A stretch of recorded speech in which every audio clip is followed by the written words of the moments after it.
Hey friends, hope you're all doing well. We're doing okay too, just really tired since we've been working non-stop. We wanted to answer a question many of you ask: how does our publishing process work? Most of our audiobooks are first posted on Patreon as paid content. They stay behind a paywall for a few months. After that, they become free to access on Patreon forever. Then, a few weeks later, we upload them to other platforms like YouTube, Facebook, and Twitter, X. Lately, our community hasn't been growing much, and we could really use your help.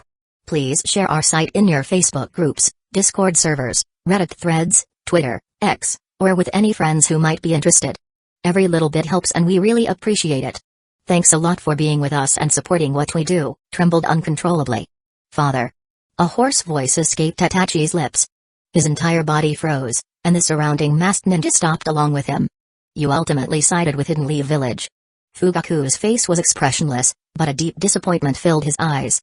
Several corpses of Anbu ninja also lay beside him. I'm sorry. The Uchiha launching a coup at this time will only lead to complete annihilation. If left unchecked, Hidden Leaf Village will also be destroyed by other hidden villages because of this. You know the attitude of the Uchiha Warhawks. Itachi's pupils suddenly widened, his voice a desperate cry as if trying to suppress the throbbing in his heart. Boom. That is no reason for you to slaughter your own clan. Fugaku roared furiously, a massive black-red energy instantly overflowing from his body. A black-red chakra giant manifested with a bang, smashing Itachi's orange-red Susanoo into the ruins with a single punch. Susanoo. After knocking down his son with one punch, Fugaku ultimately couldn't bring himself to follow through with a fatal blow. Instead, he turned to face the surrounding masked ninja. Mangekyō Sharingan. Fugaku has actually awakened these eyes too. Danzō's face was filled with astonishment, but then his eyes erupted with a fervent light. Too strong. These eyes of his are too strong. I must have them. Everyone, focus your fire and kill him. With a single command, all the masked ninja shot towards Fugaku. The jutsu pouring from their hands converged like grains of sand into a vast sea. Like a torrent of energy, they fiercely overturned Fugaku's Susanoo. Excellent, the clan head also has such eyes. Protect the clan head. The Uchiha's morale soared, and they rushed forward. But the disparity in numbers and elite strength was too great, as the ninja who could join Anbu and Harut were all elites among Hidden Leaf Village ninja. In the blink of an eye, more than 10 Uchiha were torn to shreds.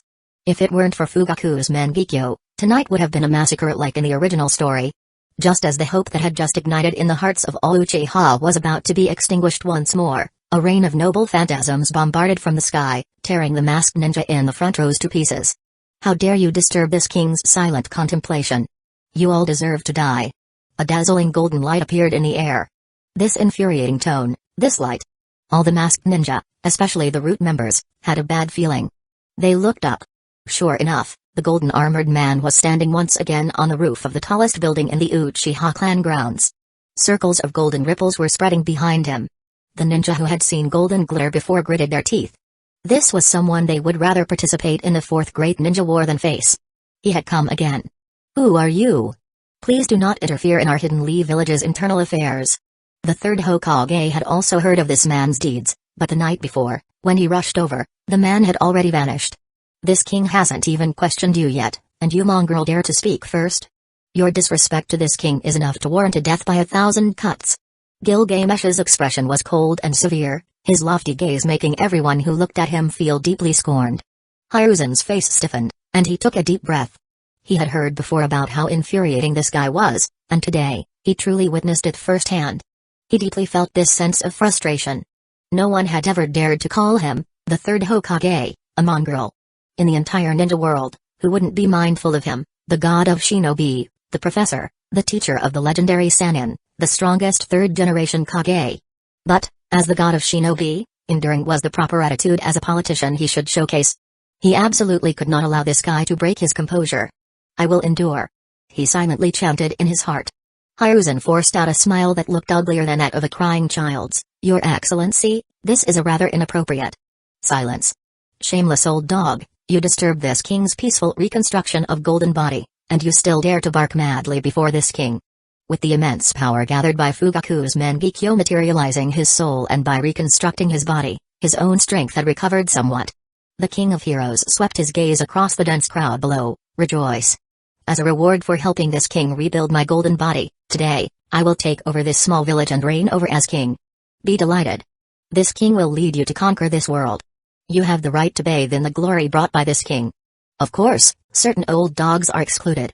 In a corner, a masked man in a black robe, carrying a chain and wearing a spiral mask, who was secretly hunting down 3 Tomoe Uchiha clansmen, stared blankly. Obito, who called himself Madara Uchiha and used his name to swindle and deceive in the ninja world, finally understood what true arrogance meant. He felt the terrifying pressure and arrogance that was on par with that of Madara Uchiha. Looking at the third Hokage, whose eyes suddenly turned red and who had almost awakened his own Sharingan, ignoring all bloodline limitations, he couldn't help but mutter, when it comes to provoking hatred, I, Madara Uchiha, declare you the strongest. Chapter 50, Take over the village? Hiruzen's eyes instantly filled with blood. You could call him an old dog, you could say his policies were wrong, but if you wanted to take his village, take his position as Hokage, that was no better than asking for his life. Even though he had to step down during the Third Great Ninja War due to a major blunder and let Minato Namikaze become the 4th Hokage, he had never relinquished leadership. Under the guise of guiding Minato, he still firmly controlled all of Hidden Leaf Village's decisions. Minato was nothing but a puppet Hokage. I don't care where you come from, but you won't be leaving Hidden Leaf Village today. Listen up, everyone.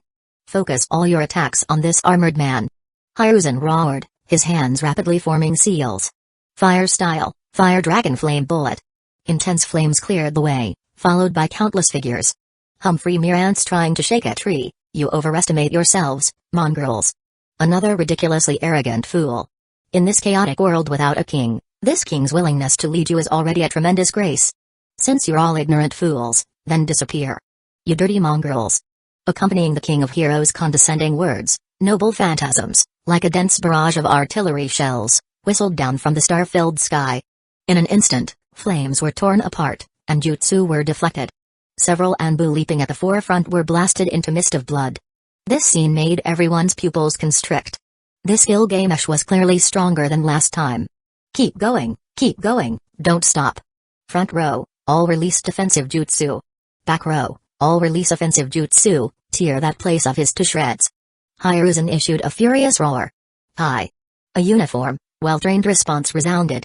Utilizing their numerical advantage, the Anbu finally pushed the battle line back, completely destroying this area of the Uchiha clan grounds. Thick smoke billowed, and dust filled the sky. Just as the Anbu's faces lit up with joy, thinking they had dealt with this madman, Danzo's voice rang out at the opportune moment, careful, this guy isn't that easy to deal with. He can fly in the air. As if to verify his words, a luxurious and domineering Vimana burst through the smoke and dust, soaring across the sky. The only thing about you mongrels that is worthy of my attention is that each of you has some insignificant tricks. But to think you can harm this king with that is but wishful thinking. Gilgamesh's disdainful words echoed from the sky once more. The faces of everyone en route darkened. They were reminded once again of the fear of being dominated by this guy more than half a month ago. His mouth was simply too foul. They used to think that the Uchiha clan was the most arrogant and condescending group in the world. Yet today, they learned that there were heavens beyond heavens and people beyond people. Who are you? We have no prior grievances, yet you repeatedly target our Hidden Leaf Village. If you have the guts, state your name. You hide your head and show your tail, yet you dare to call yourself a king. Hiruzen shouted towards the sky while organizing personnel to block the Uchiha's counterattack. He had Hamura Midokado and Koharu Utatane lead a team to block Fugaku's approach.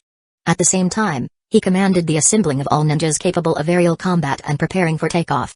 Various bird summoning techniques were continuously performed. Are you questioning me? You mere mongrels dare to question me? You bask in the glory of being in my presence, yet you don't recognize me. Such ignorant fools don't deserve to live. However, before you die, I, your king, will enlighten you. I am the oldest king in human history, Gilgamesh. I am the only hero, above and below, worthy of the title of king. The rest are nothing but insignificant rabble. All the treasures in the world originated from my collection. Similarly, wherever humans stand, that is my territory. I gave you the opportunity to conquer this new era, this new world, with me after countless years. Yet you failed to cherish it, daring to act presumptuously on my land. Tell me, is this not a crime worthy of death? Seated upon his throne, Vimana, the king of heroes, overlooked the entire land. His resounding voice echoed in all directions. The villagers, who had been instructed to stay home tonight, couldn't resist opening their windows, even their doors, to peek outside. Everyone looked at each other, surprisingly finding his words were an apostrophe T. wrong. Even the Uchihas temporarily ceased fighting, staring blankly at the sky. Such was the sheer charisma and dignity contained in the King of Heroes' words. Could this guy be the reincarnation of the Sage of Six Paths? In their understanding, the Sage of Six Paths, the progenitor of ninjas, created ninjutsu, ending the darkest era of war and bringing a brief period of peace to the world. The Sage of Six Paths was the supreme being in the ninja world. Otherwise, who else could possess such confidence, such a tone, to utter those words? Moreover, this person was undeniably powerful, single-handedly defying the #1 hidden village, Hidden Leaf Village. No, don't be fooled. The Sage of Six Paths wouldn't be like this. Indeed, the most distinctive feature of the Sage of Six Paths was the Rinnegan, and he was the ancestor of ninjas. This guy hadn't even used a single ordinary ninjutsu. All he used were bizarre yet undeniably powerful abilities. Sophistry. Charlatan. Don't think you can fool me, the professor of ninjas. Hiruzen bellowed, awakening everyone from their momentary daze. Simultaneously, he commanded all the summoned birds to take flight. Humphrey, insignificant beings who dare to profane the royal authority, I will not show mercy this time. Disappear, mongrels. My resolve shall flood the earth, Malamute Danger.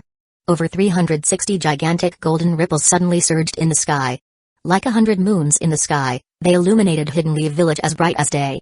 One after another, gleaming seals of divine right, personally crafted by Gilgamesh during his lifetime, emerged from the golden ripples. Like 360 giant cannons. Uchihas, stand down. This attack will wipe your little village off the map. This shall announce to the world the return of your king.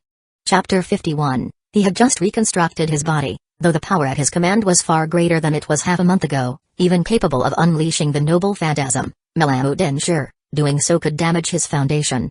If he used Malamute Danger once again, it would take at least several years for him to recover. But he couldn't worry about that now. While this world was teeming with petty villains possessing power, not a single one cue of his glorious kingly name. It was time to let these fools who scorn royal authority know that the one and true King of Heroes has arrived.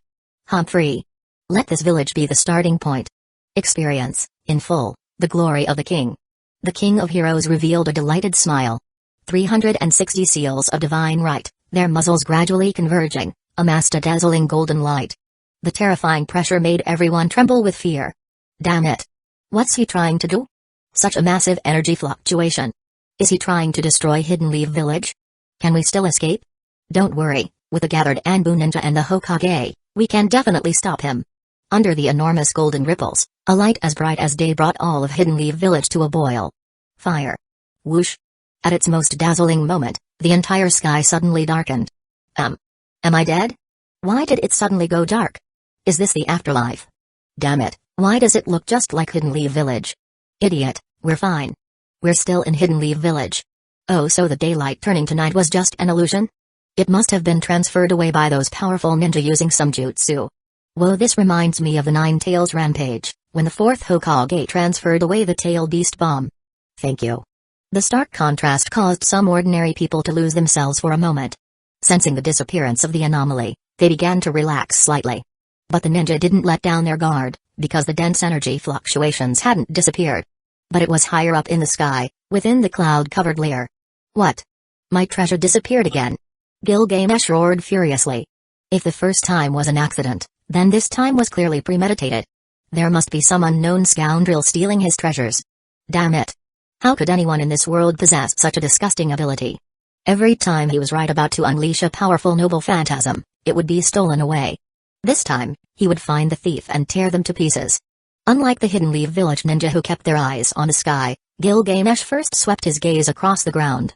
Finding nothing suspicious, he then faintly sensed the fluctuations coming from higher in the air.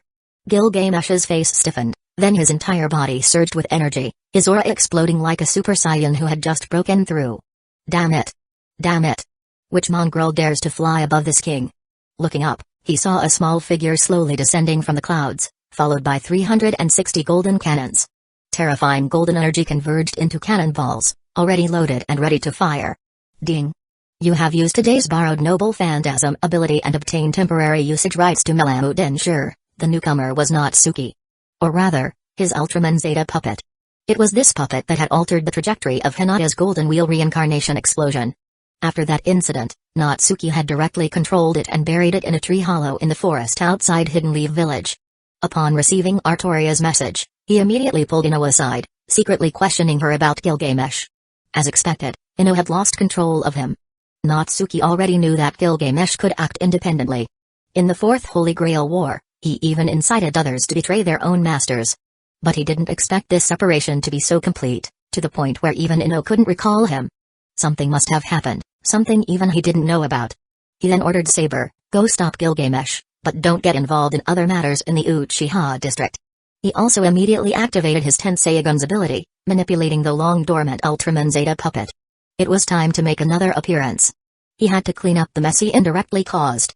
He didn't expect to completely eliminate the butterfly effect, but at least he had to get the story back on track. Wasn't it good enough for him to be loitering around in the academy, peacefully harvesting his followers, slowly and steadily growing stronger? Anyway, there were taller trees to weather the storm. Following the original storyline, after the Uchiha clan massacre, Hidden Leaf Village's overall strength would plummet to a new low.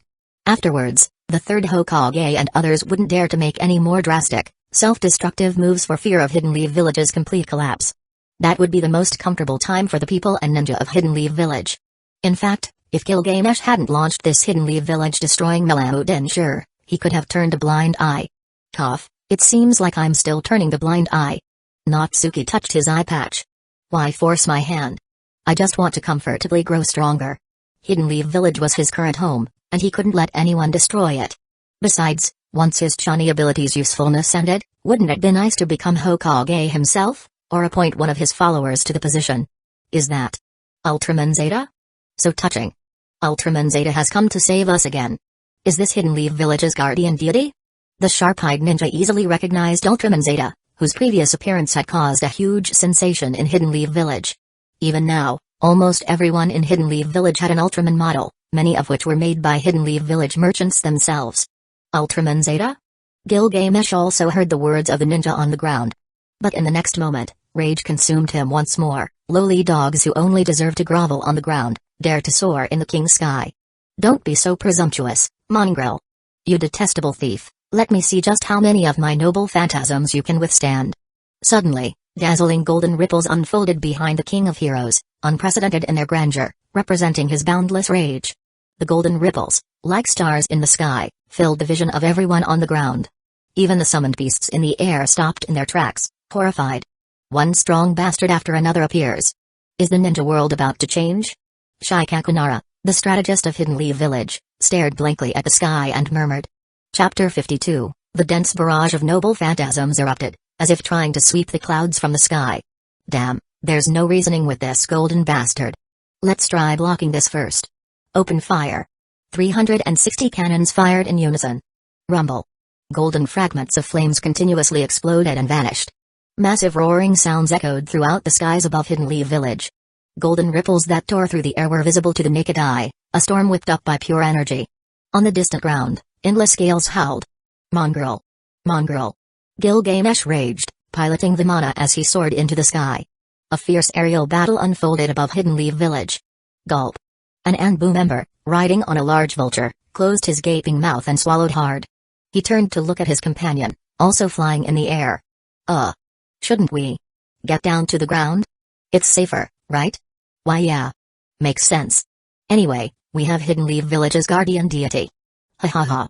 The Anbu ninja all wore awkward expressions. Thankfully the masks helped to hide their embarrassment and lighten the mood.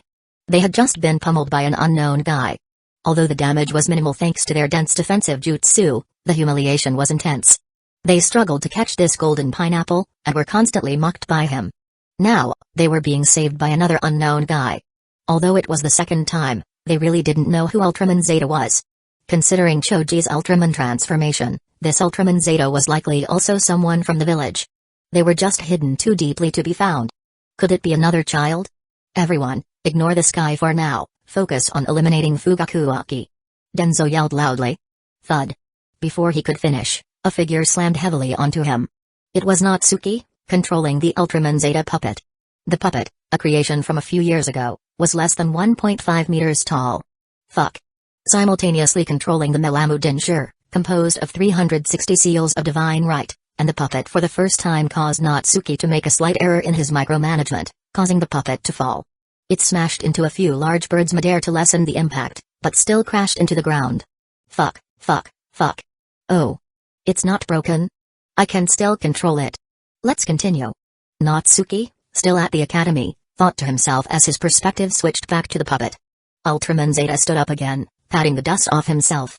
Only then did he realize there was someone underneath him, now a mangled mess of flesh and blood, likely beyond recognition even by his own mother. Tough, you guys should heal him quickly. Phew, good. The puppet wasn't damaged, his secret was safe. No, he had to use ultra power. If the puppet was destroyed, things could very well get complicated. Thoughts flashed through his mind. The next moment, the little Ultraman Zeta stomped the ground. Crack. His figure shot upwards.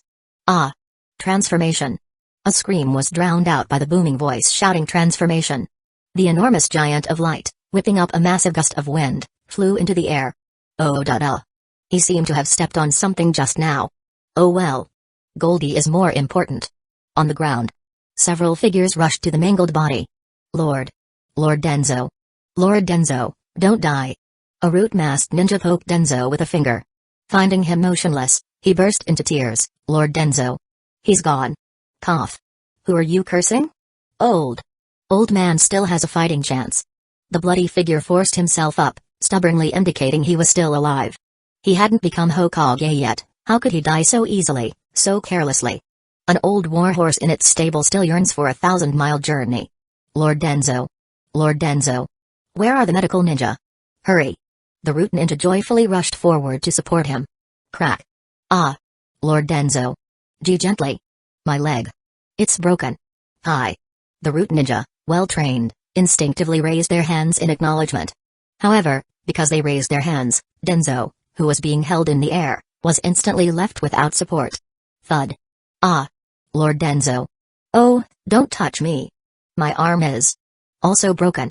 Just heal me. Hi. Moments later, a green healing light shone. He was saved. Suddenly, a golden figure plummeted like a cannonball, landing directly on Danzo once again. Boom. Damn you, Saber. How dare you ambush this king? Gilgamesh stomped the ground, his figure rocketing upwards. Countless golden ripples swept out. He leaped back onto his airborne throne, Vimana. It turned out that Saber, Artoria, had finally arrived. Taking advantage of Gilgamesh being suppressed by the Giant of Light and Melamu Dinshur, while he was flying at low altitude, Saber consecutively stomped several flying summon beasts, using the momentum to jump onto Vimana and kick Gilgamesh down. Ding ding ding. Boom boom boom. Intense explosions erupted in the air once more. On the ground. The root ninja, scattered by the noble phantasms, gathered again. Looking at the pile of clothing on the ground. Lord Danzo. Each of them wore an expression of sorrow. Give him a proper burial. No one believed he could survive. I.T.Hokage. Yet. Faintly, they seemed to recall the old man's dying cry, using his last breath. It must have been their imagination. Chapter 53, Lord Danzo. Is finished. Give him a proper burial. Avenge Lord Danzo. 4. The root members were disheartened. The person who had always led them was suddenly gone. Their lives, which had been like those of marionettes, suddenly lost their strings, their purpose. They were lost and unable to adapt. Who the fuck are you bastards going to avenge? This old man. This old man is still alive. A faint voice suddenly drifted through the wind. Not far away, a limping old man crawled out of the dirt. It was Danzo. Now, his other eye, which had always been concealed, was now exposed. It had long since lost its luster, completely white. If any Uchiha had seen it, they would have recognized it immediately. He had used Izanagi, sacrificing one of his Sharingan to alter the reality of his death. Only now had the group battle turned into guerrilla warfare. The main battlefield had gradually shifted as the Hokage faction's Anbu advanced, penetrating deep into Uchiha territory. There was no one here except for some root members. That's great. Lord Danzo is alright. Don't waste time, heal me quickly. And keep watch around here, don't let anyone get close. Although Izanagi had reversed his death, it didn't undo his previous injuries. He was still badly wounded. Fugaku Uchiha, surrender. If you are willing to surrender and join my Anbu, past transgressions can be forgiven. The third Hokage, along with the Anbu, surrounded Fugaku's black and red Gundam. Or rather, his Susanoo. Hey! Fugaku responded with another heavy sweep of Susanoo's arm. By now, the more conservative Uchiha should have evacuated with the elderly, women, and children. The remaining radical faction members who had pushed for the coup were almost all eliminated. Without them, the Uchiha wouldn't have rashly launched such a rebellion. He had no regrets. He just wondered if he could take one last old geezer down with him. Cough. A trickle of blood trailed down from the corner of his lips, staining his clothes. The side effects of using the Mangekyō Sharingan were starting to manifest. He wouldn't be able to hold on much longer. Suddenly, a blue figure plummeted from the sky. It was Saber, who had been blasted down by Gilgamesh, who had reclaimed mana. This is another soul-bodied warrior. Fugaku Uchiha's pupils constricted. Gilgamesh's power was undeniable. He had helped them block many enemies and had even been entrusted with the care of his clan members. But he had never seen this one before. Artoria had arrived late and only appeared briefly. Just now, Fugaku's attention had been focused on the surrounding Anbu. He hadn't noticed this blue-armored heroic spirit blast Gilgamesh down and crush Danzō, assuming this one was also an ally. Ha ha ha. Heaven has not forsaken the Uchiha. If this person could also help protect the Uchiha, then his remaining clan members would definitely secure a place in the ninja world. Without hesitation, he pushed his overloaded Mangekyō Sharingan to its limits. Amaterasu. Endless black flames erupted, forcing back nearby enemies. Spiritual rebirth. Countless rays of light from the surroundings enveloped the blue-armored figure who had just stood up, as if draped in a holy, moonlit veil. Artoria looked at her hands in confusion. She could feel a tremendous power surging from all directions, making her body feel increasingly substantial, gradually freeing her from the need for chakra, magical energy, or any other external source. However, the connection with her young master in her heart remained unbroken, unlike Gilgamesh, who had become independent the moment his soul body was separated. What's going on? What is Fugaku Uchiha doing? Wasn't that blue-armored warrior just helping us fight that king of heroes? Some Anbu, who had been observing the entire battlefield, exclaimed in shock. Don't let him succeed. Everyone, focus your attacks and kill Fugaku.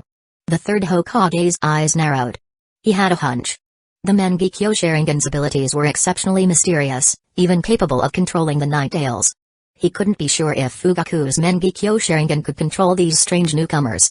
But judging by the Golden Pineapple's actions, who called himself the King of Heroes, he was clearly being controlled. Otherwise, why would he help the Uchiha? Water style, water severing wave. Fire style, fire dragon flame bullet. High-level jutsu erupted and swept forward. In the blink of an eye, the enormous protective Susanoo was engulfed in the torrent. Master. My physical body seemed to be materializing. Someone here has an ability that can affect me. Artoria, looking at her gradually solidifying body, revealed a hint of surprise and confusion in her pure eyes. The next moment, the giant of light descended from the sky. Chapter 54, we absolutely cannot let him completely control the newcomer. Aizen continued to remind the surrounding ninja. All attacks converged on Fugaku's Susanoo. Even Susanoo, known for its strongest defense, couldn't withstand the torrent of jutsu and shuriken. Furthermore, Fugaku was overstraining his Mangekyō Sharingan at the moment. It was completely overturned. Fugaku's eyes, due to the overuse of Amaterasu and spiritual rebirth, continuously bled. Especially spiritual rebirth, he had used this powerful ability twice in a single day. He never thought this normally useless skill would put such a strain on him. This second time, he couldn't even sustain it until the end of the casting. And as a result Susanoo couldn't be maintained any longer, gradually dissipating under the constant bombardment. Fugaku. A scream pierced the air. Mikoto Uchiha, along with several clan members, rushed into the billowing smoke and dust, disregarding their own safety. At this moment, Natsuki also received Saber's message, controlling the giant of light to descend from the sky. The giant was covered in noble phantasms, which were slowly dissipating, returning to their owner's treasury. The giant's chest flickered red repeatedly. Although these attacks couldn't cause substantial damage to the giant of light, they consumed a large amount of Natsuki's chakra. Even with all the abilities he had gained, greatly enhancing his physical and mental strength, and pushing his chakra to that of Kage level, he still struggled to sustain the enormous consumption. It seemed he needed to intensify Hinata's training, extract the complete Tenseigan as soon as possible, and further increase his chakra reserves. What's going on? Someone can fully materialize you? The giant of light looked down at the dreamlike woman below. Not a metaphor, she truly was dreamlike. Her entire body, absorbing energy from heaven and earth, was reshaping itself, existing in a state between illusory and reality. The vast radiance, like a galaxy descending from the sky, was ethereal and magnificent. But now, the source of the radiance seemed to have dried up, the subsequent brilliance like torn silk, slowly dissipating. Yes, Master. But it seems there isn't enough energy. I can probably only materialize halfway. My current state is quite peculiar. I can freely switch between spiritual and physical form. I can also rely on Master's chakra to instantly amplify this energy and complete the physical transformation. But it's not permanent. After a while, I'll revert to my original state. Artoria nodded, her large eyes blinking cutely, still in disbelief at such a strange phenomenon. The world her master had summoned her to was truly wondrous. Her little master was already beyond her comprehension, and now it seemed others also possessed many strange abilities. Could I be resurrected? Would I have a chance to return to Britain? To be a successful King Arthur? I see. I haven't heard of anyone in the ninja world with such an ability. If there is, it would be Fugaku's hidden Mangekyō Sharingan. The Uchiha truly are a fascinating clan. To think they could. The Giant of Light nodded. Just as he was about to sweep away the smoke and dust to search for Fugaku Uchiha, several jutsu were launched towards Saber, who was absorbing the remaining energy. A gigantic hand instantly slammed down, scattering the incoming attacks. What are you doing? Hamura Mikado jumped out. Ultraman, oh, I mean Lord Ultraman Zeta. Fugaku's ocular power is extremely mysterious. He can control the King of Heroes in the sky and this blue-armored woman. This blue-armored woman is very likely an enemy now. Bullshit, I think you're the enemy.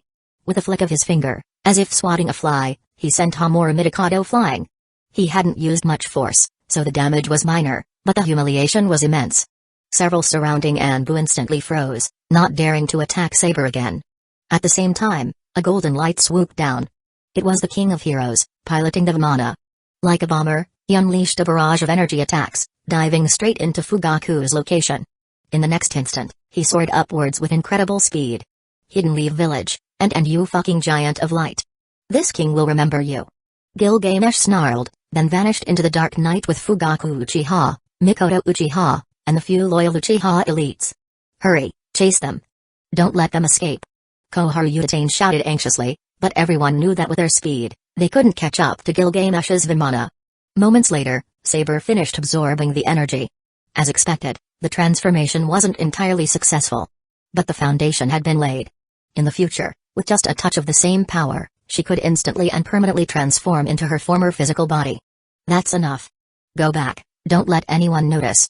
I'm going to see if Gilgamesh is still nearby. Her master's voice echoed in Artoria's mind.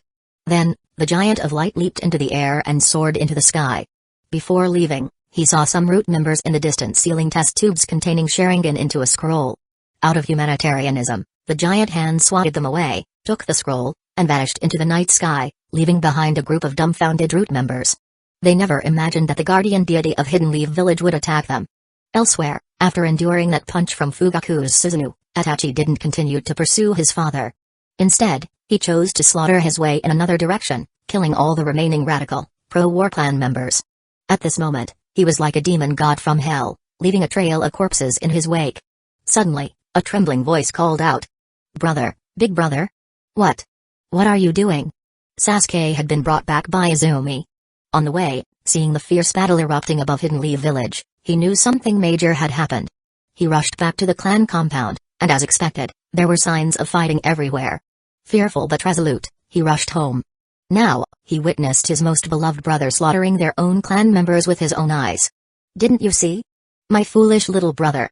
Itachi slowly turned around, a sinister smile spreading across his face. Chapter 55, Didn't you see? My foolish little brother. This is merely to test my own capacity. If you don't want to be killed by me, then fear, flee, and live on in disgrace. Itachi slowly turned around, a sinister smile spreading across his face. This can't be real, right? No, it can't be. You're definitely not my brother. Where are Mom and Dad? Sasuke shook his head, backing away repeatedly. They're right here. Itachi pointed to his own eyes. Whether or not I am Itachi, these eyes can't lie. The Mangekyō Sharingan, distinct from ordinary Sharingan, began to spin within his eyes. A blood-red world reflected in Sasuke's eyes, then filled his entire consciousness. Thud. Looking at Sasuke, who had collapsed unconscious with a scream, Itachi's eyes were filled with complex emotions. Although he hadn't personally killed his parents, he assumed they wouldn't survive Hidden Leaf Village's assault.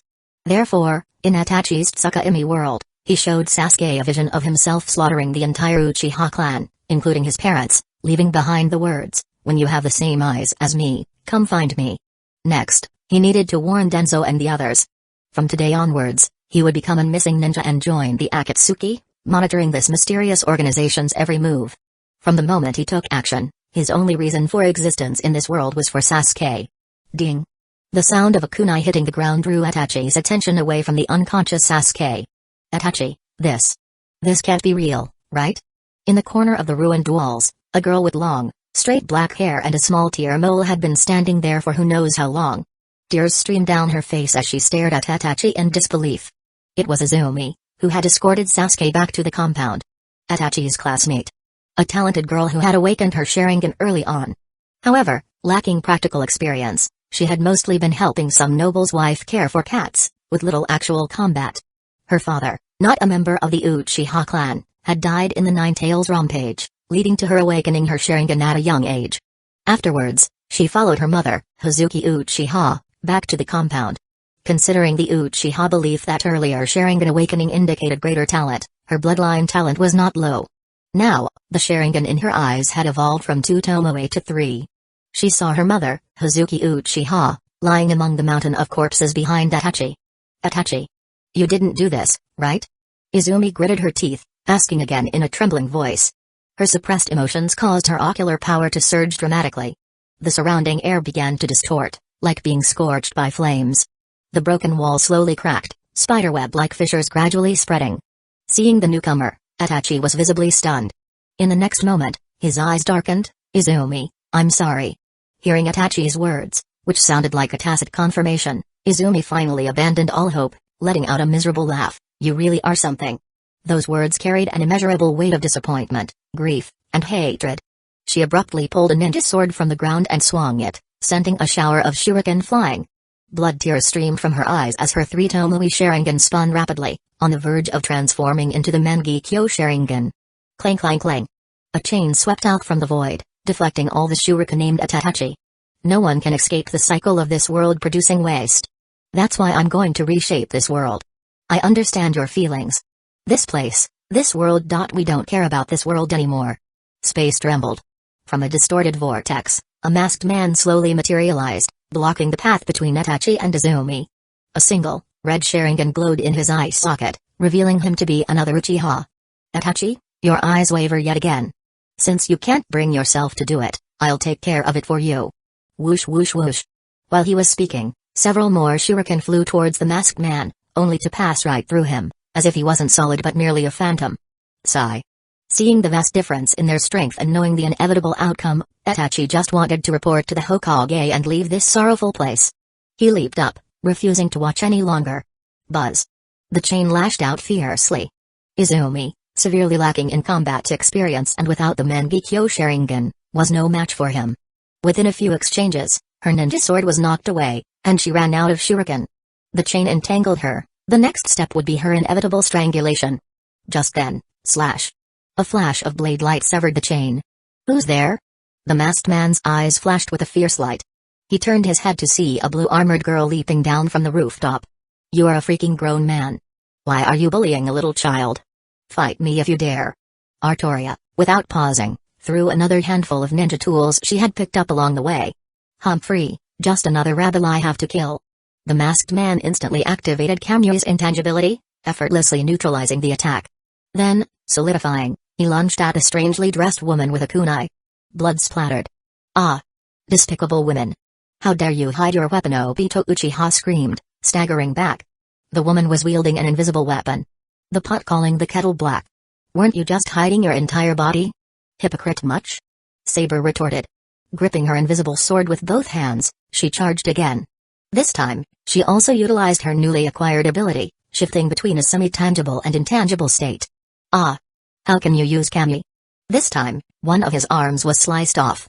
Caught off guard again, Obito's eyes widened in horror. Kamyu was the foundation of his invincibility in the ninja world. How could someone else possess it? No, that wasn't right. This wasn't Kami. She couldn't shift freely. There was a significant delay and lack of coordination. However, it was still astonishing.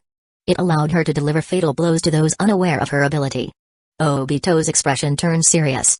He had thought that this mission to wipe out the Uchiha and collect some Sharingan would be an easy task. He never expected to almost capsize in a ditch. These monsters that had recently appeared in Hidden Leaf Village were far too dangerous. What? This can't be real, right? Itachi, who had returned to report and warn the Hidden Leaf village elders to protect Sasuke, was filled with disbelief and a mix of emotions upon hearing that his parents were alive and had been taken away by the King of Heroes. He instinctively activated his Susanoo, sending Koharu Udatane, who had delivered the news, flying. He had just used Tsukuyomi to tell Sasuke that he had killed the entire Uchiha clan, and now he was being told they were rescued. His parents were alive, and Hidden Leaf Village's future would undoubtedly be more unstable. He felt embarrassed, joyful, and worried.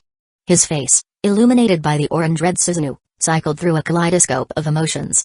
This caused Hiruzen, whose hand had been crippled by Fugaku's desperate attack, Danzō, who had his limbs broken by Gilgamesh and Natsuki, Hamura Minakato, who had his back thrown out by the Giant of Light, and Koharu Udatane, whose forehead was bruised by Adachi's Susanoo, to feel a surge of worry. The Uchiha's talent was too strong. Could it be that Itachi too had awakened some other strange ability? Chapter 56, You. Why did you bring an Uchiha home? Back at home, Natsuki looked at the extra little girl with long, straight black hair in his bedroom. The same age as Itachi, 13 years old, Natsuki couldn't help but laugh wryly. Wasn't this Izumi Uchiha, who had taken away Sasuke from the academy? The beauty mark under her right eye was too easy to recognize. King Arthur, didn't you just activate the attribute of picking up stray cats and dogs everywhere? Don't you know that the Uchiha and the village are at odds right now? Master. She just became an orphan and was attacked by a murderer. It would have been fine if I hadn't seen it, but I happened to be walking past and saw it. I had to save her. Master, please take her in, she's so pitiful. Artoria's eyes were full of pity. No, even if we take her in. If Anbu finds out eventually, she'll be assassinated. We have to find a way to get her out. Natsuki looked at Izumi, who had been cleaned up by King Arthur and changed out of her dirty Uchiha uniform. She was now wearing his older sister Kurenai's pajamas. Her slightly thin body was curled up in the oversized clothes, hugging her knees in the corner of the bed, looking extremely pitiful. Hey, are you okay? Natsuki gently poked her with his finger. Mom. Izumi slowly turned her head, looked at Natsuki, and softly called out. Her beautiful big eyes didn't reflect Natsuki's image at all, having already lost their luster, as if she had closed herself off from the entire world. What's going on? Was the shock too much for her? Natsuki turned his head and asked King Arthur. I don't know either.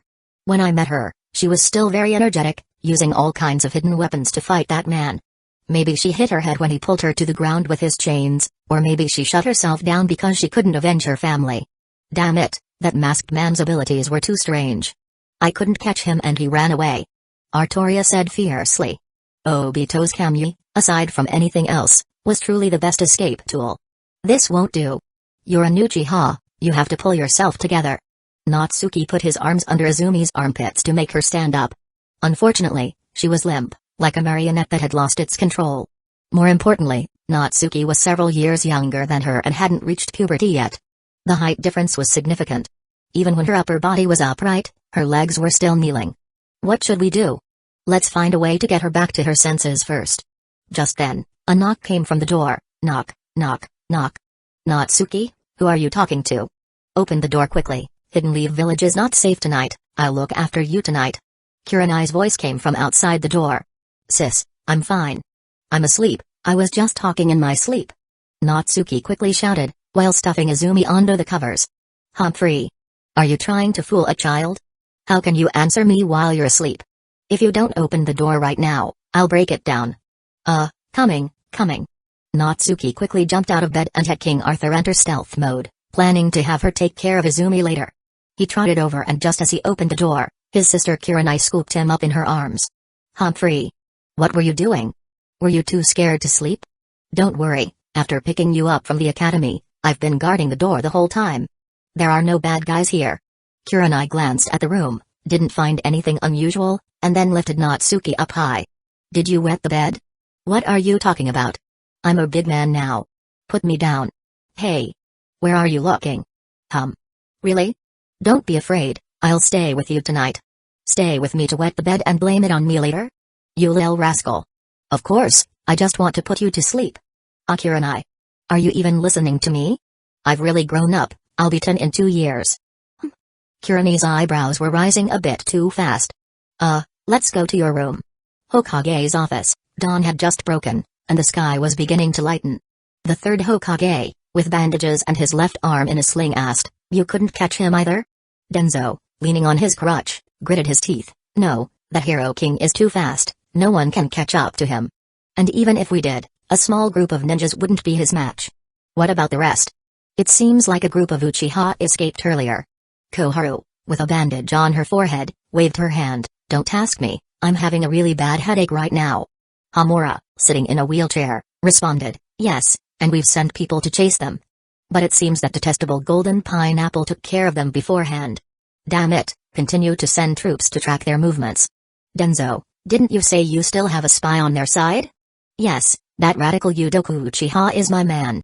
I promised him that as long as Fugaku and the others are completely dealt with, he would become a Hidden Leaf Village ninja, just like that Sasuke. However, the Uchiha are still too naive. This link cannot be broken, we must continue to maintain contact. Fugaku Uchiha and the Hero King are the key. Hiruzen, while speaking, took out his pipe, wanting to take a puff of tobacco, then realized his left arm was just broken, making his movements suddenly uncoordinated. He couldn't help but sigh, are we really old? The elders were all slumped over, half lying in their seats. Even Danzo, who was always ambitious and constantly stirring up trouble, felt exhausted after being killed once and having most of his Sharingan snatched. Why are you all like this? What kind of example would we be setting if the younger generation sees us like this? You gotta pull yourselves together. The third Hokage, the god of shinobi, couldn't help but encourage his companions.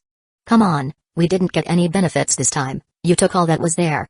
Don't bother me, I need to rest. Hamura lay back in his wheelchair, his back slumping again. He felt so tired. Perhaps, it really was time to carefully cultivate the next generation of talents. Chapter 57. The next day, the Uchiha incident shook the entire ninja world. Itachi Uchiha massacred most of his clan and became a Hidden Leaf Village S-rank missing ninja. Also listed as S-rank missing ninja were Fugaku, Mikoto, and Yamagan, among others. At the same time, the Hidden Leaf Village leadership strictly forbade villagers from discussing the matter. They only knew that overnight, the often seen and impersonal Uchiha Hidden Leaf Village police force had become history. And at Itachi's request, the news that Fugaku and others were still alive was not revealed to young Sasuke, in order to motivate him to strive for strength. The Uchiha clan district was completely reduced to ashes by a great fire that same night. Thus, Sasuke, whose family was alive, suddenly became an orphan. In addition, Hidden Leaf Village's Giant of Light, and the King of Heroes Gilgamesh, who had left Hidden Leaf Village, began to truly enter the spotlight of various hidden villages in the ninja world. From that day on, spies from other hidden villages infiltrated Hidden Leaf Village more frequently. A month later, and Sasuke finally returned to school. This time, he had completely transformed from a lively and energetic little boy into the aloof and cold teenager from the original story. The temperature seemed to drop by a few degrees within a 3-meter radius around him. Even Naruto, who was usually boisterous, didn't dare to provoke him at this time. Soon, the day's lessons ended with a teacher deliberately lowering his voice. Natsuki, can you teach me ninjutsu? Just as the teacher and students gradually left the classroom, and the moment Natsuki stepped out of the classroom door, Sasuke's voice came from behind. Although his tone was calm, Natsuki could still detect a hint of longing in it. Haha, Sasuke, you've also noticed Natsuki's extraordinariness, haven't you? However, Natsuki's ninjutsu is not something just anyone can learn. Naruto slammed the table and shouted loudly. Snobby little Sasuke had finally spoke after making him worry all day. Now he was actually taking the initiative, wanting to join Natsuki's small team. How could this be allowed? Even I haven't become an official member yet. He immediately couldn't help but retort, do you know why? Because your voice isn't as loud as mine, ha ha ha ha ha ha. Naruto put his hands on his hips and laughed loudly, but then realized that no one was paying attention to him, so he squatted down and started drawing circles on the side. Why? Isn't the teacher teaching us basic ninjutsu little by little? Today we've already started learning the body replacement jutsu. Natsuki looked into Sasuke's eyes and asked. I learned the body replacement jutsu a long time ago. I want to learn powerful ninjutsu that can defeat a certain someone. The teacher can't teach me that, but you can. Sasuke said with firm eyes, ignoring Naruto who was fooling around beside him. As Naruto said, my ninjutsu isn't something just anyone can learn, and I can't guarantee that you can learn it. Do you still want to learn? Yes. Seeing Sasuke's affirmative attitude, Natsuki nodded, opened his backpack, and took out a small card. Then let me see if you have the aptitude. Take this card, follow the words written on it, and go shout it at the highest place in Hidden Leaf Village until sunset. If you're not afraid of the strange looks and words from others, and can endure shouting from the highest point of Hidden Leaf Village till sunset, then I'll teach you.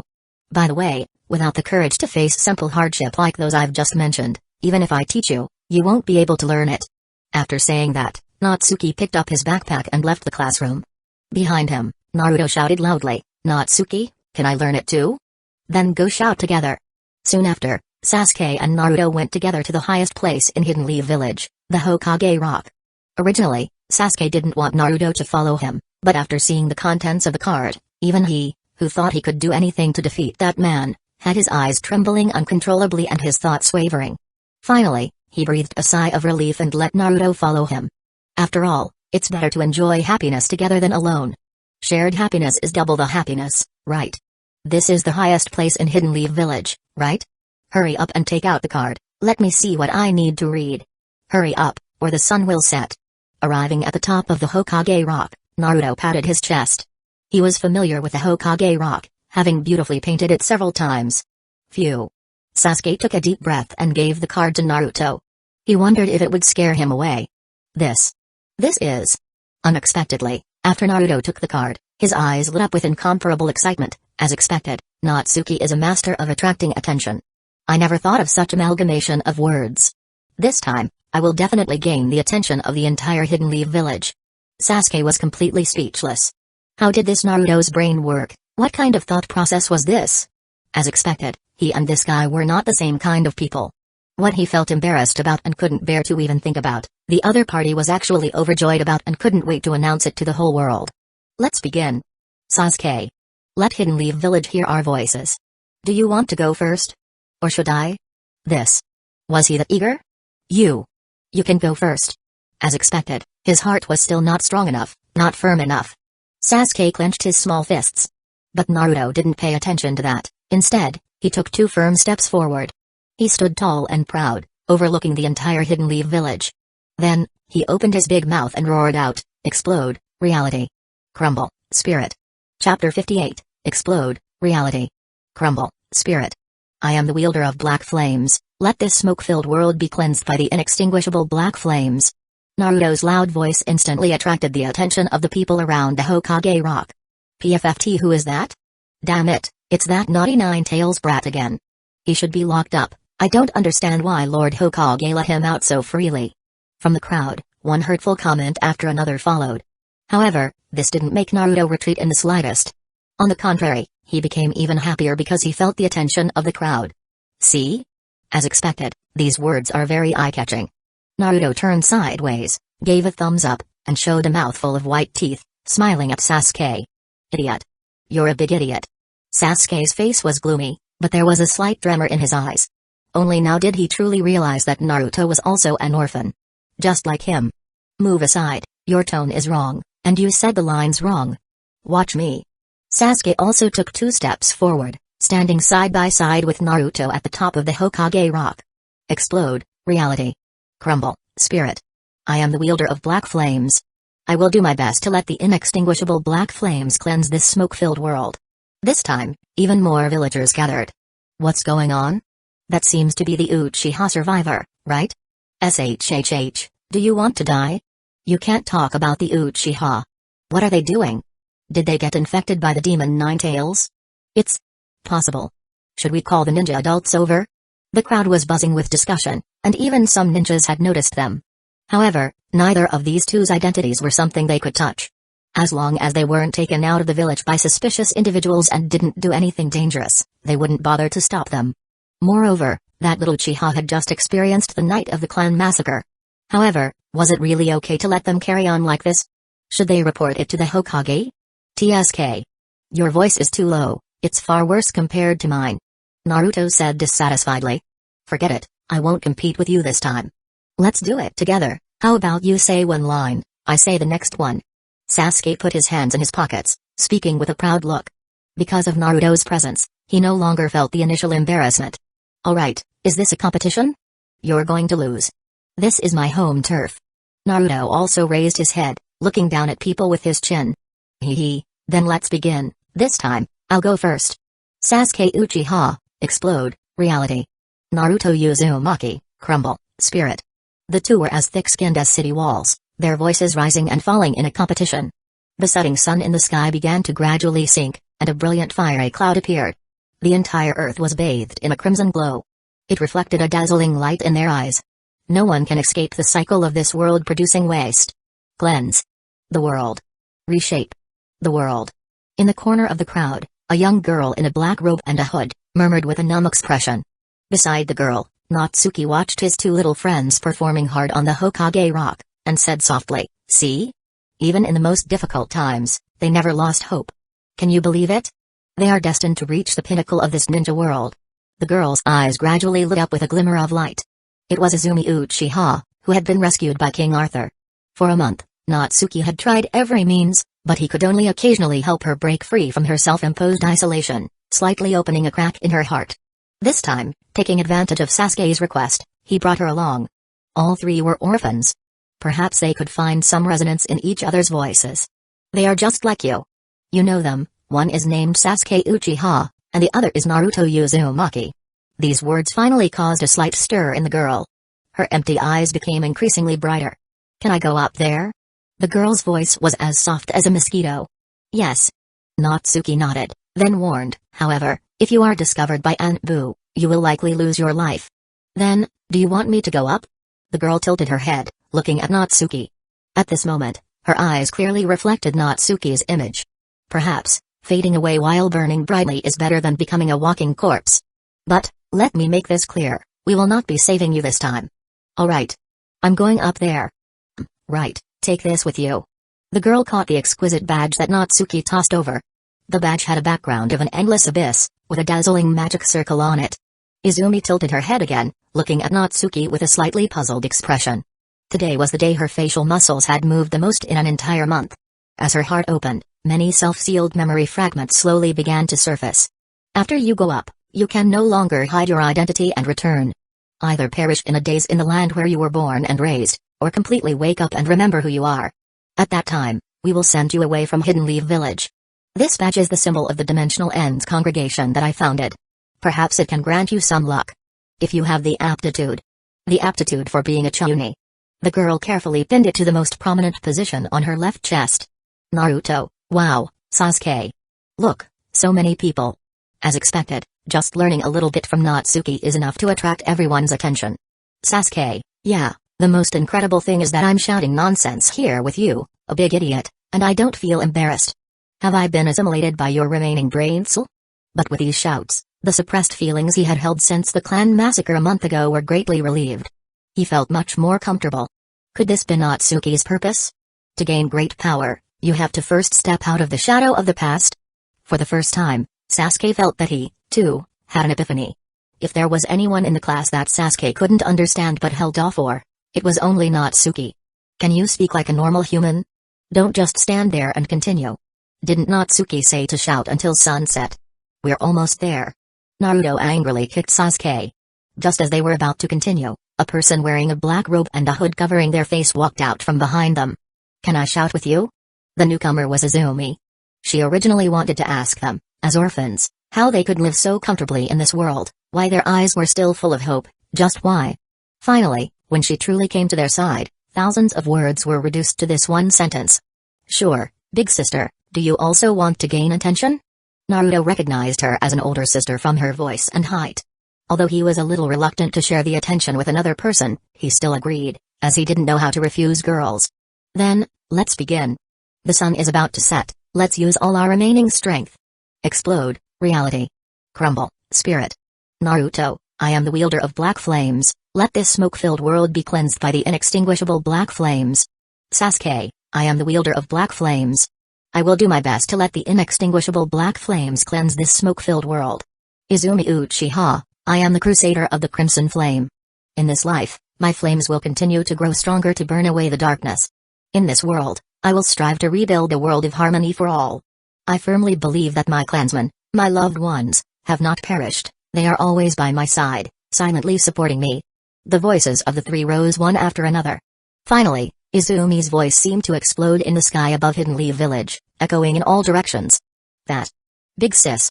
You recited the lines. Wrong. Naruto turned his head in astonishment, his head buzzing. For the first time, he was willing to bow down in terms of his proud loud voice. He stopped mid-sentence, but was suddenly stunned by the huge change in the young lady beside him. A powerful airflow suddenly rose, blowing off the girl's hood. Her long black hair fluttered in the wind, gradually turning into a brilliant red, then the color became brighter and brighter, with faint flames flickering. Her three-tomoe Sharingan spun rapidly. The ocular power that had surged during the night of the clan massacre, the eyes that were close to evolution finally ushered in a qualitative change. The three-tomoe connected with her pupils, transforming into the shape of a blade. The black in her eyes disappeared, replaced by an increasingly bright flame color. The Crusader of the Crimson Flame. Sister Izumi. Sasuke's jaw dropped in surprise, recognizing the older sister who had protected him on his way home. Then the girl leaped into the air. The last sight of the two little sprouts landed on the shining exquisite badge on her chest. Chapter 59, What's going on? There's another person. A suspicious person has appeared, stop them. Is it a spy from another village? We absolutely can't let them near the Jinchuriki. Below the Hokage rock, several guard ninjas who were keeping a close watch on Naruto were the first to discover the anomaly. A figure wearing a black robe and a hood to conceal their form had appeared beside Naruto and Sasuke. Just as they thought this person was going to do something to the Jinchuriki and the Uchiha survivor, something astonishing happened. This person actually started making a scene with the Jinchuriki, shouting those childish, cringe-worthy words. Were they feeling embarrassed, so they concealed their identity? The key was that this person's voice was very clear and crisp, and it was actually a girl's voice. Childish, you think shouting can purify the world? Do you think you're Ultraman? Don't be ridiculous. Come down. Get away from them, or don't blame us for being impolite. The guard ninjas flew to the foot of the Hokage rock and yelled. Their purpose was to drive back this suspicious person and attract her attention. Another group had already started to take a detour up. But the black-robed girl ignored their shouts, her clear and bright voice growing louder and louder. It seemed to no longer come from her still slightly immature body, but from the endless void. In this life, my flames will continue to grow stronger to burn away the darkness. Not only the guard ninjas at the foot of the Hokage rock, but also the gradually gathering crowd began to show signs of commotion. Perhaps people from other places would not be familiar with it. But as Hidden Leaf villagers, they had already experienced this several times in just a few short years. Whenever such a world-shaking voice appeared, strange things were bound to happen. Wait a minute. No. Stop her. The guard ninjas couldn't care about anything else anymore and leaped towards the black-robed girl on the Hokage rock. They are always by my side, silently supporting me. As the last sentence ended, a powerful airflow suddenly rose. The hood was blown away, revealing long black hair that quickly transformed into fiery red hair sparkling with sparks.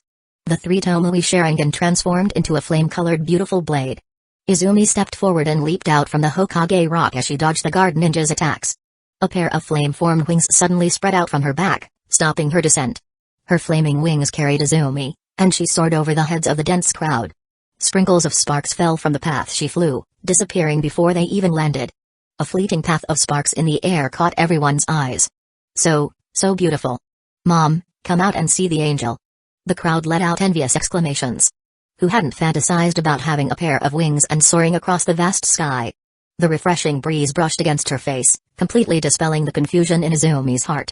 She remembered everything, the night of the clan massacre, her friends, relatives, and her dearest mother being killed by her favorite classmate and clansman. Her angry counterattack was easily broken by his companion. She couldn't even touch a single hair on him. The gap in their power felt like a chasm to her. She had originally resigned herself to death, but unexpectedly, she was saved by a heroic and beautiful older sister, who was actually Natsuki's subordinate. Not only did they not dislike her, but they also helped her through a month of muddle-headedness. Now, they had even bestowed upon her such strength, giving her the hope of revenge, the confidence to cleanse the darkness of this world. Thank you. Izumi murmured, her eyes scanning the crowd below, but the mysterious small figure who seemed to carry the whole world had long since disappeared. In this life, there was nothing she could do to repay them. After this matter was over, she was willing to be like that older sister, serving them like an old ox or a horse. Feeling the surging power within her, the strong and fiery pupils, she recalled Natsuki's occasional murmurs in the bedroom. He said that this fucked up world was the source of these tragedies, then she would clear the path for him first. Of course, that certain insane guy couldn't be spared either. This was the meaning of her existence, the meaning for as to why she was still alive. Uchiha, it's an Uchiha survivor. I just saw it, she has the three-tomoe Sharingan, something different but definitely similar. Quickly inform Lord Hokage. Another flying ninja, what does she want to do? This time, we must take down the intruder. The Hidden Leaf village ninjas quickly exchanged information. A masked ninja, in the process of pursuing, quickly opened a ceiling scroll. Super Beast imitating drawing. An eagle drawn with ink and brush soared into the sky, straight towards the flaming angel. Sensing the threat from the side, Izumi instinctively drew the ninja sword from her waist, the one she had picked up from the ground and used to attack the masked man on the night of the clan massacre. As the sword left its sheath, it was as if a fiery red chain had been drawn out. The chakra in her hand instinctively surged forth, the sharp and tough blade transforming into a dazzling flame blade. With a single swing, a vast sea of fire suddenly appeared in the sky. The eagle drawn with ink and brush vanished in the blink of an eye. The sea of fire created a blazing path, drawing a beautiful trajectory as it surged towards the distance, as if to merge with the fiery clouds on the horizon. This strike stunned everyone for a moment. Another Mangekyō Sharingan. This clan is truly too strong, their potential is too great. Indeed, I'm beginning to understand why this clan was purged from Hidden Leaf Village due to various issues. Several Anbu ninjas who had just arrived exchanged glances, seeing a trace of fear in each other's eyes. Izumi Uchiha, stop. Your enemy is not us. Although the Uchiha clan has become history in Hidden Leaf Village, we still welcome you to stay in Hidden Leaf Village, just like little Sasuke. After all, Hidden Leaf Village is the place where you were born and raised. I believe your mother and friends in heaven would not want to see you harm Hidden Leaf Village. The third Hokage arrived in time and immediately launched a benevolent and peaceful offensive, playing the emotional card. He had an impression of this Izumi Uchiha. She had awakened her Sharingan early on the night of the Nine-Tails attack, and her talent was no less than Itachi Uchiha's. But she didn't have the status of the clan leader's son like Itachi. So when she graduated from the academy and became a genin, he immediately arranged for her to carry out small missions that would occupy her time. And she went on to raise cats for some noble's wife. Thus, far away from battle and training, her talent could only stagnate. He didn't expect that the night of the clan massacre would stimulate her, allowing her to successfully awaken the Mangekyō Sharingan. As expected, gold would always shine, even if placed in a pit of manure. It was just a matter of time. He just didn't know how much this innocent child knew about the truth. After all, the coup was launched right after she was summoned back by the clan leader. Are you talking about them? Izumi flapped her flame wings and slowly landed on the roof in front of Hyuga. Her right eye had been throbbing faintly, and some familiar figures appeared in her vision. They haven't left, they've always been by this Izumi's side, she said, holding her hand to her heart. As if by instinct, the power of her right eye suddenly activated. A pale red domain spread out from Izumi as the center. In an instant, it enveloped the area where the Hokage and his group were standing, spreading out further. One figure after another descended into the domain. This is Hyuga, and the others' pupils constricted slightly, feeling their hearts clench. The deceased members of the Uchiha clan appeared one by one, with kind smiles on their faces.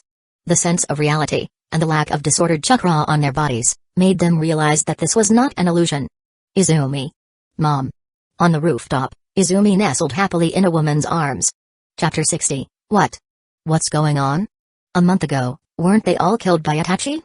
Ganjutsu, this must be Ganjutsu. My chakra isn't disrupted, and I've already dispelled any Ganjutsu on you. It's still not working, so it seems it's not that. Don't underestimate the Uchiha's Ganjutsu. Maybe this is some kind of collective illusion we can't understand. Let me hit you. If you feel pain, then you'll break free from the illusion. Why don't you let me hit you?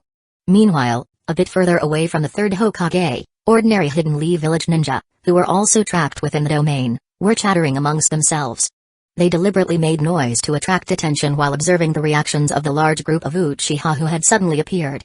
But they found that the Uchiha were acting like ordinary people, as if they were standing in their own clan grounds, chatting with each other, their faces brimming with harmonious smiles. Some even glared at them strangely, as if they were disturbing their harmonious life. It's too real. If I didn't know for sure that they were gone, I would think this was real. Just then, several Uchiha walked towards them. They're coming. Be careful. This unusual action immediately put the Hidden Leaf Village ninja on high alert. Hey, you guys, what are you sneaking around here for? This is Uchiha territory. If you don't leave, we won't be polite. An Uchiha, clearly the captain, stepped forward and shouted. This. The Hidden Leaf Village ninja looked at each other. You're the one sneaking around. And how is this Uchiha territory? Your clan grounds were destroyed long ago. I'm Matsumoto Kofu. I'm a chunin from Hidden Leaf Village. We're just passing through here, don't mind us. Oh, right, this is the Artolfi. The quick-witted ninja took out a few banknotes and handed them over, deliberately touching the Uchiha's hand. The moment he touched him, he shuddered. Oh my god. The hand was naturally warm like that of an actual living human. He's a real person. Matsumoto Kofu discovered a crucial detail and immediately turned to warn his companions. Humphrey, hurry up and leave. Don't stay here. If you weren't a Hidden Leaf Village ninja, I would have arrested you. The Uchiha pocketed the money, snorted coldly, and turned around to beckon the other Uchiha, returning to where they had been standing. On my mother. This shit is too real. The mouths of several Hidden Leaf Village ninja dropped open wide enough to fit an apple. Were the Uchiha not really massacred, and they were instead? Is this an afterlife designed around Hidden Leaf Village? Nonsense, hot blood still flows through my veins. Humphrey, I think we should just spar with them and find out what's going on. Makes sense. Maybe they're just paper tigers trying to scare us. But what if they're not? Can a few chunin like us be a group of elites? The Hidden Leaf Village ninja engaged in a heated discussion. Just as they were hesitating, trying to decide whether to retreat and seek reinforcements, the Uchiha returned. The Uchiha captain stepped forward again and shouted, "Hey, you guys, what are you sneaking around here for? This is Uchiha territory. If you don't leave, we won't be polite." Oh. We'll leave right away, right away." The quick-witted ninja, Matsumoto Kofu, nodded repeatedly. But in the next instant, he froze. Wait a minute. Why did that sound so familiar? Wasn't that exactly what they said about a minute ago? Could it be? To confirm his suspicions, Matsumoto Kofu once again loudly introduced himself. I'm Matsumoto Kofu. I'm a chunin from Hidden Leaf Village. We were just passing through. Oh, right, this is our toll fee. He handed over the money again. Sure enough, after another warning, the Uchiha left. Damn, there's definitely something wrong with them. These guys seem to only have the memory of a lizard. Even his companions had noticed it. But what if he's just trying to scam you? Another companion raised an objection. Good point, but it's easy to find out. We'll change our approach. Kofu nodded and told his companions to wait another minute. During this minute, they sent someone to call for backup, but after walking a short distance, they ended up back where they started. It seemed that leaving the domain directly was impossible. A minute later, the Uchiha came back, shouting the same words. This time, Kofu didn't offer any money. Instead, he boldly said, "Sir, you just took 1,000 ryo from us as a toll. Why are you here to chase us away again?" Bullshit. When did I ever take your money?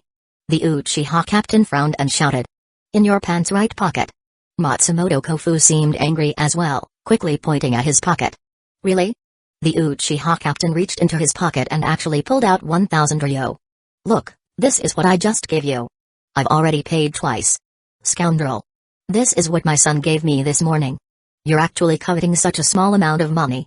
You must be a spy from another village. Men, seize them. Interrogate them thoroughly.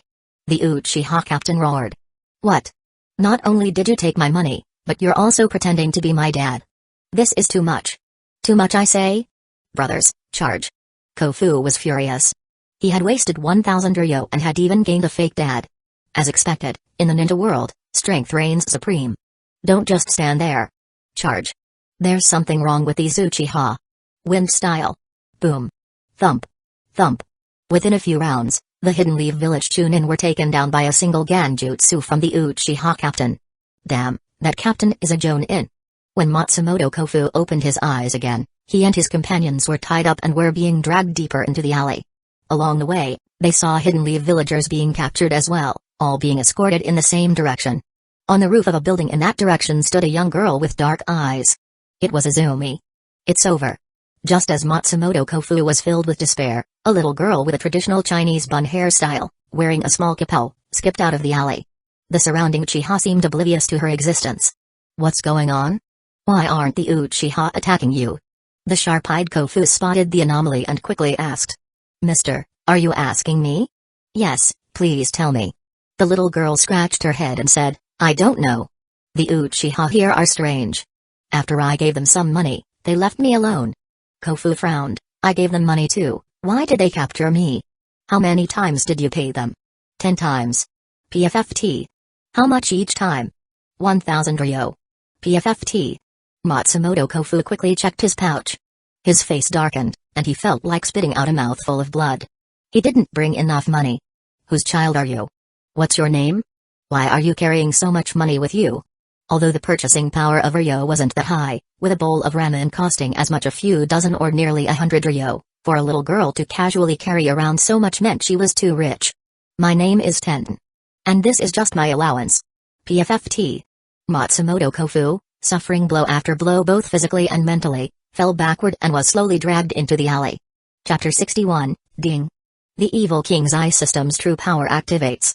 Izumi Uchiha, atop the Hokage rock, releases a primal scream, thoroughly comprehending her own ninja way and awakening the Mangekyō Sharingan. Through the Evil King's Eye System's extraction, you have obtained the abilities of this Mangekyō Sharingan, your eye's external appearance +1. You can freely control whether the Mangekyō Sharingan is visible or not. This will not affect the activation of its abilities. Mangekyō abilities, 1. Control flames, 2. Sealing domain, 3. Susanoo, you can freely alter Susanoo's external form without affecting its strength. A series of notification sounds rang out, and Natsuki felt a burning sensation in his eyes. A surge of immense ocular power gushed forth, and his mental energy took the opportunity to elevate itself to a new level. Even the mystic eyes of death perception in his left eye received a noticeable boost in usage duration. Phew. Walking down the street, the flames in his eyes gradually subsided. Natsuki let out a soft breath. This was an unexpected delight. He hadn't anticipated that recruiting Izumi into the Dimensional Ends congregation on a whim would actually have such a miraculous effect. Of course, more importantly, she possessed the soul of a Chiunabu. As for the abilities Control Flames and Susanoo, those were easy to understand. But what did Sealing Domain mean? Recalling Izumi's earlier display, Natsuki had a vague guess. Then, focusing his mind, he quietly activated the Sealing Domain himself. Sure enough. Sealing Domain creates a controllable domain with a 100-meter radius. Within it, you can use ocular power to materialize your own army. The strength and number of this army increase with the enhancement of your own ocular power. This ability is similar to the power of a character from another work.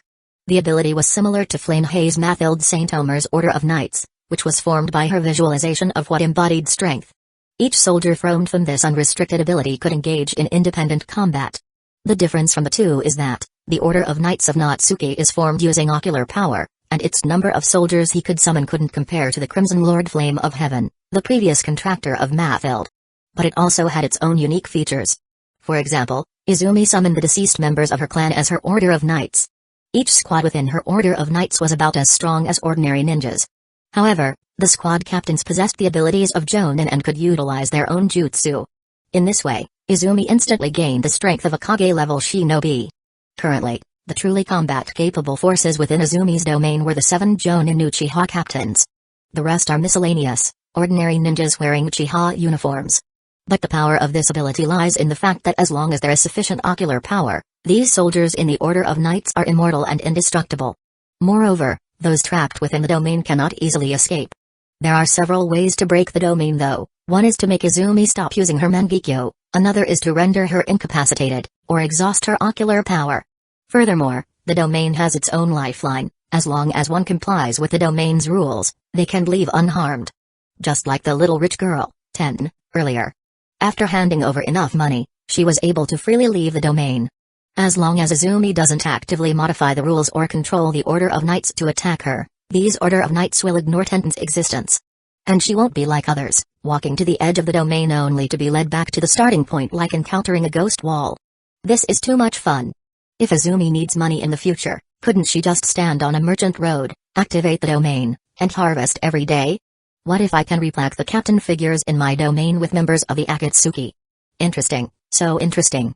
Looking at Izumi in the distance, who had unconsciously activated her domain, Natsuki couldn't help but give her a thumbs up in his mind. Compared to the ordinary Hidden Leaf village ninja who had already begun to riot, the Anbu further back were calmly observing everything. We seem to be trapped in one place by some unknown method.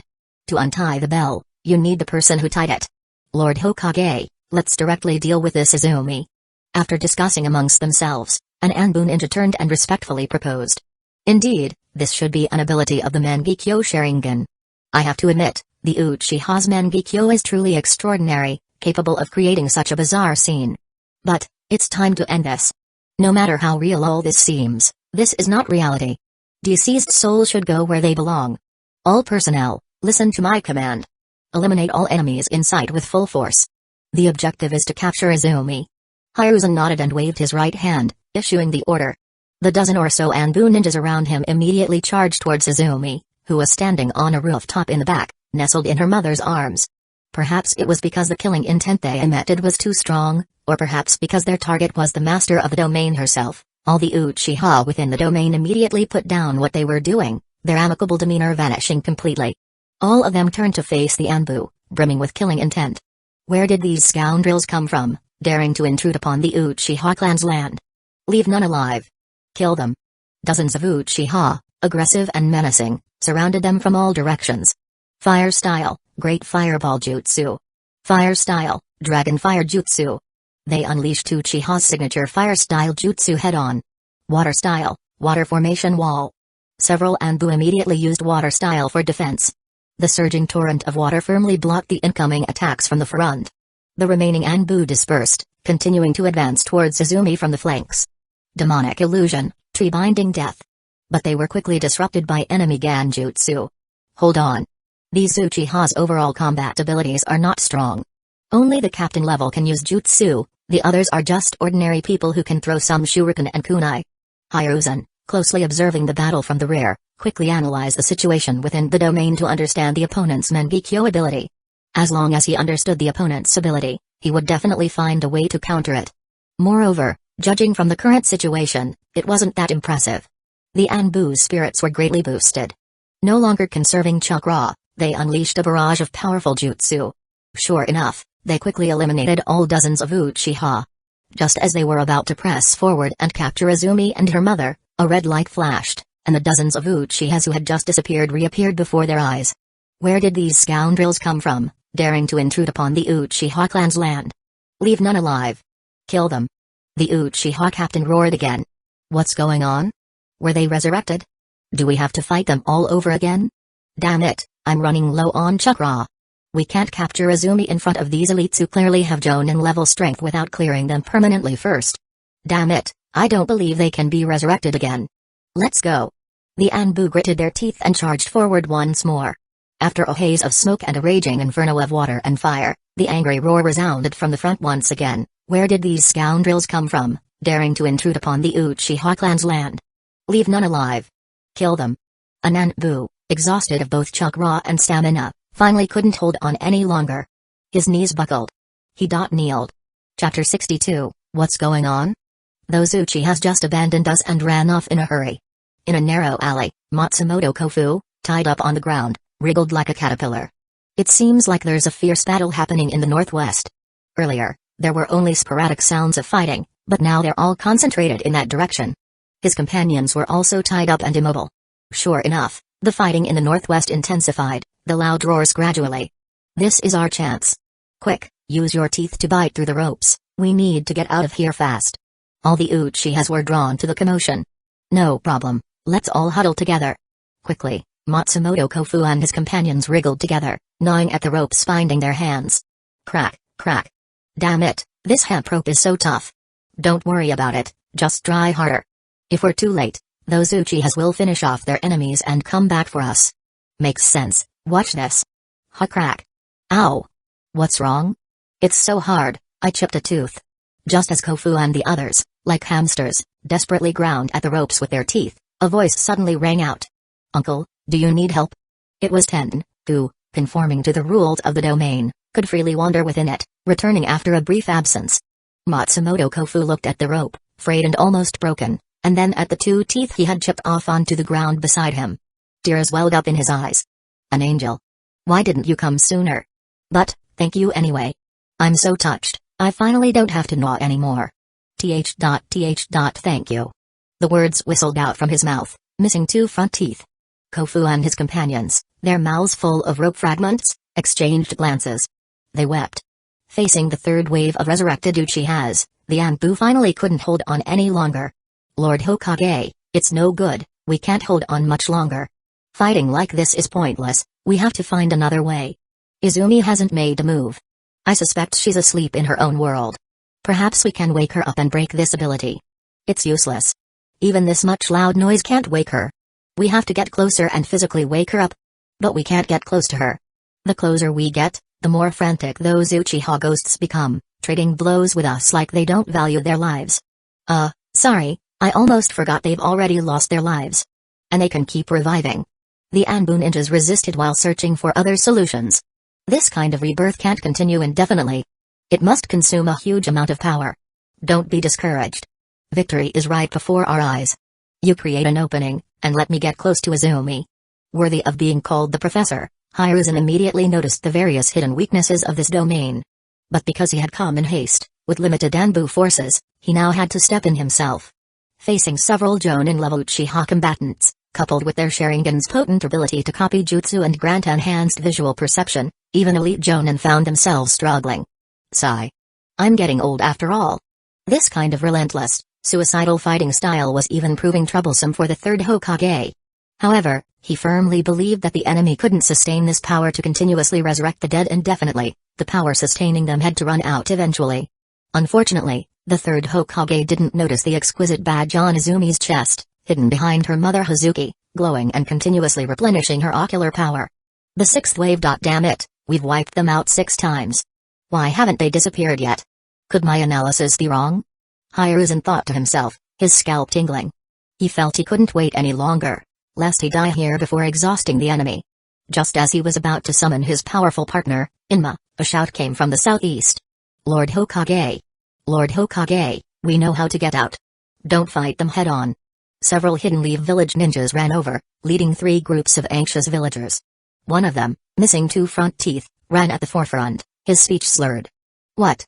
You know something about this place? Hiruzen quickly disengaged from the fight and questioned the approaching crowd. That's right, Lord Hokage. As long as you give them enough money, you can leave the ghastly place. Matsumoto Kofu hurriedly shared the information he knew. There's such a thing? How much money do we need? After listening to their account, the third Hokage was overjoyed. Not fighting was indeed good, he preferred to resolve everything peacefully. He immediately reached into his pocket. Perfect? He had a wad of cash on him. It seems like it costs 10,000 ryo per person. What? Say that again? A little girl who saved us just now used 10,000 ryo to gain safe passage. Hearing this, the third Hokage quickly counted the money in his pocket. His face darkened. He was 5,000 ryo short.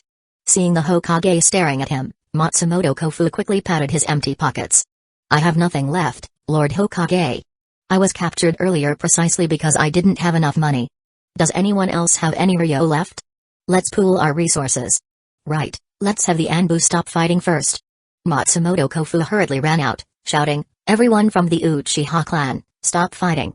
We're here to pay the toll, we mean no harm. Sure enough, as soon as he said these words, the Uchihas gradually stopped. It actually worked. Quickly withdraw your killing intent, don't provoke them again. Seeing this, the exhausted Anbu ninjas also quickly stopped fighting and retreated. We just have to give them 10,000 ryo each to not be attacked? Wow, these bastard Uchihas, even in death they don't forget to rake in the dough. Crap, I only have 800 ryo. I only have 300 ryo, just enough for a few meals. Let's pool our money together and get Lord Hokage out first so he can find reinforcements and break this place. Then we'll all be safe. Okay, count mine in. I have 150 ryo. You're amazing, 150 ryo. You made it sound like 15,000 ryo. Stacks of ryo bills were gathered into the Hokage's hands. Hiruzen's hand trembled as he held the money. I'm the Hokage, I can't leave this place and leave you all alone here. Just choose one person to go out and seek help. With me here, we can at least hold on. Just give us a little more time to figure out this place, and we'd be able to break out of here without a problem. Matsumoto Kofu quickly shook his head. No, Lord Hokage. You are the pillar of our Hidden Leaf Village. You must get out first. That's right, Lord Hokage, if you don't leave, neither will we. I really don't like hitting people to make them understand. Can someone stand up for me? Hiruzen's forehead was covered in black lines. But he put on an expression of reluctant acceptance. Alright, let's not waste any more time. Once I'm out, I'll immediately mobilize troops to break this cage and rescue everyone. Thank you, Lord Hokage. We will definitely hold on. Hiruzen, carrying the crowd-funded 10,000 ryo, walked towards the Uchihas. Behind him were more than a dozen ninjas, including Anbu, and dozens of Hidden Leaf villagers. The ninjas were all bruised and swollen. Hello, this is my toll fee. Hiruzen found it difficult to speak. He actually had to pay a toll on his own territory? What kind of logic was that? Sigh. The third Hokage took a deep breath, forcing himself to endure. He had endured all kinds of hardships over the years, and he absolutely couldn't lose his cool over such a small matter, even if there was only a 1% chance of things going wrong. Truly worthy of being a generation's hero. Sure enough, after receiving the money, the Uchi has ignored Hiruzen. Just as he breathed a sigh of relief and was about to leave to gather troops, a soft groan came from the rooftop ahead. Izumi stretched and woke up completely. Alas, Mother in this domain is indeed not a truly living person. Izumi had just told her so many secrets, but once the minute mark was up, her mother forgot all those things. Still, this was enough, truly enough. Only then did Izumi have time to look at the crowd below. The first thing she saw was the bruised and battered Hidden Leaf Village ninjas, and the third Hokage. What happened to everyone? Izumi couldn't help but ask. The Uchiha captain who had received the money quickly took out all the bills and leaped to Izumi's side. Lady Izumi. This is from Hidden Leaf Village. In appreciation of our Uchiha's contributions, they spontaneously raised these funds to improve our food and equipment. Despicable. Shameless. Seeing the Uchiha captain blatantly lying, the Hidden Leaf Village crowd was speechless, suffering in silence. This. Thank you everyone, Izumi said gratefully. Hidden Leaf Village is the place where I was born and raised. I didn't expect to receive such a warm farewell before I leave to eradicate the evils of the ninja world. Thank you again, I will come back. After saying that, Izumi deactivated the domain and stuck out her adorable tongue. Everything that had happened in the domain flashed through her mind like frames in a film. Afraid of being blamed by Natsuki, she quickly flapped her fiery wings and soared into the sky, disappearing over the horizon in the blink of an eye. PFFT. Having just paid the money, only for the other party to wake up and remove the domain, the pent-up frustration in Hiruzen's chest reached its peak. He suddenly choked in his own saliva and collapsed to the ground. Lord Hokage! Lord Hokage! The Anbu ninjas quickly surrounded him. No one is allowed to speak of what happened just now. Everyone present will receive 20,000 ryo as compensation, Hiruzen instructed weakly. As the Hokage, he was actually forced to pay a toll in his own village. If word got out, it would greatly damage his personal reputation. The next moment, thinking about the enormous cost of post-disaster reconstruction, he felt a pang of heartache, his head lolled to the side, and he fainted completely. I shouldn't have rushed out of the Hokage tower after hearing that loud noise. I didn't gain anything noteworthy, but I ended up with a whole lot of trouble. As the domain dissipated, the clamor of the outside world gradually filtered in. A dense crowd and fully armed Hidden Leaf Village ninja forces came into view. Chapter 63, reporting to Lord Hokage, we apprehended another 10 people shouting nonsense atop the Hokage rock today. An Anbu member reported the situation within the Hokage tower. Lock them up. Don't release them for at least a year or two. Hiruzen roared. Declare the area surrounding the Hokage rock a restricted zone. Arrest anyone who approaches without authorization. Hiruzen massaged his temples. 3 months had passed since the Izumi Uchiha incident. During this time, the flow of people coming and going in Hidden Leaf Village had increased, along with the number of envoy delegations from other villages. Most annoyingly, the aggressive Hidden Clouds Village delegation had returned. Their purpose this time was clear to the naked eye, to assess Hidden Leaf Village's remaining strength after the Uchiha rebellion and investigate the string of mysterious incidents plaguing the village. The most recent incident involved Izumi Uchiha publicly standing on the Hokage rock, acting foolishly in front of the villagers, and spouting Chaunabiu nonsense. As a result, she gained immense power, transforming into a crimson-haired angel before everyone's eyes. She instantly became incredibly famous. Ordinary people even believed it was a blessing from past Hokages. Consequently, people frequently ran to the Hokage rock, yelling and screaming, hoping to inherit special powers. This severely tarnished Hidden Leaf Village's image and humiliated the third Hokage in front of the foreign envoys. Have you located Izumi Uchiha? Hiruzen stopped massaging his temples, resting his head in his hands. The memory of the events 3 months prior brought him another wave of headaches. Izumi's whereabouts are erratic, the Anbu replied. However, she recently proclaimed herself a member of some congregation and, under the title Crusader of the Crimson Flames, has been active throughout the ninja world, wiping out numerous bandits and thieves. Moreover, she's using the rewards from these missions to place a bounty on Itachi Uchiha's head. Her personal vendetta has driven Itachi's bounty to 30 million ryo, and the amount continues to climb. Kakazu, the S-rank missing ninja and bounty hunter from Hidden Waterfall Village, has publicly expressed interest in this crusader who's disrupting his lucrative bounty hunting business by hogging all the high-paying missions. He has even offered a paltry 10,000 ryo for information on her location. The Anbu agent methodically reported all gathered intelligence. Where's that golden pineapple, Hero King and Fugaku's group? Hiruzen questioned. The Hero King, Gilgamesh, escaped our ambush again last week.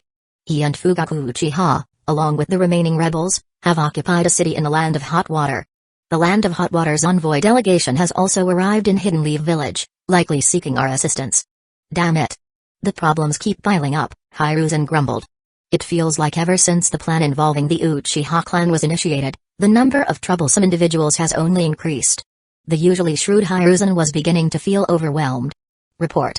Darui, head of the Hidden Clouds Village delegation, requests an audience. A voice announced from outside. Hiruzen immediately dismissed his subordinates and rose to greet the Hidden Clouds Village ninja. While the third Hokage met with Darui, another group from the Hidden Clouds Village delegation strolled through the streets near the Ninja Academy. Are you sure the Ninja Academy is where most of these strange occurrences in Hidden Leaf Village happen? Sammy, a blonde, buxom Cloud Jonin, asked a street vendor while pretending to examine the trinkets on display.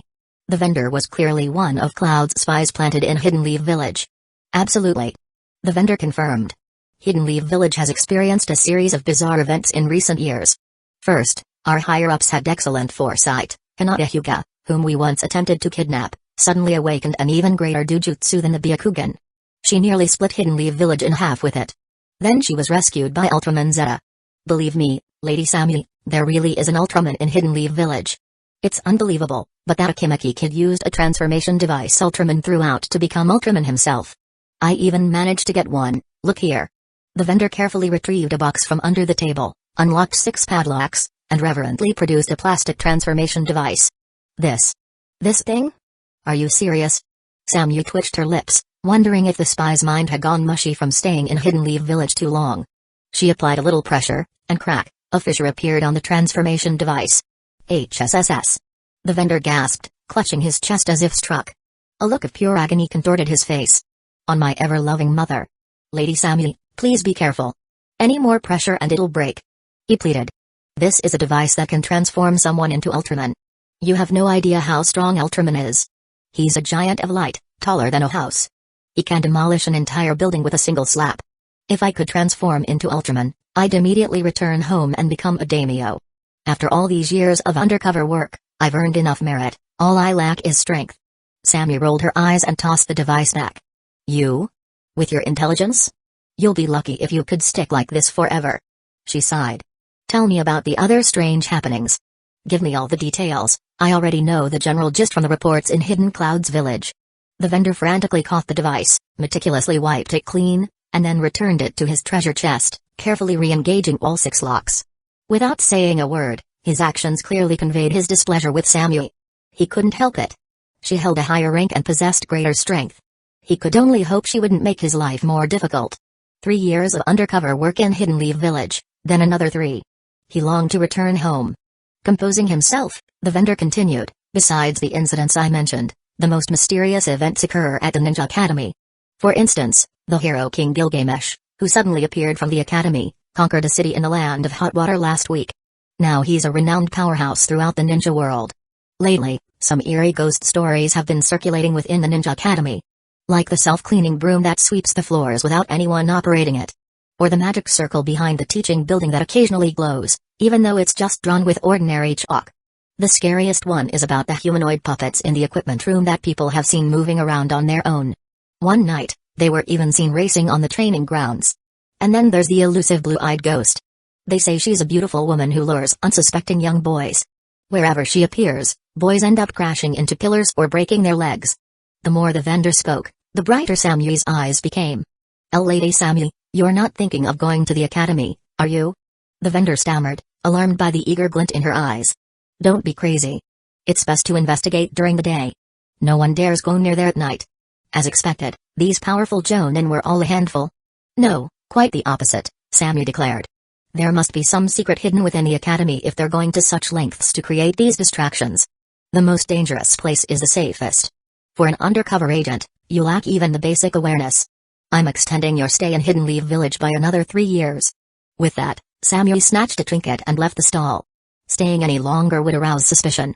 She had made up her mind, tonight, she would infiltrate the Ninja Academy. My lady, no. The vendor wailed, his dreams of returning home shattered. He only realized he had attracted the attention of those around him when their gazes fell upon him. He froze, remembering his undercover identity.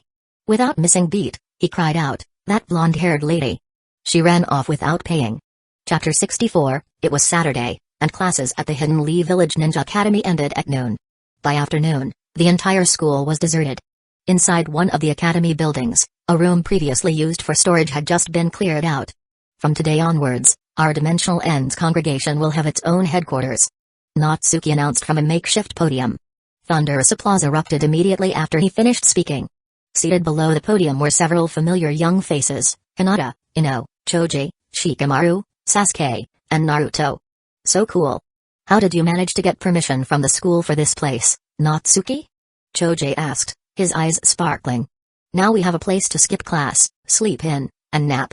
Ahem, Natsuki coughed, adopting a serious expression. Well, you see, constantly maintaining dimensional stability and safeguarding the peace of the academy is tiring work. We naturally require a secure place to recuperate. Oh. The children nodded in unison, completely convinced. In reality, Iruko had initially refused Natsuki's request. Such an obviously unreliable-sounding club couldn't possibly be safeguarding any kind of peace, let alone a dimensional kind. However, when Natsuki yelled, "Super Invincible Thunderbolt," Iruka immediately slammed his hand on the table and agreed. At the very least, they could help maintain peace within the academy and prevent the children from fighting. From now on, this will be one of our bases. Today, we must make sure it's thoroughly cleaned, Natsuki declared. But before that, let's welcome 2 new members to the congregation, Sasuke and Naruto. Just then, as if sensing something, Natsuki's eyes glowed with a faint red light. A slight smile crept onto his lips. Sealing barrier, activate. Instantly, an invisible energy field enveloped the entire academy. Meanwhile, Lady Sammy, are you sure we should investigate the academy now? A cloud ninja asked the blonde girl leading their small group. They were all members of the Hidden Clouds Village envoy visiting Hidden Leaf Village. Of course. Dusk is when security is most lax. Many guard posts change shifts at this time, Sammy replied. Besides, we're here to investigate the academy's ghost stories and to see if we can obtain some mystical power. If nothing happens, wouldn't this trip be a waste? There was an undeniable glint of excitement in her eyes. She wasn't one to sit still. Besides, if they were discovered by Hidden Leaf Village ninja, they could easily make up an excuse. In Hidden Leaf Village's current state, would they dare start a war? A few years ago, they had endured the Hidden Clouds Village's blatant provocation and even sacrificed a high-ranking Hyuga member for peace. Alright, the 3 remaining team members nodded. Since their captain had made the decision, they couldn't object. The 4 of them stealthily bypassed the nearby Hidden Leaf Village ninja and scaled a wall surrounding the academy. As soon as they landed, they headed towards the most prominent building, the main teaching building. However, halfway there, a thick fog began to roll in throughout the academy. What's going on? How can fog form in this weather? Before entering, they had clearly seen a clear sky and a beautiful sunset. How could fog appear so suddenly once they were inside the school grounds? Be careful, this isn't normal fog, a tall, thin team member said calmly.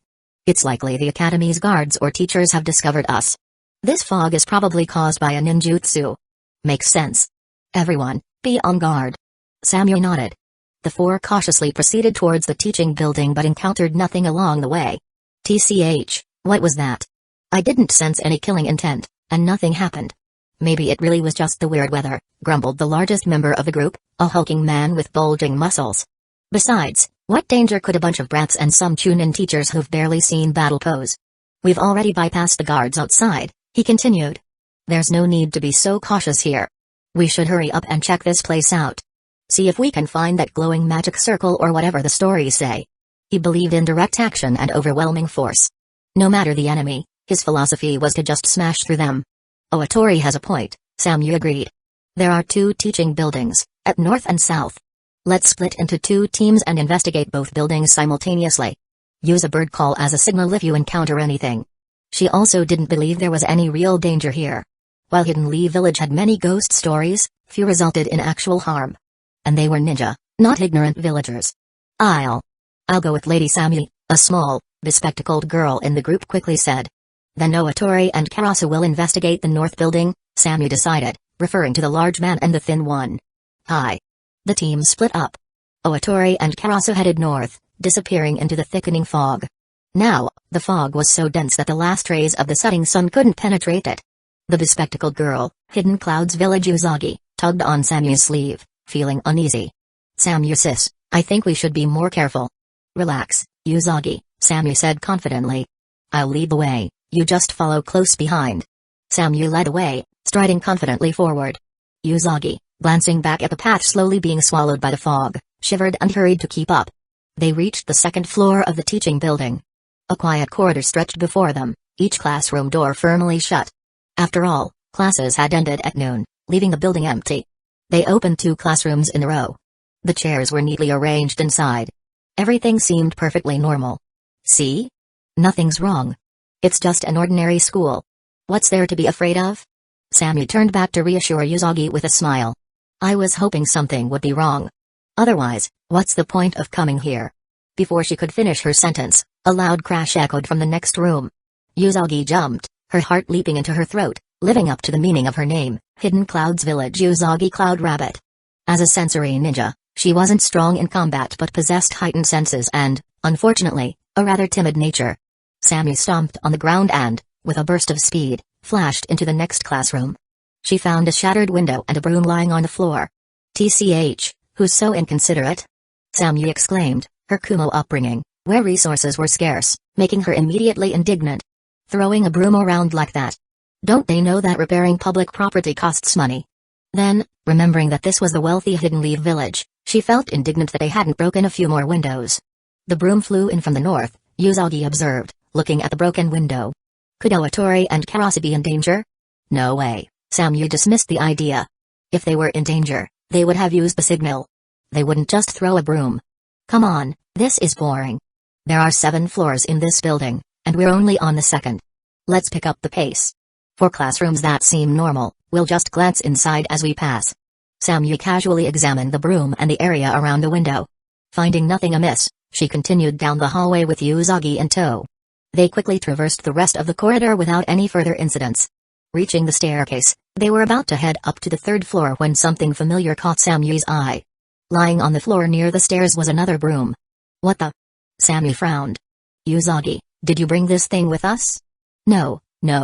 I've been right behind you the entire time, Usagi insisted, shaking her head vehemently. Then, recalling one of the Academy's ghost stories, she added, could it be that self-cleaning broom that moves on its own? She gulped, nervously glancing around. Nonsense, Samu scoffed. This is the ninja world. Someone's definitely playing a prank with this broom. When I catch them, I'll turn their face into a pig's. But if there really is some kind of mysterious power, even better. I'll claim it for myself. Samu strode forward and examined the broom. She even checked for invisible strings but found nothing out of the ordinary. I just used my sensory jutsu, Hidden Cloud's Village, Usagi said, her voice barely above a whisper. There's no one else nearby. Shouldn't we just leave? Fine, let's go. This time, without further discussion, they hurried up the stairs. They climbed quickly, ascending countless steps and turning dozens of corners without realizing how far they had traveled. This isn't right, Samu said, finally noticing the discrepancy. There's no way the stairs should be this long. It didn't take nearly this long to get from the 1st floor to the 2nd. We should have climbed a dozen floors by now. Just as this thought crossed their minds, they saw 2 small children, each carrying a bucket, sitting on the handrail and effortlessly gliding upwards towards the 3rd floor. The children gave them a curious look as they passed. Yes, they were sitting on the stationary concrete handrail. Then, with a turn, they vanished from sight. Ha ha, Sasuke, did you see that? Those 2 idiots are sitting on the handrail staring at their feet. Hilarious. Be quiet, Naruto, you idiot. Another voice hissed. They might be new teachers. We'll be in trouble if they hear us. Their laughter echoed down from above. Samu's face flushed with anger. Those 2 brats were clearly gliding on the railing, and they dared call them idiots for trying? Ignoring Usagi, she charged up the stairs, to catch the little pipsqueak who dared to mock them. However, after rounding a corner, she found Usagi, who should have been behind her, now standing in front of her. It seems you guys really don't want the bonus chapters. Chapter 65, Little Usagi? What's going on? Why are you in front of me? Samu's heart lurched, a sense of foreboding washing over her. Lady Samu, I hadn't even moved yet. I was just standing here, and then you came up from behind here, the bespectacled girl said with a mournful face. Humphrey. It seems we've been tricked. Such a powerful Genjutsu, to make us unaware of being in a Genjutsu for this long. Samu's nimble hands quickly formed seals, release. A moment of silence passed. The surrounding environment hadn't changed in the slightest. Is it broken? No. I don't know. I still can't sense any others, not even the two kids we saw earlier. I can't sense their location. The bespectacled girl closed her eyes, beads of sweat forming visibly on her forehead. Then you stay here. We'll know if I run up further. With that, Sammy started climbing the stairs again. Yet, the next moment, she appeared behind the bespectacled girl once more. As expected, it's not working. We haven't escaped the Genjutsu, Sammy said, slightly breathless. How about we do what those two kids did and climb up the handrail? I have a feeling that those two kids might be the clue to getting out of here. We've actually been sitting on the handrail the whole time, not really moving. Meaning, what we're seeing is different from reality. Our vision and perception are under an illusion. It's just that with our methods, we can't break this kind of Genjutsu. How about we try a different approach that results in the same outcome as those kids did? Usagi suggested, wiping the sweat from her brow. Impossible. I'd rather die than do that. Didn't you hear how they mocked us before? Such an unsightly, vulgar, stupid method. I won't use it. You can do it if you want, Samu scoffed, turning her head away. Then I'll try. If it works, I'll call for you. The bespectacled girl, small in stature, didn't care about looking silly. The key was escaping this endless staircase. She walked over to the handrail and, with a hop, jumped up. Then, clamping her legs around the handrail, she began to ride the handrail upwards. She was truly, utterly comical. Like a rabbit hopping. Samu wanted to laugh but held back, afraid to dampen her partner's enthusiasm. She deliberately looked away, yet couldn't help but steal glances from the corner of her eye. It seemed to be working. In a short while, the bespectacled girl climbed up to the third floor along the handrail and disappeared from sight. The next moment, Usagi's voice came from above, Lady Samu, this method really works. I've reached the third floor, come up quickly. Now, Samu was dumbfounded. It actually worked? Thinking about that awkward posture, would she really have to climb up like that too? I don't believe it. I'll run up myself. If I'm fast enough, can this damned staircase still trap me? With that, Samu used the body flicker jutsu, swiftly ascending the stairs. Soon, the endless cycle repeated once again. Exhausted and out of breath, she still couldn't escape the staircase. Damn it, it seems we can only use this stupid method. Good thing no one's around to see me. Samu looked around, confirming that no one was peeking. Her face flushed as she jumped onto the handrail, also inching her way up to the third floor. Unbeknownst to them, 3 pairs of eyes were observing them like lab rats. The strange occurrences on the staircase were all due to Natsuki activating his newly acquired sealing domain. He could modify the rules within the domain as long as they weren't too outrageous. Unlike Izumi's domain, where the Order of Knights was comprised of Uchiha clan members, Natsuki's Order of Knights consisted of various props and teachers from the Ninja Academy. Of course, just like in Izumi's domain, where the true fighting force was the Uchiha captains, the true power within Natsuki's Order of Knights resided in the Academy teachers. They would soon make their presence known before these Hidden Clouds village ninjas. Huff. Huff. Sammy's breath came in ragged gasps. The short distance from the second to the third floor had left her fair face flushed. Half from exhaustion, half from embarrassment. Little Usagi, this is our secret. You can't tell anyone, understand? Otherwise. Arriving on the third floor, Samu didn't pay attention to anything else, first threatening the bespectacled girl before her. She was still a young woman. If this embarrassing and humiliating behavior were to be exposed, the thought alone drove her mad. Lady Samu, I won't tell anyone. Usagi nodded her head vigorously.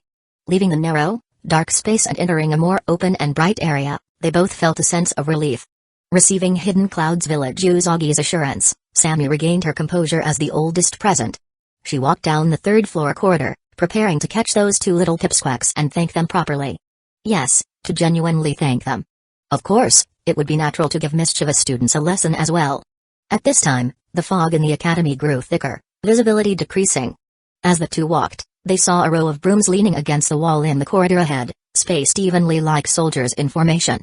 Why are we encountering these things again? Samu's heart skipped a beat.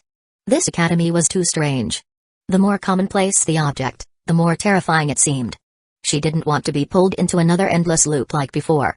Suddenly, her clothes tightened. Samu looked back. Hidden Clouds Village Usagi was tugging at the corner of her clothes, her face on the verge of tears. Lady Samu, behind. There's one behind us too, it's following us. Samu focused her gaze and, sure enough, The broom they had encountered on the second floor had followed them to the third. You fucking wannabe ghost, get lost. Cloud style, flying blade. Several blades of light slashed fiercely behind her, dispersing a large swathe of fog. The broom lying on the ground was cut into several pieces. Humphrey. Let's go, ignore these things. These are just common cleaning tools in the academy. Sammy snorted, not bothering to avoid them, pulling Usagi past the line of soldiers. The fog was dense, and water droplets covered the windows of the classrooms lining the corridor. It was impossible to see inside. They could only open each door and check. Where did those two brats who came up before us run off to? Sammy frowned. I don't know. I didn't see anyone else after coming up to the third floor. They were carrying small buckets, they should be going up to clean. Maybe they're in one of the classrooms here, or maybe they went to a higher floor. Usagi stuck close to Sammy, occasionally glancing behind her. With her sharp senses, she felt as if something unknown was following them. Lady Sammy, let's leave this place. This academy is too terrifying. Is this really still the Hidden Leaf Village Ninja Academy? I keep feeling like something is following us, Usagi said, her voice trembling. As a sensory ninja, she wasn't afraid of snakes or insects, but she was terrified of these inexplicable, undetectable things. TCH, what's so scary? Can ordinary cleaning tools kill us? It's not that this school is too weird, it's that it's too ordinary. To embolden Usagi, Sammy turned around and looked intently behind them. Sweeping aside the fog, they saw a dense mass of brooms standing upright, hopping towards them in a frantic rush. There were even more than they had seen in the first half of the corridor. The fuck? Even the relatively calm and courageous Sammy was startled. But in the next moment, her battle instincts kicked in, and she quickly drew the ninja sword from her waist. Cloud style. Even more fierce blades of light flashed, wood splintered, and straw flew. The densely packed brooms instantly shattered, lying in pieces all over the floor. Humphrey. Done. I'll cut down as many as they come. Sammy sheathed her sword, turned around, and clapped her hands, feeling a sense of accomplishment at having eliminated the source of her fear. Lady Sammy, can you please stop saying things that attract aggro? Usagi cried. What's wrong? Didn't I take care of them? Sammy froze. A second later, the rustling sound behind him grew louder and louder. She looked back. Good heavens. The brooms, which had been chopped into pieces, were reassembling themselves. They had recovered. The next moment, they charged forward again, hopping collectively. What the hell are these things? Blades of light flashed, leaving behind another scene of devastation. But moments later, they were restored. After several repetitions, Sammy's hand holding the sword began to tremble. Damn it. They had just escaped one endless loop, only to fall into another. These brooms weren't particularly harmful, but they were incredibly insulting. They just wouldn't stop. If this went on, they would run out of stamina. Run. Without another word, Sammy grabbed Usagi and ran towards the corridor on the other side. This infinitely looping phenomenon, like the staircase before, must have a key, a way to break the cycle and prevent them from restoring themselves. But they needed to create some distance, to buy themselves time to figure it out. The two sprinted, their footsteps echoing clearly in the quiet school corridor, followed by the dense rustling sound behind them. Just then, a faint light flickered in a classroom ahead in the mist, and they could vaguely make out figures inside. Now, let's look at this pressure point, a teacher's voice came, giving a lesson. Someone. Overjoyed, the two felt like they had found an oasis in the desert. Finding other humans in this eerie, lifeless academy, whether friend or foe, was comforting news. Neither of them, especially Sammy, noticed how their mindset of secretly investigating the academy had subtly shifted in this pervasive atmosphere. They were subconsciously ignoring many things. They quickly darted into the classroom and slammed the door shut. The rustling sound outside rushed past and gradually faded away. Phew. Leaning against the door, they exhaled heavily, finally escaping those troublesome things. Who are you? New teachers. Hearing this, the two looked up. Ahead, the dim light only illuminated the podium. The teacher who was lecturing looked at them with confusion. They're actually real people, the two exchanged excited glances. In the next moment, they remembered their purpose. They were members of the Hidden Clouds Village Envoy, not new teachers. Fortunately, they weren't wearing their Hidden Clouds Village headbands. But since this teacher didn't recognize them, perhaps they could. At this point, they had to admire Hidden Leaf Village. It was truly impressive, the teachers and students working overtime studying until this late, even in such a terrifying school. No wonder Hidden Leaf Village produces so many geniuses and holds the title of the #1 ninja village so firmly. Fear-based education was their primary teaching method. And now, I, the great Sammy, have finally uncovered their secret. Yes, We are the new. Samui straightened her clothes and took 2 steps forward, approaching the podium. Wonderful. I was dying to take a break. The teacher happily interrupted Samui, stepping down from the podium. Could you watch the students and teach the class for me? I need to use the restroom. I'll be back soon. Oh right, my name is Ka. These students are quite the troublemakers. Make sure they don't leave the classroom, alright? With that, the 5-foot-tall Ka pushed past them, opened a door, and disappeared into the fog outside. It's dangerous out there. Usagi called out kindly. Unfortunately, he had already vanished into the thick fog. Sigh, Hidden Leaf Village might have just lost a good teacher. And it wasn't their fault. Fearful that the indestructible broom soldiers would return, Usagi quickly closed the classroom door. They faced the classroom filled with shadowy figures. To ease the awkwardness and buy some time to figure out how to break the cycle, they would just have to improvise and make something up. And maybe ask these students about the situation in the school. The 2 stepped onto the podium. On the podium sat a wooden mannequin covered in acupuncture point markings. Was this to teach the students how to identify pressure points? Alright students, let's. Samui looked up. Her attention had been on the door and the teacher earlier. Also, due to the dim lighting, only a small area above the podium was lit, leaving the rest of the room shrouded in darkness. As she spoke, she finally noticed that there were no students behind the desks. They were all wooden puppets sitting upright. Let's. Nani? What the? That teacher was messing with us. Samui slammed her hand on the podium, furious. She immediately turned to leave the podium, intending to catch the bastard teacher who had tricked them. Suddenly, all the wooden puppets in the classroom stood up. Teacher, class isn't over yet. The unified voice froze Samui in her tracks. Chapter 66. Meanwhile, Oatori and Karasu, who had split up with Samui and the Glasses girl to explore the north building, also encountered the tailing brooms. But unlike the 2 girls who took a more gentle, evasive approach, the short-tempered, nearly 2-meter-tall, muscular man code-named Oatori directly used jutsu to reduce the tailing broom soldiers to ashes. Humphrey. Don't try to test us with these petty tricks anymore. It's useless. If you have the guts, come out and let's have a proper fight. Oatori roared, standing in the corridor on the 3rd floor of the north building. His voice boomed like thunder, even causing the surrounding fog to churn. His body surged with power, and faint electrical sparks crackled around him. Although it couldn't compare to the 4th Raikage's lightning-style chakra mode, it still possessed considerable defensive and explosive power. His nearly 2-meter-tall, robust physique stood like a wall, providing a strong sense of security. Karasu, who usually disliked standing next to Oatori because it made his own slender frame seem even more like a bamboo pole, was grateful to have Oatori by his side in this suddenly fog-filled, dangerous school. Sure enough, after Oatori's roar, the troublemaker appeared. Thump. Thump. Thump. Heavy footsteps echoed from the end of the corridor, as if a giant was charging towards them. Snort. Huff. Like an enraged bull, rough breathing dispersed the fog to both sides. Oatori and Karasu finally saw the newcomer's appearance. A burly man, over 2 meters tall, nearly 3 meters, with a face full of flesh, came into view. His explosive muscles were terrifyingly layered, and a single arm was thicker than Karasu's entire body. Gulp. Karasu's eyes widened, and he swallowed hard. What kind of monster was this? Hidden Cloud's village was known for their muscular men, like the 4th Raikage, Killer Bee, and even Oatori. But compared to this guy, they looked like children. Roar. Intruders. Die. The burly man stomped the ground and charged towards the 2 like a mountain. Come on.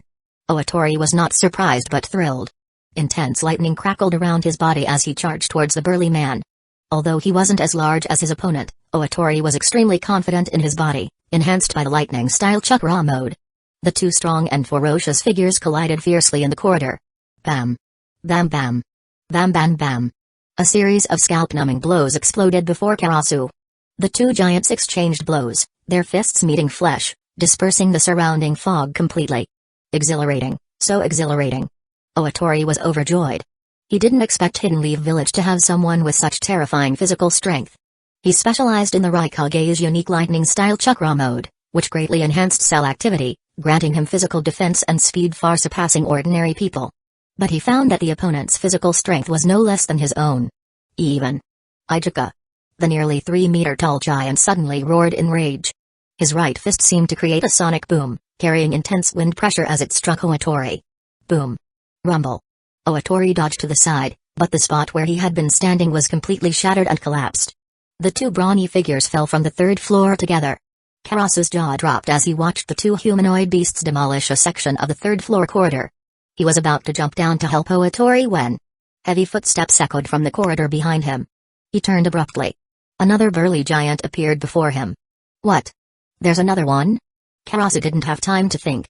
His hands blurred as he rapidly formed hand seals, lightning style, ground walk. Blue arcs of electricity surged along the ground towards the giant. In the blink of an eye, the giant's body was flashing with electricity and even emitting the smell of burnt meat. Ha! This guy's body is strong, but he can't withstand jutsu damage. Karasu felt overjoyed at having inadvertently discovered the giant's weakness. He had originally only intended to use ground walk to immobilize the opponent. He didn't expect to seemingly electrocute him in one go. Ijuka. Just as Karasu thought it was over, the burly giant roared. Whoosh! His snorting breaths were as powerful and prolonged as a bull's. Thump!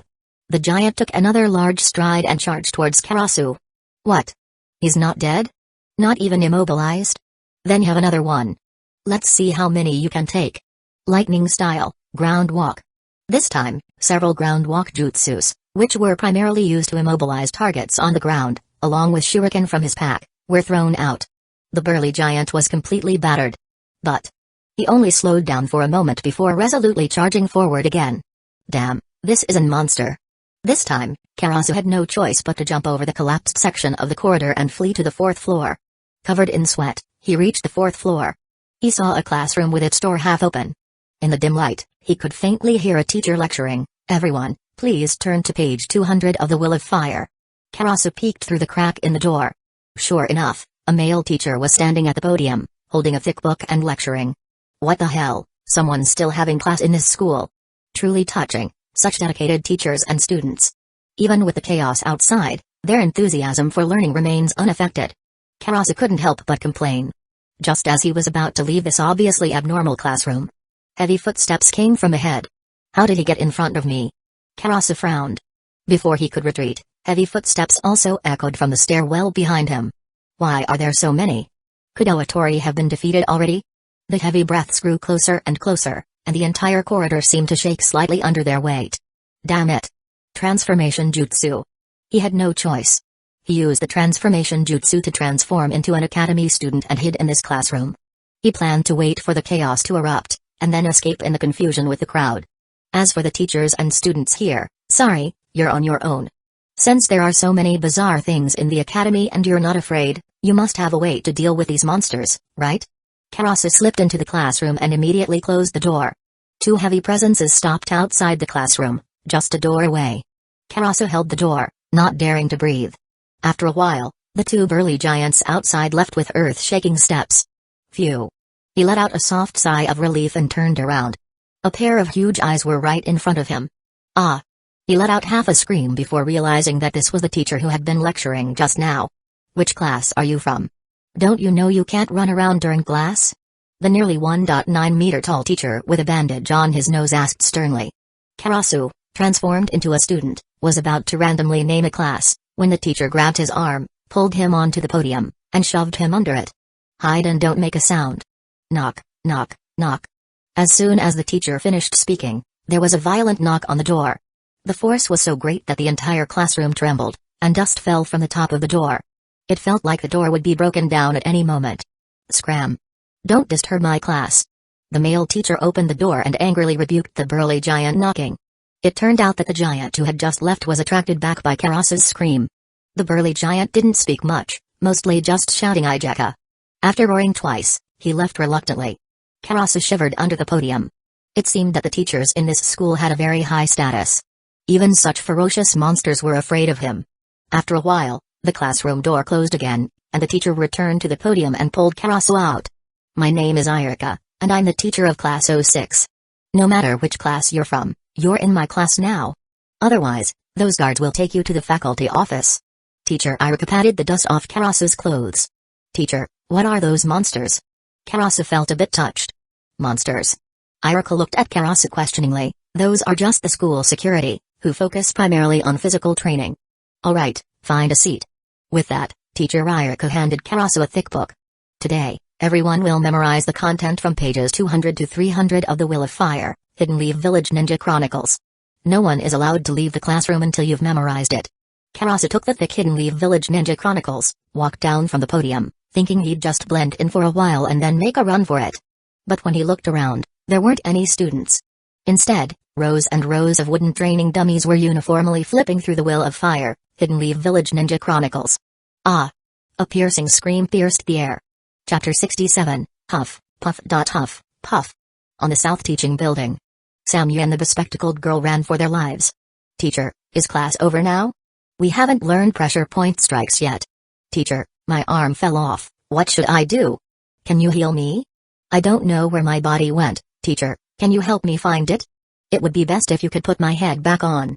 Behind them, a large group of terrifying, talking wooden mannequins chased the two. Get away, get away. I'm not your teacher. What in the world are these things? Usagi, have you found the puppeteer controlling these things? Samyu asked breathlessly while slashing at the approaching mannequins.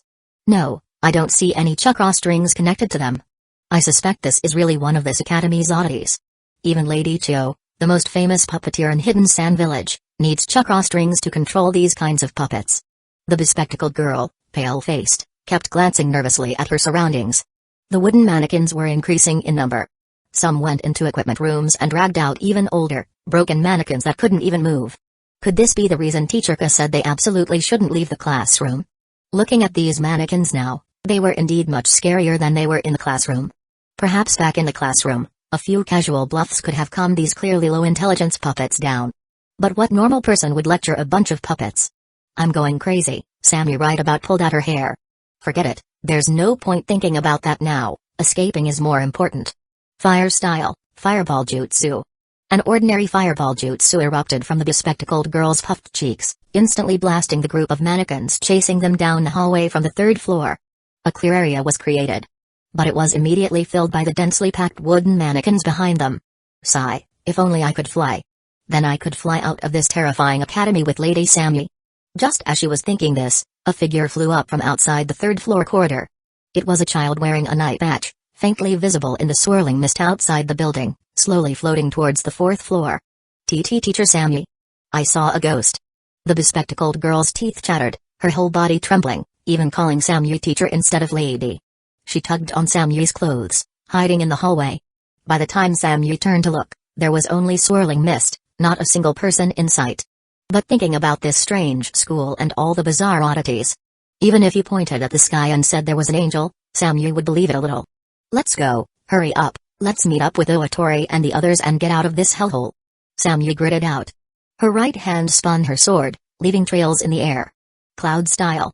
Another wave of puppets was knocked down. You newcomers, you idiots, why did you let my students out? Can't you even teach them a simple pressure point strike? I'm so angry right now. At this moment, a figure appeared from the corridor on the other side. It was Teacher Ka, who had used the bathroom as an excuse to leave them in the classroom. If you can't even teach simple children as teachers, then let me, Teacher Ka, teach you a lesson. Ka, only 1.5 meters tall with a small band-aid on his nose, glared furiously. Veins bulged on his forehead. His eyes instantly turned completely white, without a trace of pupils, whiter than the Byakugan, like a terrifying demon from hell. Gentle fist, 8 trigrams 64 palms. He stomped on the ground, instantly crossing several meters, shooting towards the bespectacled girl who was closest to him. Fire style, grr. Only managing to form half a hand seal, the bespectacled girl's chakra flow was abruptly cut off by a palm strike. Her jutsu was instantly interrupted. First palm. Second palm. Ka's imposing shouts echoed continuously. 2 palms sent the bespectacled girl flying into the air. Just as he was about to continue with the full 64 palms, Samyu, who had been holding back the wooden mannequins, finally returned with her sword to assist. Stop! With a furious roar, Samyu charged. Ka hastily retracted his palms to avoid the sword light, a slight smirk appearing on his lips. His arms suddenly straightened, palms facing outwards. 8 trigrams palms, revolving heaven. Boom! In the narrow corridor, the sudden, terrifying cyclone sent Samyu flying, blasting her out from the third floor. She vanished into the vast sea of mist. In the next moment, Ka glanced at the bespectacled girl, who seemed to pose little threat and had lost her fighting ability. He jumped from the third floor as well, chasing after Samyu. Lady Samyu. The bespectacled girl worriedly propped herself up with her numb body and walked to the railing, looking out at the vast sea of mist. Her meridians were blocked, her chakra unable to flow freely. The teachers in this school were terrifying too. Teacher. Teacher, my arm hurts, can you help me look at it? The surrounding wooden mannequins closed in again. The bespectacled girl's expression stiffened. As if possessed. She turned around mechanically like a wooden doll. A one-armed wooden mannequin walked at the front, about to approach her. Wait, can you actually feel pain? Answer the teacher properly. There was no other way. Her body was injured and hadn't recovered yet. She could only temporarily accept her identity as a new teacher. The bespectacled girl forced a stiff smile that would make anyone retreat in fear. But the wooden mannequins nodded. She was one of their own kind.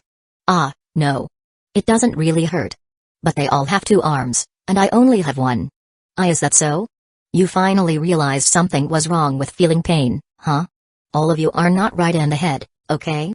The bespectacled girl frantically complained internally to relieve the fear and pressure in her heart. Teacher, I found an arm. Another wooden mannequin stepped forward, holding an arm. Wonderful. Let this teacher take a look. The bespectacled girl took the arm and found that it could be easily attached to their bodies. With a click, she attached it to the one-armed wooden mannequin. Done. The bespectacled girl breathed a sigh of relief. The wooden mannequin, now with 2 arms, happily retreated. But his eyes were a little lost, as if he was still a bit different from the others. The other wooden mannequins had symmetrical left and right hands. He had 2 right hands. Next. The bespectacled girl looked apologetically at the retreating figure of the wooden mannequin. Then, she shouted to the other wooden mannequins who were consciously lining up. She was getting into it. Chapter 68, Whoosh. Oatori pushed his lightning-style chakra mode to its limit, his entire body covered in deep blue electrical currents. Roar. With a furious roar, he slammed into the 3-meter-tall giant. Bam. Bam. Bam. This time, Oatori fought like a madman, taking Ijeka's heavy punches head-on without dodging. A knee strike deeply caved in Ijeka's chest, sending the 3-meter-tall body crashing to the ground. Then, his left hand firmly gripped Ijeka's shoulder, while his right fist pounded Ijeka's face blow after blow. Ha ha ha ha ha, feels good. Feels so good. Weren't you acting all tough because of your size? Do you think you're tough now? Huh? Do you? Oatori roared with laughter, blood trickling from the corner of his mouth. Bam. Bam. Splat. His powerful, lightning-enhanced fists completely pulverized Ijeka's face, finally shattering it like a watermelon. The sizzling sound of electricity sparked countless wisps of white smoke. Feels good. Oatori stood up shakily, completely exhausted. His lightning-style chakra mode vanished. The surrounding area was filled with craters created by the 2 giants' struggle. But, he felt stronger. Defeating a monster stronger than himself filled him with a sense of accomplishment, his confidence soaring. Just then, Ijeka, whose head he had just blown up, and who was lying on the ground, started trembling. In the next moment, amidst swirling mist, he stood up completely unharmed. Ijeka. The 3-meter giant roared towards the sky. Thump. Thump. Thump. Heavy footsteps echoed as 2 more Ijekas emerged from the mist. 3 identical giants surrounded Oatori. This. How can I fight this? Oatori stared in disbelief, then turned and fled towards the South Teaching Building. There was no other way. He hated thinking, it was better to find Captain Samu and figure out a solution together. As for Karasu, he was clever and should be able to escape on his own. In a classroom in the North Building, the sound reading could be heard, as if a desperate student trying his hardest cram a year's worth of material into his head with an all-nighter. Next. Slowly, one by one, the bespectacled girl repaired the wooden mannequins damaged in the previous battles. These terrifying wooden mannequins didn't harm her. They obediently stood in line, forming a long queue. I didn't expect these ghost-like wooden mannequins to have such pure hearts, just like real students. The bespectacled girl gradually calmed down. If she had known this, they wouldn't have needed to run away. But anyone who saw a group of talking wooden people bowing to them would be frightened and would instinctively protect themselves, right? Teacher, my body hurts. The one whose turn it was now had a completely intact body, with a shiny wooden frame, clearly well maintained. Where does it hurt? Again, you have a body made out of wood, are you sure you can feel pain? The bespectacled girl put her hands on her hips, acting like a lecturing teacher. She even flicked the wooden mannequin's head, producing a thunk sound. Oh, I don't know what pain feels like, I'm just repeating what the teachers say. Then can you help me? Something's wrong with me. The wooden mannequin scratched its head. Bespectacled girl, what's wrong? Wooden mannequin, something's wrong with my body, can you help me? Bespectacled girl, what are the specific symptoms? Wooden mannequin, something's wrong with my body, what other symptoms are there? Can you help me? Bespectacled girl, what's the specifics? Wooden mannequin, it's broken. Bespectacled girl, I'm asking which specific part of your body is uncomfortable? If you don't tell me, how can I fix you? Wooden mannequin, my whole body is uncomfortable. Bespectacled girl, specifically where? Wooden mannequin, my body. Bespectacled girl, where on your body? Wooden mannequin, the front. Bespectacled girl, the front is a large area, where specifically? Wooden mannequin, maybe the top, maybe the bottom. Oh right, my head feels uncomfortable too, is it missing? The bespectacled girl was about to go crazy. She knocked on his head, isn't your head right here? Wooden mannequin, my bottom feels uncomfortable too. Bespectacled girl, where exactly do you feel unwell? Wooden mannequin. So, can you help me? Get lost. The bespectacled girl, driven mad by this idiot, couldn't help but kick him. Thump. The wooden mannequin fell, its head popped off, and its eyes lit up. Hey, that feels better. PFFT. The bespectacled girl almost spat out blood. The next wooden mannequin in line, which only had a head, hopped up and attached itself to the body on the ground. Haha, this is my body. I finally found it. The new wooden mannequin stood up. Teacher, can I curse? Sorry, I really can't fit in with you guys. Like how she can. The bespectacled girl was exhausted. These wooden mannequins all looked the same, how could she tell them apart? Coupled with their idiotic intelligence, repairing them was truly a difficult task. Just then, heavy footsteps echoed in the hallway. A nearly 3-meter-tall muscular giant came into view. Intruder, die. The giant roared at the bespectacled girl and charged. This time, all the wooden mannequins were unhappy. They rushed forward, determined to protect the bespectacled girl from the muscular giant. Boom. The giant's huge hand swept out, instantly knocking several wooden mannequins away, sending them crashing into the wall and scattering them. Teacher, run. We'll hold him off. The wooden mannequins continued to swarm forward. You guys. The bespectacled girl was moved. She hadn't expected that after helping them with a few small things, they would risk their lives to protect her from the monster. It doesn't hurt, we can't die. As the wooden mannequins spoke, they piled on top of each other, forming a giant puppet that lunged at Hyuga. Bam. The two behemoths grappled in the hallway. As expected, nothing in this school is normal, I should just worry about myself. The bespectacled girl composed herself and quickly ran towards the back. Reaching the stairwell and about to go downstairs, she heard heavy footsteps coming from the second floor. Crap, there's another one here. Without time to think, the bespectacled girl hurried up to the fourth floor. Unfortunately, the footsteps behind her grew louder and louder. She wasn't as fast as the one chasing her. Just as the bespectacled girl was losing hope, she heard children's voices from the room ahead. I, the second mage, Yamanaka Ino. I, the giant of light, Okimeki Choji. I, the wielder of black flames, Uchiha. Bam. The bespectacled girl burst through the door. Inside a clearly just cleaned empty room, several small children were striking various poses. Beneath their feet was a glowing magic circle. Among them, a child wearing an eye patch was lazily leaning against the back wall. And, it was the ghost she had seen floating in the mist earlier, a glowing magic circle, another oddity of the academy. Recalling the strange words of these children just now. There wasn't a single normal person in this academy. The bespectacled girl really wanted to cry. Out of the frying pan, into the fire. Her situation could be described just like this. Excuse me. I am the harmless. And my name is Hidden Clouds Village Uzagi. Following the local customs, the bespectacled girl weakly raised her right hand like an obedient student and said tearfully, "Is it too late for me to leave now?" The heavy footsteps outside the door drew closer. Crap, she couldn't go out, she would die if she did. It was better to die at the hands of these unknown but seemingly cute little things. If they would give her the time for one song to avoid the monster outside the door. So, the bespectacled girl quickly changed her words, "To demonstrate my apologies, can I sing you a song?" Chapter 69. The little upstarts had just finished cleaning their club's meeting place and were engaged in a rather imposing title-declaring ceremony.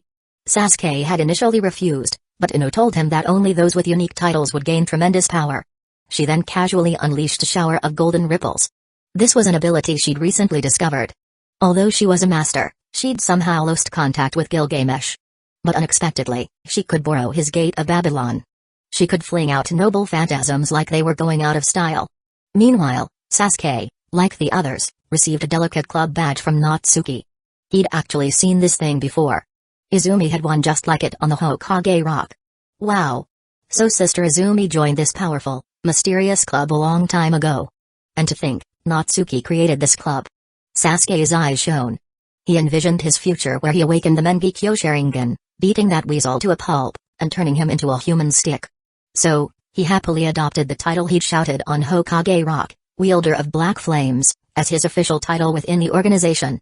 He firmly believed that in the future, the name Wielder of Black Flames would resound throughout the ninja world. Just as the little ones were exchanging titles and designing their entrance poses, an unexpected guest barged in. This bespectacled young lady started spouting nonsense the moment she entered. She even said she wanted to sing for them. I didn't, monsieur, did I? This young lady wants to sing for us out of the blue? Choji asked his companions doubtfully. That's right, this young lady is not simple.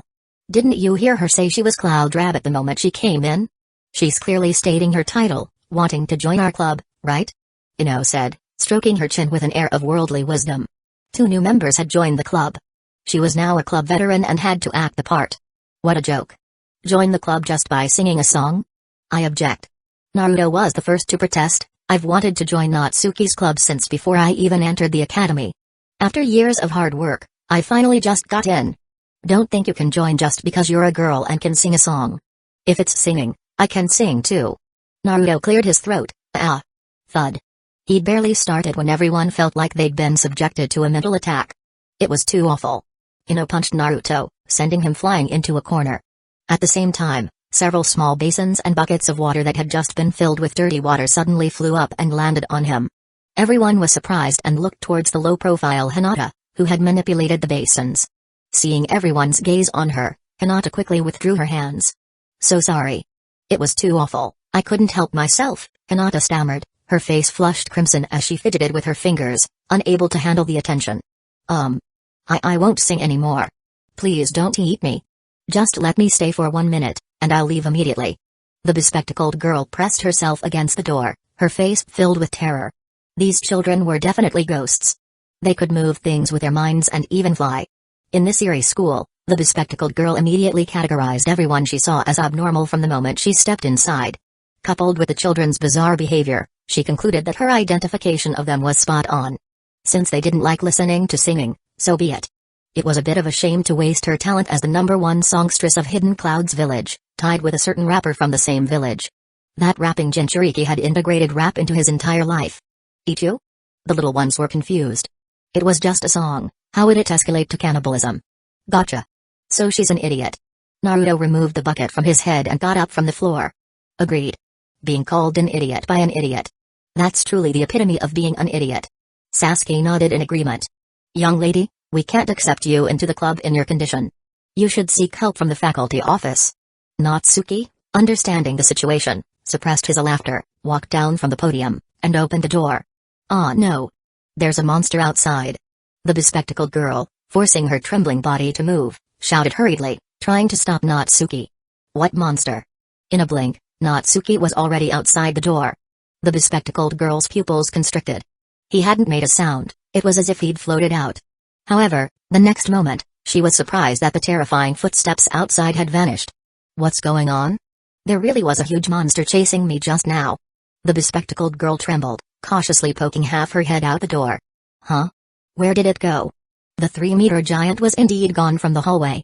The bespectacled girl scratched her head. Could it be that they ran back after chasing me? Oh no. Lady Samyu is in danger.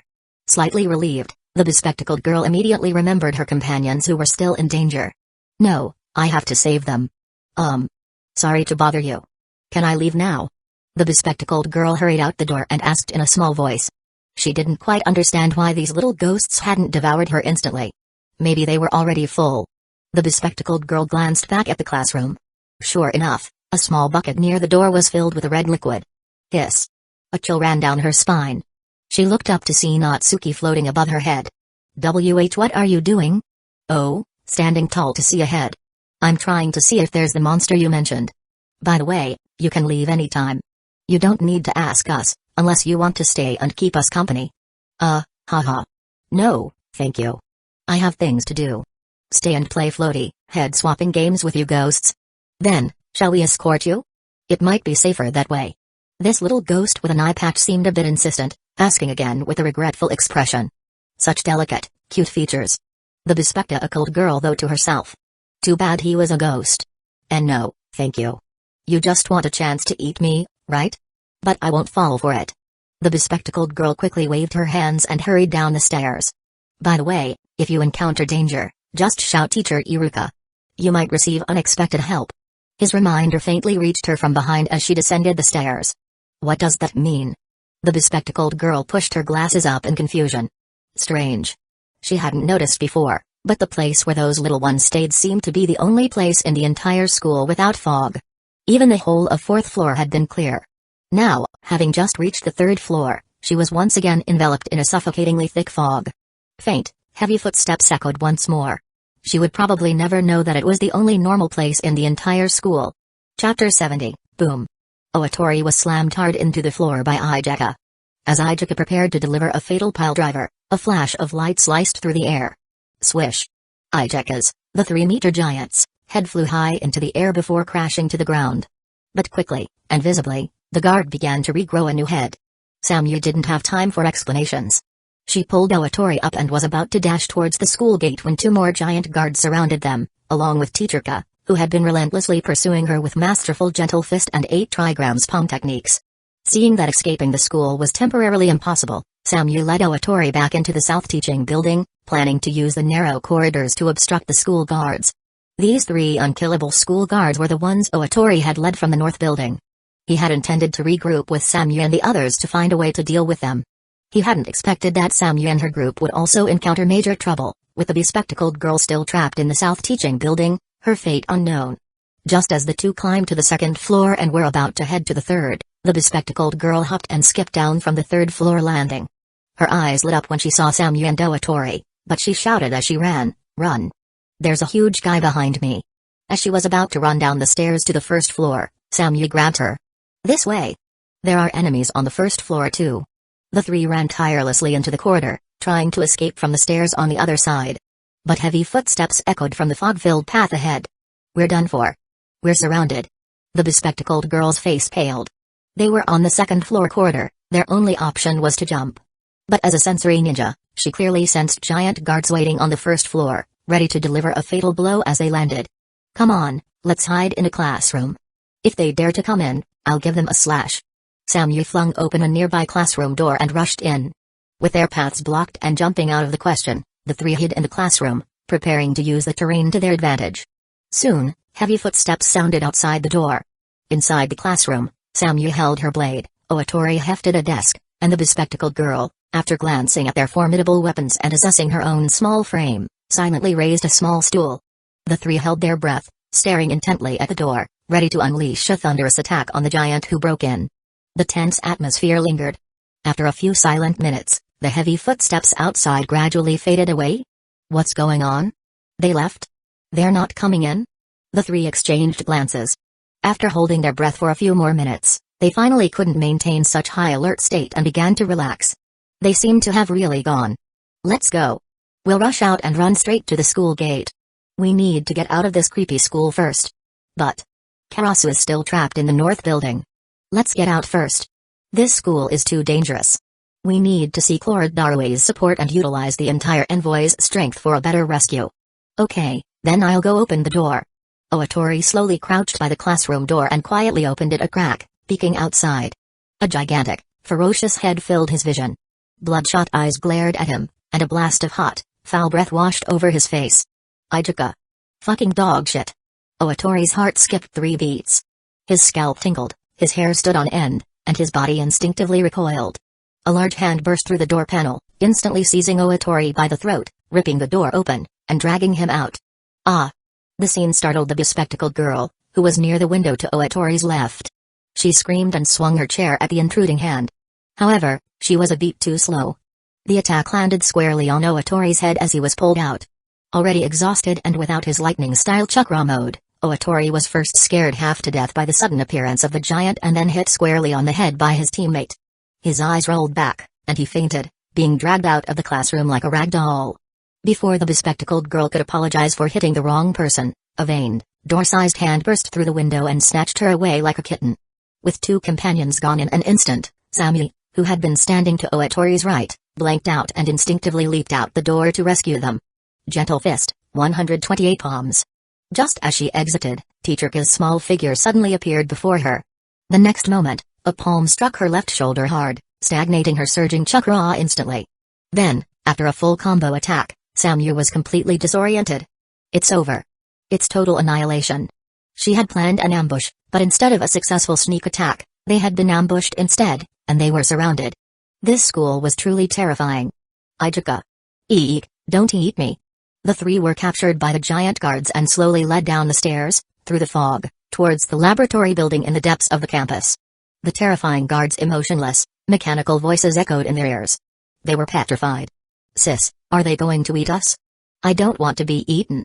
The bespectacled girl, dangling in the air like a chick, scratched and struggled, but she couldn't break free from the 3-meter-tall guards whose arms were thicker than her body. Oatori remained unconscious. Since he was also a tall, nearly 2-meter man, he was dragged face down. Samui's chakra pathways were sealed, rendering her unable to escape. Damn it, if only Darue were here. Just as they were falling into despair, regretting their recklessness, the bespectacled girl remembered the reminder from the elusive little ghost. Clutching at straws, she closed her eyes and shouted at the top of her lungs, "Teacher Iruka." After a long moment, there was no response. The fog still swirled around them. What's wrong? Samyu asked strangely. I don't know. The bespectacled girl blushed, feeling foolish for trusting the words of a little ghost in his school. Samyu was in a bad mood. One teammate was missing, 3 were unconscious, and the last conscious one seemed to have gone mad, yelling incomprehensibly. Was she calling for her teacher from the academy days?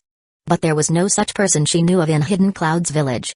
Ahead, the shadow of a building gradually materialized in the thick fog.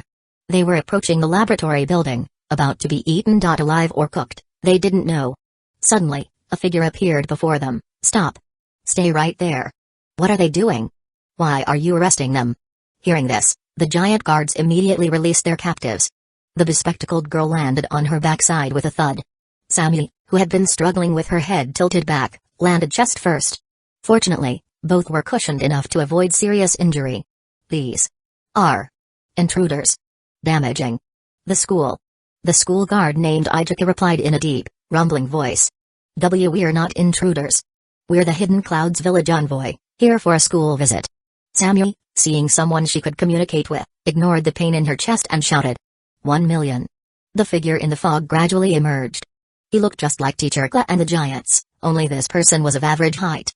What do you mean? And how should I address you? Samyu carefully helped the bespectacled girl up and rubbed her aching chest. So painful, so red. Ouch. These guards say you damaged the school. Pay up 1 million for repairs to public facilities. As for you, leaving here will cost extra. This is because you haven't harmed my students. Otherwise, you wouldn't even be able to leave. As for who I am, didn't you just call for me? Listening to the newcomer, the bespectacled girl's eyes widened. Your teacher Iruka? That cute little child hadn't lied to her. Chapter 71. Finally, Samyu's 4-person team, who were secretly visiting the Ninja Academy, had to use 2 million ryo from the Hidden Clouds Village Envoy's activity funds to safely leave Hidden Leaf Village's Ninja Academy.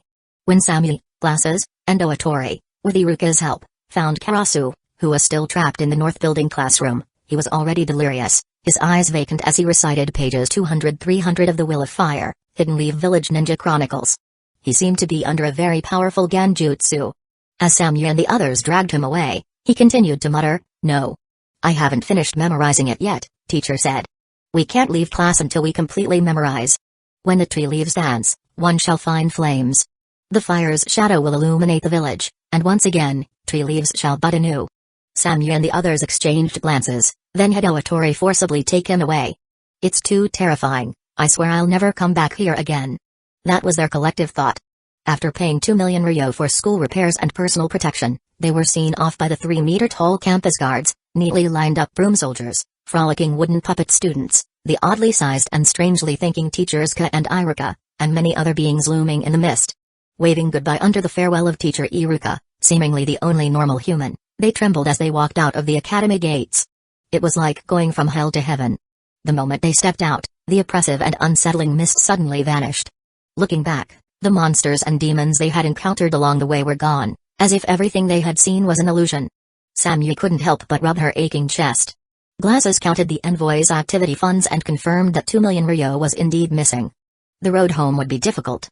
Oatori knocked on his head, as if he could hear the echo of sloshing water. He was still dizzy. Karasu was still reciting The Will of Fire. What? I'll never come to Hidden Leaf Village again, Glasses wailed. Huh? Everyone nodded vigorously. Karasu was forced to nod along. Unlike other enemies, no matter how difficult they were to fight, at least they knew their opponents were human. What kind of bizarre creatures were in this academy? Confusing them completely, just when they felt despair, a glimmer of hope would appear, only to be instantly shattered. It was as if a hidden hand was manipulating everything, making them look foolish and playing them thoroughly, without them even knowing who the real enemy was. It was too much to bear. At the last moment of their departure, they took one last look at the academy that had given them such unforgettable memories. As ninjas, their sharp eyes immediately noticed a boy with an eye patch standing on the roof of the academy building, waving at them and saying something. The next moment, he vanished. That's the cute little ghost who is floating in the mist, Glasses said, her pupils constricting with mixed emotions. He seems to be saying that we'll meet again soon, Sammy whispered. I'll never come to Hidden Leaf Village again. They can't possibly follow us to Hidden Clouds Village, can they? Oatori said with a dark expression. They're back. The shadow of fire. Karasu continued to recite the Hidden Leaf Village Ninja Chronicle. This time, everyone lost their patience and surrounded him, giving him a thorough beating. Afterwards, like startled kittens, they quickly left, rushing towards the Cloud Envoy's residence. This time, their plan had backfired spectacularly. They would be severely criticized upon their return. However, Darui, the head of the Hidden Clouds Village envoy, felt that Samyu and the others had done a good job. They had clearly uncovered Hidden Leaf Village's ultimate secret. The secret to Hidden Leaf Village's educational methods which could continuously produce geniuses and firmly occupy the position of the #1 ninja village in the ninja world was education induced by terror. He originally wanted to visit the Ninja Academy himself, but was firmly held back by Samyu and the others, so he had to give up. After all, Karasu was still reciting the Will of Fire, which was truly disturbing. If I became Rukongai, I will implement this kind of education in Hidden Clouds Village to thoroughly stimulate the full potential of the students, Darui declared. The next day, they quickly bid farewell to Hidden Leaf Village and returned to Hidden Clouds Village. Darui reported the incident to the current 4th Rukongai. The 4th Rukongai, not having experienced it firsthand, decided to choose 1/5 of Hidden Clouds Village's academy students as a pilot group for this educational method. Thus, the number of crazy students in Hidden Clouds Village began to increase year by year. Land of Hot Water, after finally conquering a town and enjoying the rest for a few months, they were once again besieged by surrounding nations and various ninja villages. To protect the last remaining members of the Uchiha, Fugaku had to ask the King of Heroes, Gilgamesh, to temporarily abandon this stronghold. Currently, they served Gilgamesh as their king, only wanting to borrow his power to preserve the last vestiges of the Uchiha. With Gilgamesh's temperament, he would never retreat, no matter how many enemies came. However, he hadn't yet recovered from the battle in Hidden Leaf Village, and his Gate of Babylon was unusable for some reason. Moreover, after regaining his body, he had indeed enjoyed endless pleasure along the way and received meticulous care from the Uchiha clan. He didn't care about those insignificant soldiers, but the Uchiha clan members were inevitably unable to protect everyone fully. After all, ninjas excelled at assassination, and many of these Uchiha were old, weak, sick, or disabled. After traveling in the ninja world for a while, the King of Heroes understood this world more and more. Looking at the dusty and exhausted Fugaku, Gilgamesh, sitting on his throne while 2 Uchiha maidservants poured him tea and wine, nodded. He finally decided to leave this temporary base. It was useless to conquer new territory if all his servants died. That would make him a failure as a king. He was the King of Heroes, it was an honor for his servants to die for him. But needless sacrifice was unacceptable. A king who couldn't protect his subjects was unworthy of the title. Where do you plan to go next? He asked. You are the clan head and my current most capable general. If you only want to scurry around like a rat without a destination, just to survive, then there's no need for others to act, I can eliminate you myself. Because such Uchiha are not worthy of living in this world, not worthy of becoming my warriors, and certainly unable to survive in this cruel world. You should know this better than I. Gilgamesh questioned sharply, his words fierce. Thank you for your guidance, King Gilgamesh. Fugaku took 2 steps forward and pulled out a map from his pocket, spreading it out on the table before them. We can go south to the Land of Waves next. It's surrounded by the sea on all sides, easy to defend and difficult to attack. Most importantly, its defenses are exceptionally weak. We can easily take it. However, before that, we must send a group of people north to lure away our pursuers. Gilgamesh glanced at the map, nodded slightly, then shook his head. The direction is good, but the location is not. Such a small piece of land is useless for future development. Moreover, It's right next to the Land of Fire, with another great nation, the Land of Water, behind it. If the sea routes are cut off, I can easily leave, but it would be extremely difficult for you to escape. Fugaku frowned, realizing his plan was indeed a bit too naive. The main problem was that the Uchiha were now like stray dogs, without any support in the entire ninja world. Then, what does your majesty suggest? The King of Heroes glanced at the map again and snorted contemptuously. Continue south, find the largest port in the Land of Hot Water. After acquiring enough ships, cross the sea and head to the Land of Water. We'll use its numerous islands as bases to gradually erode the entire Land of Water. During this time, I will personally visit Hidden Mist Village, which is rumored to be in turmoil. If I can completely integrate this place without any worries, I will have enough confidence to sweep across the entire ninja world.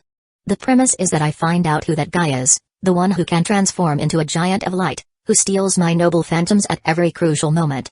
Fugaku's pupils constricted. The Uchiha were once synonymous with arrogance and dominance in the entire ninja world. Now, it seemed, they were as insignificant as ants trying to shake a tree before the King of Heroes. Chapter 72. It was another beautiful day. But this class was one of Natsuki's least favorite. Not the ideology class on the Will of Fire, but arithmetic. Not because arithmetic was too difficult, but because it was too simple. Although the Academy's theoretical courses were taught quickly, they were still too easy for Natsuki, who had received higher education in his previous life. So, he propped up the thickest book, The Will of Fire, to block the teacher's line of sight, leaned over and fell asleep on his desk. Zzz. Zzz. After a while, Hinata, his deskmate, gently shook his arm. What? Natsuki lifted his head, his eyes still sleepy, and looked at Hinata. Natsuki, please pay attention. This is a very difficult arithmetic class. And I think teacher noticed you just now, Hinata whispered, her face close to his ear, as if this would prevent Iruka at the podium from noticing her talking. Oh, it's nothing. I'm listening, Natsuki said. And don't bother me for a while. The demon god's power has been growing stronger recently, and the seal is unstable. I was just in deep meditation, communicating with other dimensions, capturing dimensional energy to reinforce the seal. As the first mage, you must block all unnecessary distractions for me so I can finish my meditation. Natsuki pointed dramatically at his eye patch-covered eye. After speaking, he laid his head back down and went back to sleep. Okay. Hinata nodded seriously, her small face flushed.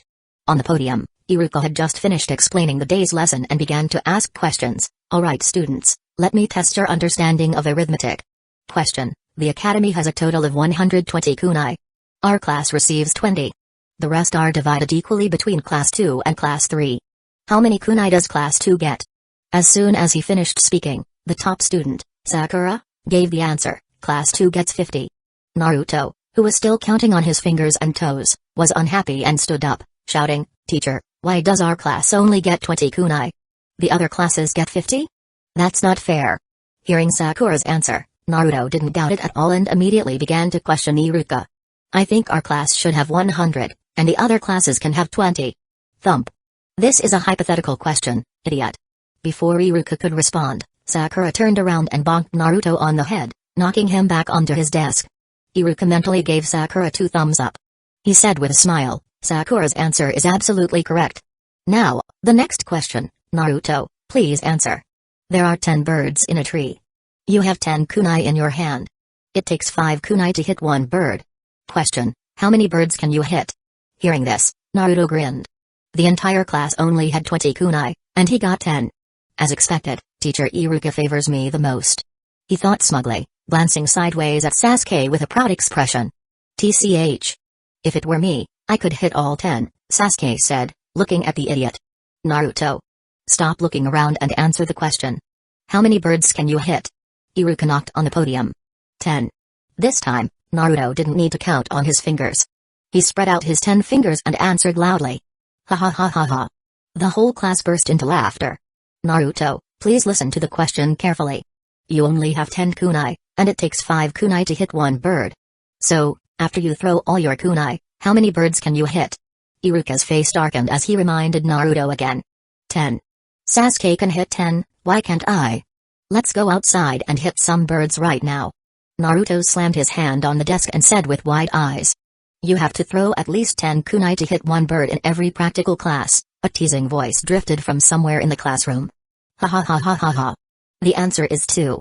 The laughter erupted again, and someone took the opportunity to shout out the correct answer. Iruka wiped the sweat from his forehead. He felt he shouldn't have called on Naruto. He raised his hands and pressed down, silencing the class's laughter. It is indeed 2. Iruka stated the answer and told Naruto to sit down again. At the same time, he glanced around. In such a short time, the students had livened up, and they were no longer afraid to answer questions. Good, I'll take this opportunity to give them a few more questions. Suddenly, his gaze landed on Natsuki's desk. He was holding up the book The Will of Fire during arithmetic class. Although they were all his classes, and he was pleased that someone so young cherished and inherited the Will of Fire, this was arithmetic class. And even with all the commotion earlier, Natsuki hadn't reacted. Could he be? Immediately, Iruka walked down from the podium. Sure enough, behind the tall book, Natsuki was sprawled out on the desk, sleeping soundly. His little mouth smacked occasionally, it seemed he was dreaming of delicious food. However, this was class time. Iruka's face darkened, and he was about to wake Natsuki up when Hinata, his deskmate, quickly stood up and put a finger to her lips. SHHH Natsuki is meditating, reinforcing the great demon god seal and protecting the world, Hinata said with a serious expression, her large eyes blinking. Iruka involuntarily took a small step back. Great demon god? It sounded terrifying. Subconsciously, he didn't dare to disturb him. The usually reserved Hinata's serious voice had such effect on Iruka, her teacher. But in a blink of an eye, he came to his senses. Isn't he just sleeping? And she gave me such an absurd reason, this is my class. Forget that I've never heard of any demon god in this world, even if there was one, I would just smack it in the head. He reached out to shake Natsuki awake. No. Hinata exclaimed, reaching out with both hands to grab Iruka's arm and stop him. Iruka glared at her fiercely, like a demon. Hinata froze, her hands hovering in the air. Just as Iruka's demonic palm was about to touch Natsuki. Why is it so quiet? Is class over? Natsuki suddenly sat up straight, stretching his arms as if he had just woken up. So you know you're in class? You were sleeping just now, weren't you? Are you too tired lately, too sleepy perhaps? Iruka's face was dark, but he still managed a forced smile. Teacher Iruka. Seeing who it was, Natsuki's expression turned serious, his laziness gone. No, this little bit of fatigue is nothing compared to yours, Teacher Iruka. Just now, the great demon god almost broke the seal and tried to disrupt your class. The academy, and even all of Hidden Leaf Village, was in grave danger. Fortunately, through strong willpower and deep meditation, I reinforced the barrier and sealed him again. Teacher, there's no need to praise me, this is what a student must do, Natsuki said solemnly, only he knew what it took for him to keep a straight face. But he was getting used to it. Yes. Natsuki, you worked hard. Hinata, beside him, also looked serious, clenching her small fists. Natsuki wouldn't lie, he must have just gone through a difficult battle in another dimension. Looking at the two serious children, Iruka's lips twitched. Could what they said be true? Nonsense. I don't believe you. Teacher. Actually, I've been listening attentively to your class and even did preparation before class. If you don't believe me, you can test me. Natsuki stretched out his arm, spreading his 5 fingers, once again interrupting Iruka. Very well, since you asked for it, I'll take this opportunity to test you. Iruka finally revealed a cheerful smile. This is what you asked for. Let me see how capable you are, sleeping through class. Question. There are 890 birds in a tree. 130 fly away. How many are left? 760. Question. 7 years ago, a mother's age was 6 times her son's age. The son is 12 years old this year. How old is the mother this year? The mother is 37 years old. 2 ninjas are 300 meters apart and spot each other at the same time. They immediately run towards each other. One runs at 8 meters per second, and the other runs at 7 meters per second. Question. How long will it take for them to meet? 20 seconds. C. Correct. Iruka looked at the answer sheet for the graduating class's arithmetic test with a shocked expression. Wow. The whole class became lively again. Mainly because the questions and answers were exchanged too quickly. Natsuki didn't even hesitate before giving the answers. Even Sakura, the top student, felt discouraged, she hadn't even finished calculating yet. Teacher, I have a question to test everyone, Natsuki said with a grin, looking at the lively classroom. There are 10 birds in a tree. I will only throw 1 kunai at a time, and 1 kunai can hit 2 birds. I only have 2 kunai in my hand. Question, how many birds can I hit in total? Chapter 73, 4. This problem is simple. 1 kunai can hit 2 birds, so 2 kunai can hit 4, right? Shouldn't we be asking how Natsuki's kunai managed to hit two birds with one throw? The students all scrambled to answer. Even Iruka nodded. 4. Wrong, the answer is 2. Only 2 will be hit, because the other 6 would be scared away. Natsuki shook his head, giving his answer. His expression was full of regret, as if lamenting how everyone couldn't even answer such a simple question. What? There's that solution too? Iruka's face darkened. He felt like a perfectly good arithmetic lesson had been completely derailed by Natsuki. But after thinking about it, he felt that it made sense, and he couldn't refute it. However, if this continued, and everyone answered questions in their own way, how could he continue teaching arithmetic? He had to bite the bullet and stop Natsuki from causing more chaos. This answer doesn't count. Only the numbers matter, don't consider real-world scenarios here. Let's change the question. Okay, let's change it. There's 1 bird on the first tree, 2 birds on the second tree, 4 birds on the third tree, and 8 birds on the fourth tree, and so on. The question is, how many birds are on the 64th tree? Natsuki posed another question. It seemed like a simple problem, but Iruka quickly went over it in his mind and found that he couldn't solve it. He quickly took out a pen and paper and started calculating. He found that the further he went, the larger the numbers became. In a short while, a single tree would have to hold over 1,000,000 birds. Can a tree even hold so many birds? Don't worry about whether a tree can hold that many birds. Even if they fell, the number would be the same. Moreover, you were the one who said not to consider real-world scenarios. After Natsuki replied, he returned to his seat and narrowed his eyes. The morning quickly passed as Iruka led the students in counting. In the end, he still couldn't figure it out. But Natsuki clearly knew the number of birds on each tree. Finally, Iruka had to admit that Natsuki's arithmetic skills far surpassed ordinary people, and learning this basic arithmetic was indeed a bit of a waste of his talent. From now on, during class, he could continue to meditate, and Iruka would just pretend not to notice. The morning passed quickly, and it was lunchtime. The students, as if relieved of a heavy burden, rushed home for lunch. Of course, many also brought their own bento, which allowed them more time for their lunch break. Hinata was one of them. She took out 2 bento boxes and gently woke Natsuki. Natsuki, it's time for lunch. There's taiyaki, amaris, and 3-color dango. Did you make this yourself? Looking at the 2 large bento boxes in front of him, Natsuki asked cautiously. Recently, Hinata had started to enjoy cooking for herself. The bento boxes previously prepared by her family servants were large and delicious. But since she started cooking herself, the taste had taken a sharp downturn. After all, she had just begun learning culinary arts. Fortunately, it wasn't inedible and it wouldn't kill anyone. It could fill his stomach, but the seasoning were still far off, often being overcooked or undercooked, tasting like chewing wax. Natsuki, have some. Hinata picked up a piece of fish with her chopsticks and put it in her mouth, chewing slowly, her eyes full of anticipation as she looked at Natsuki. Natsuki felt helpless. He wasn't a picky eater, but every time he saw this expression, he couldn't bear to refuse her request. So, he said a silent prayer and took the bento box. For the first bite, he bit into the taiyaki. Suddenly, a fresh flavor filled his mouth. It actually tastes pretty good. Natsuki nodded in approval. As he spoke, he took another bite. Then I'll give Natsuki some more, but this should be eaten while it's hot. Hinata immediately smiled happily upon hearing this. As she spoke, she kept putting fish into Natsuki's bowl, and Natsuki didn't stop her. Natsuki, you don't hate me, do you? Seeing that Natsuki didn't speak, Hinata asked carefully, the food I made before was terrible. So, I practiced this dish specifically for a week. After speaking, she remembered how her parents were her first guinea pigs this week, and their pained expressions every time they tried her food. Even her younger sister, Hanabi, who was still young, had secretly tasted a bite, resulting in her having no appetite for several days, scaring her mother into calling several medical ninjas to check on her. It's alright, I'm used to it. Natsuki shook his head, smiling as he rubbed Hinata's soft hair. My poison resistance is maxed out. Hinata rolled her eyes after hearing this.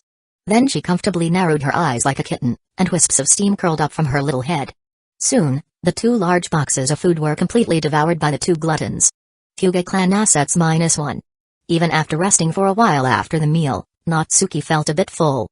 After all, there was a world of difference between this and yesterday's bento. Natsuki had no choice but to take Hinata for a walk in the small woods behind the school to help with digestion. By the way, Natsuki, I've mastered the ability of attraction and repulsion. In the woods behind the school, as the 2 were strolling, Hinata suddenly stopped and looked up at Natsuki. What? Natsuki was slightly taken aback. That is, I can now easily control the gravity around my body.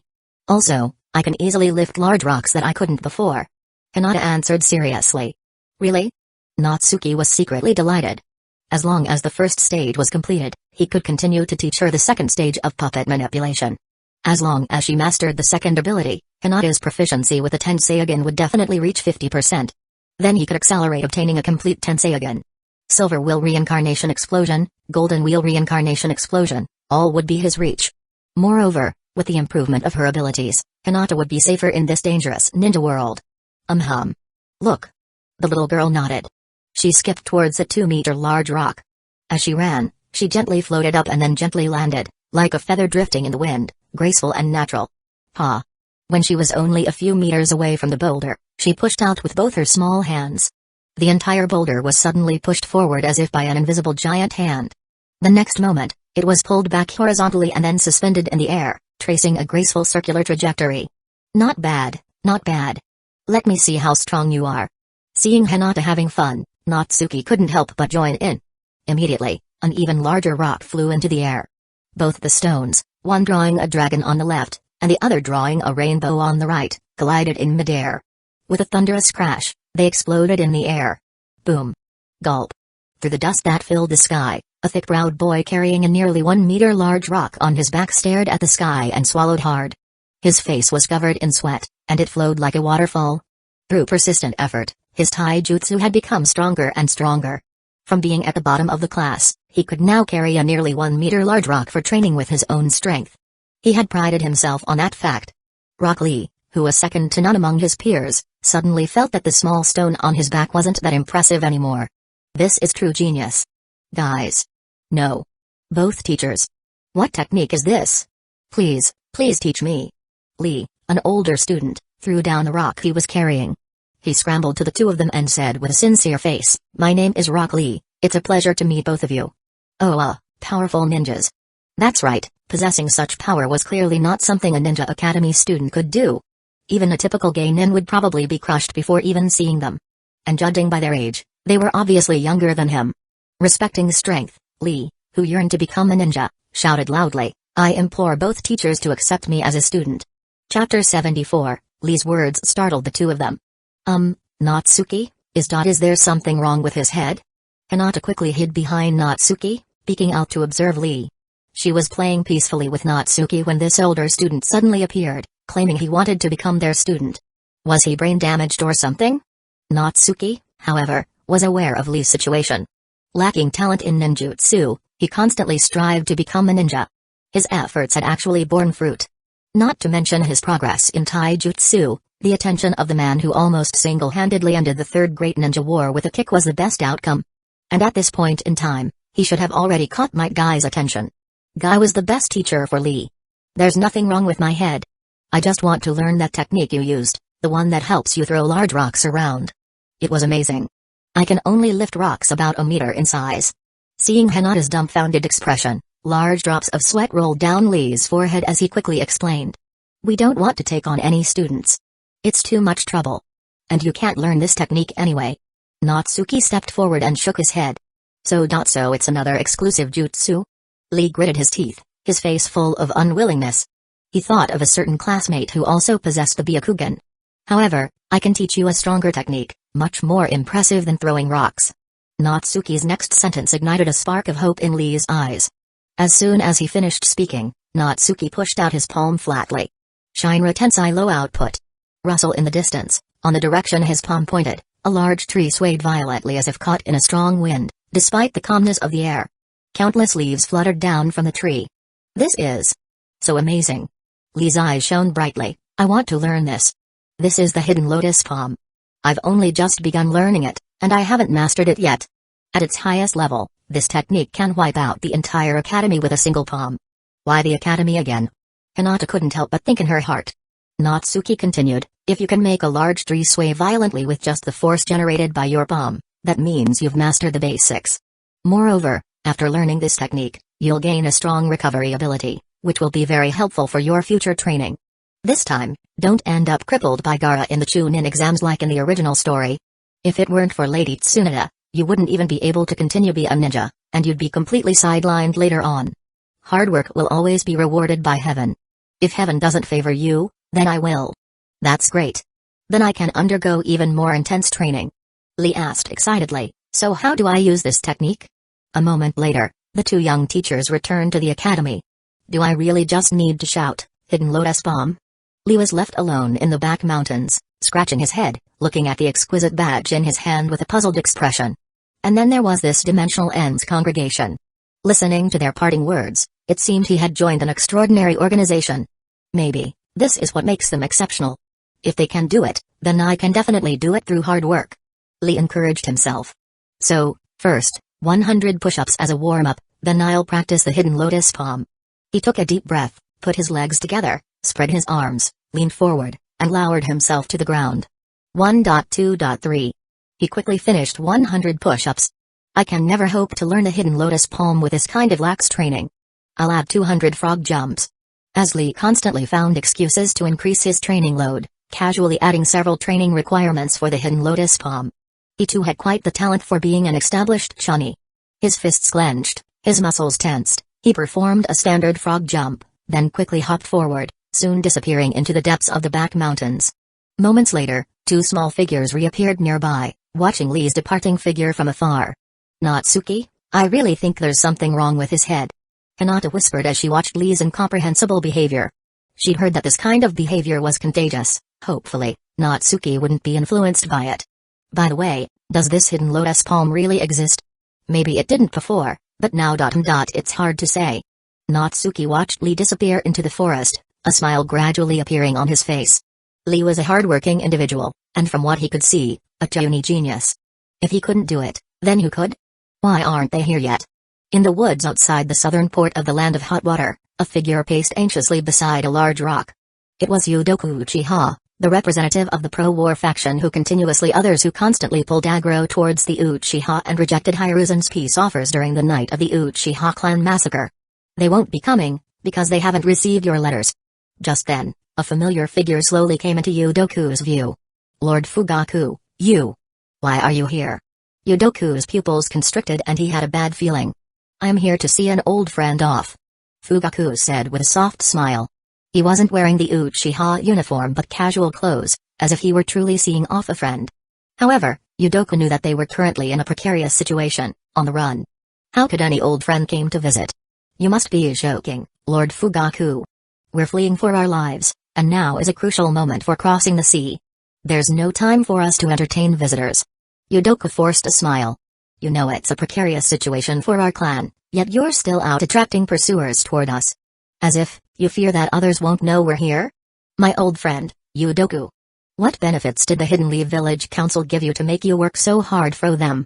After finishing his sentence, Fugaku tossed out a scroll toward Yudoku. After a puff of smoke, several letters appeared on the ground. Yudoku's pupils constricted. Those were the letters he had sent out through various methods. Lord Fugaku, spare me. I didn't want to do this, I don't want to live like a fugitive anymore. Yudoku knelt on the ground, seemingly begging for forgiveness and confessing I just wanted a peaceful retirement. They said as long as fire style, dragon fire jutsu. But in the next moment, his clasped hands swiftly formed several hand seals. He abruptly raised his head, and a dragon made out of fire surged forth toward Fugaku. I'm sorry, Lord Fugaku. This is not a fate we can resist. In the next moment, Yudoku, who thought his sneak attack had succeeded, felt the light in his eyes gradually extinguish, replaced by endless darkness. The orange-red flames were swallowed by another black flame. It was Amaterasu, the flames that burned everything to ashes. On the other side, at the port, the hero King Gilgamesh led the Uchiha clan members, plundering all the ships, sailors, and even shipwrights in the entire port. Bring all the sailors and craftsmen in this port to me. Gather all the ships as well, prepare to cross the sea. Gilgamesh shouted loudly. My king, we can't do this. By indiscriminately capture people, we will truly become the enemy of the entire ninja world.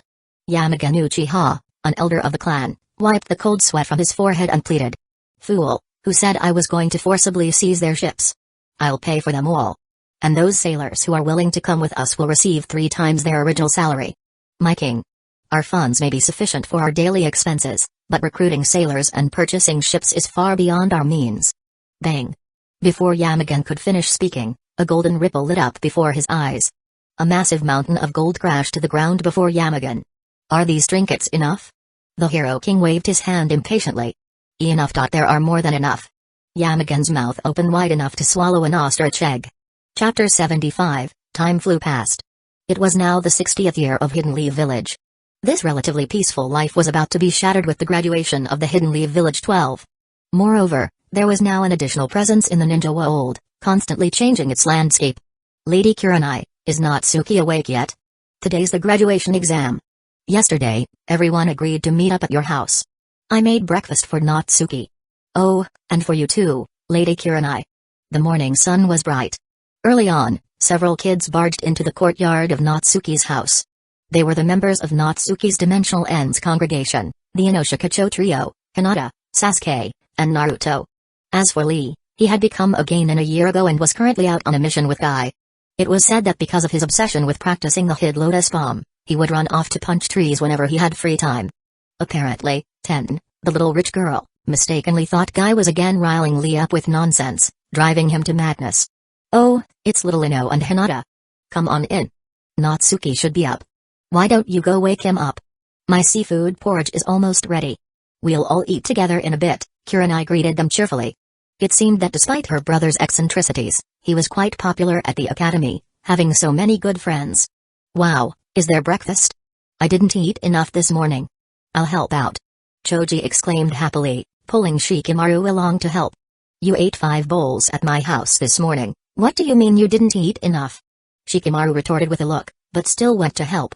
Then we'll wipe the tables, Naruto, never one to stay still, shouted, pulling Sasuke along with him. Well, Natsuki asked everyone to gather at his house yesterday. Is this his way of getting us to clean up his house? Natsuki's always been a schemer. Sasuke thought with a deadpan expression as he accepted a rag. Still, it had been a while since he felt this kind of homey atmosphere. Lady Kurenai, I'm not a little kid anymore.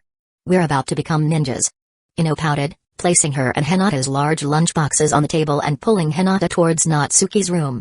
Indeed, over the past 2 years, Ino had developed nicely. Coupled with her straightforward personality and more mature clothing style, she looked like Hinata's older sister taking care of her younger sibling.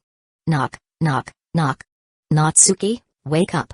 The sun's burning your butt. Ino knocked on the door, her knocks growing increasingly louder. Ino. Are we too early?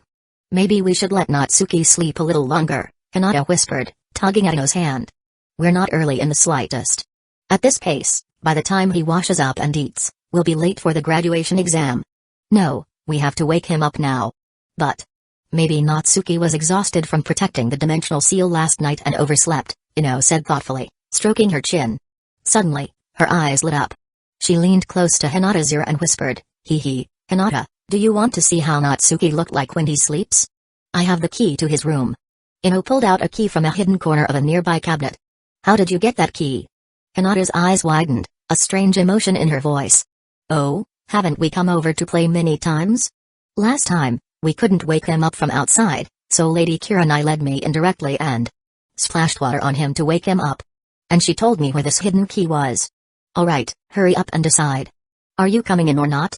If not, just wait out here, Ino urged, quietly opening the door.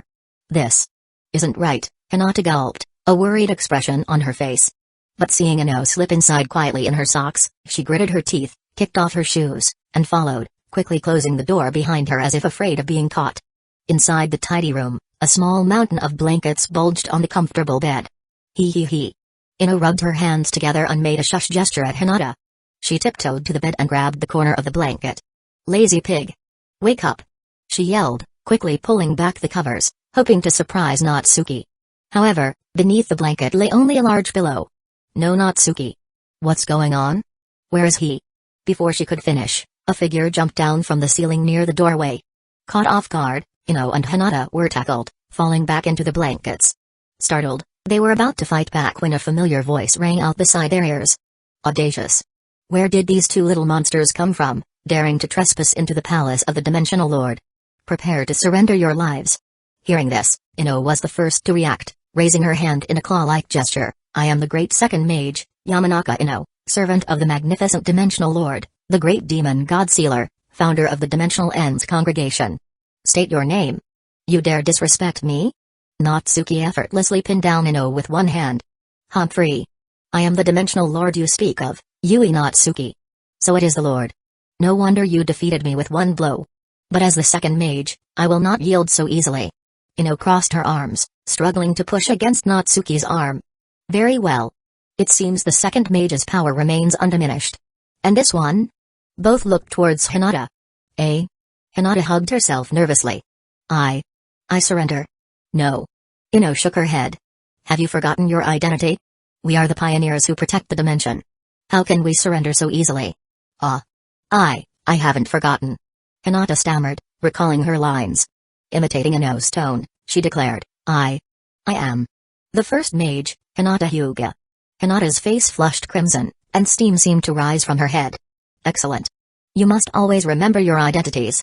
This world needs us to protect it. Now, seeing your unwavering efforts and indomitable spirit, I, as the Dimensional Lord, must reward you. Natsuki struggled to suppress his laughter, maintaining a serious expression as goosebumps rose all over his body.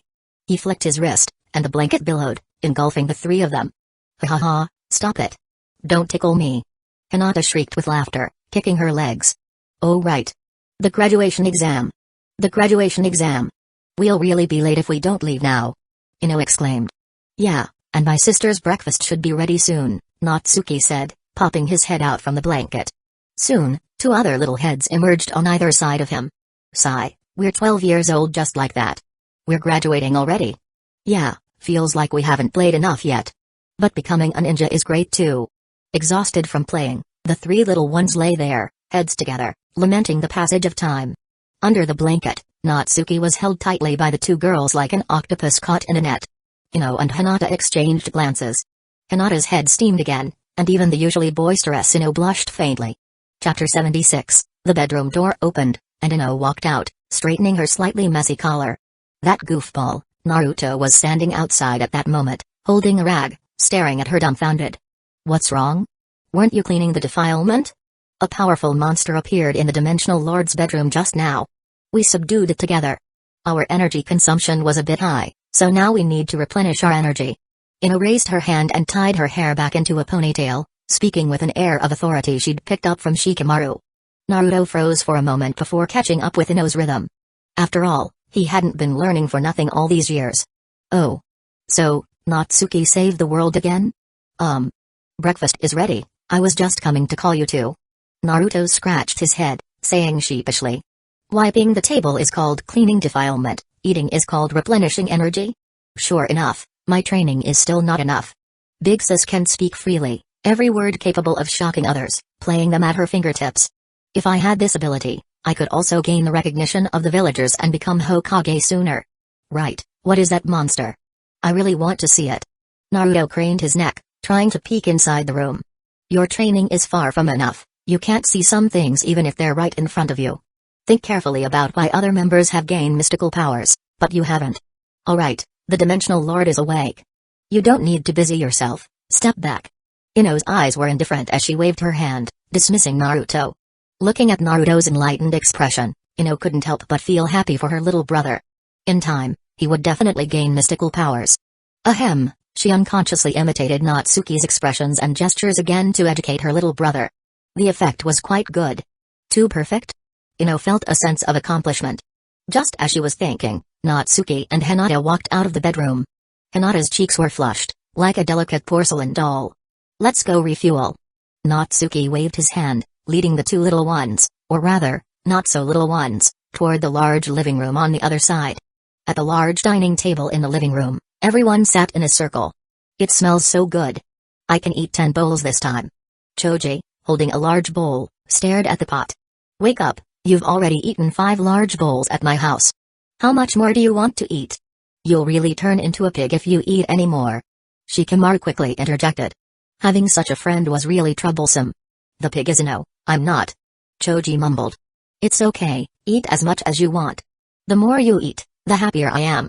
Kurenai said with a smile. Well then, let's have our filly wish you all success in passing the graduation exam and becoming strong ninja. Thank you, Lady Kurenai. I will definitely pass the exam. Naruto couldn't stand being encouraged, and immediately responded loudly. TCH, TCH, TCH. It seems you don't remember. You're dead last in class. Well, good luck I guess. Sasuke added from the side. Such delicious, rich flavor, and such big shrimp. Choji had already started gulping down the porridge. Refueling. Also picked up a bowl. Well then, let's celebrate your graduation in advance, and let the entire ninja world see the power of our dimensional ends congregation. Natsuki also picked up his bowl and drank it heartily, like drinking alcohol. Natsuki. Hinata, ever attentive and always focused on Natsuki, quickly stood up, took out a small handkerchief, and gently wiped his mouth. Kurenai's lips twitched. The other friends, having eaten their fill, felt like they had missed some important experience at school. After the feast, the future powerhouses of the ninja world walked into the school with an air of unmatched confidence. Arriving in the bustling classroom, everyone felt the uncontainable joy in the air.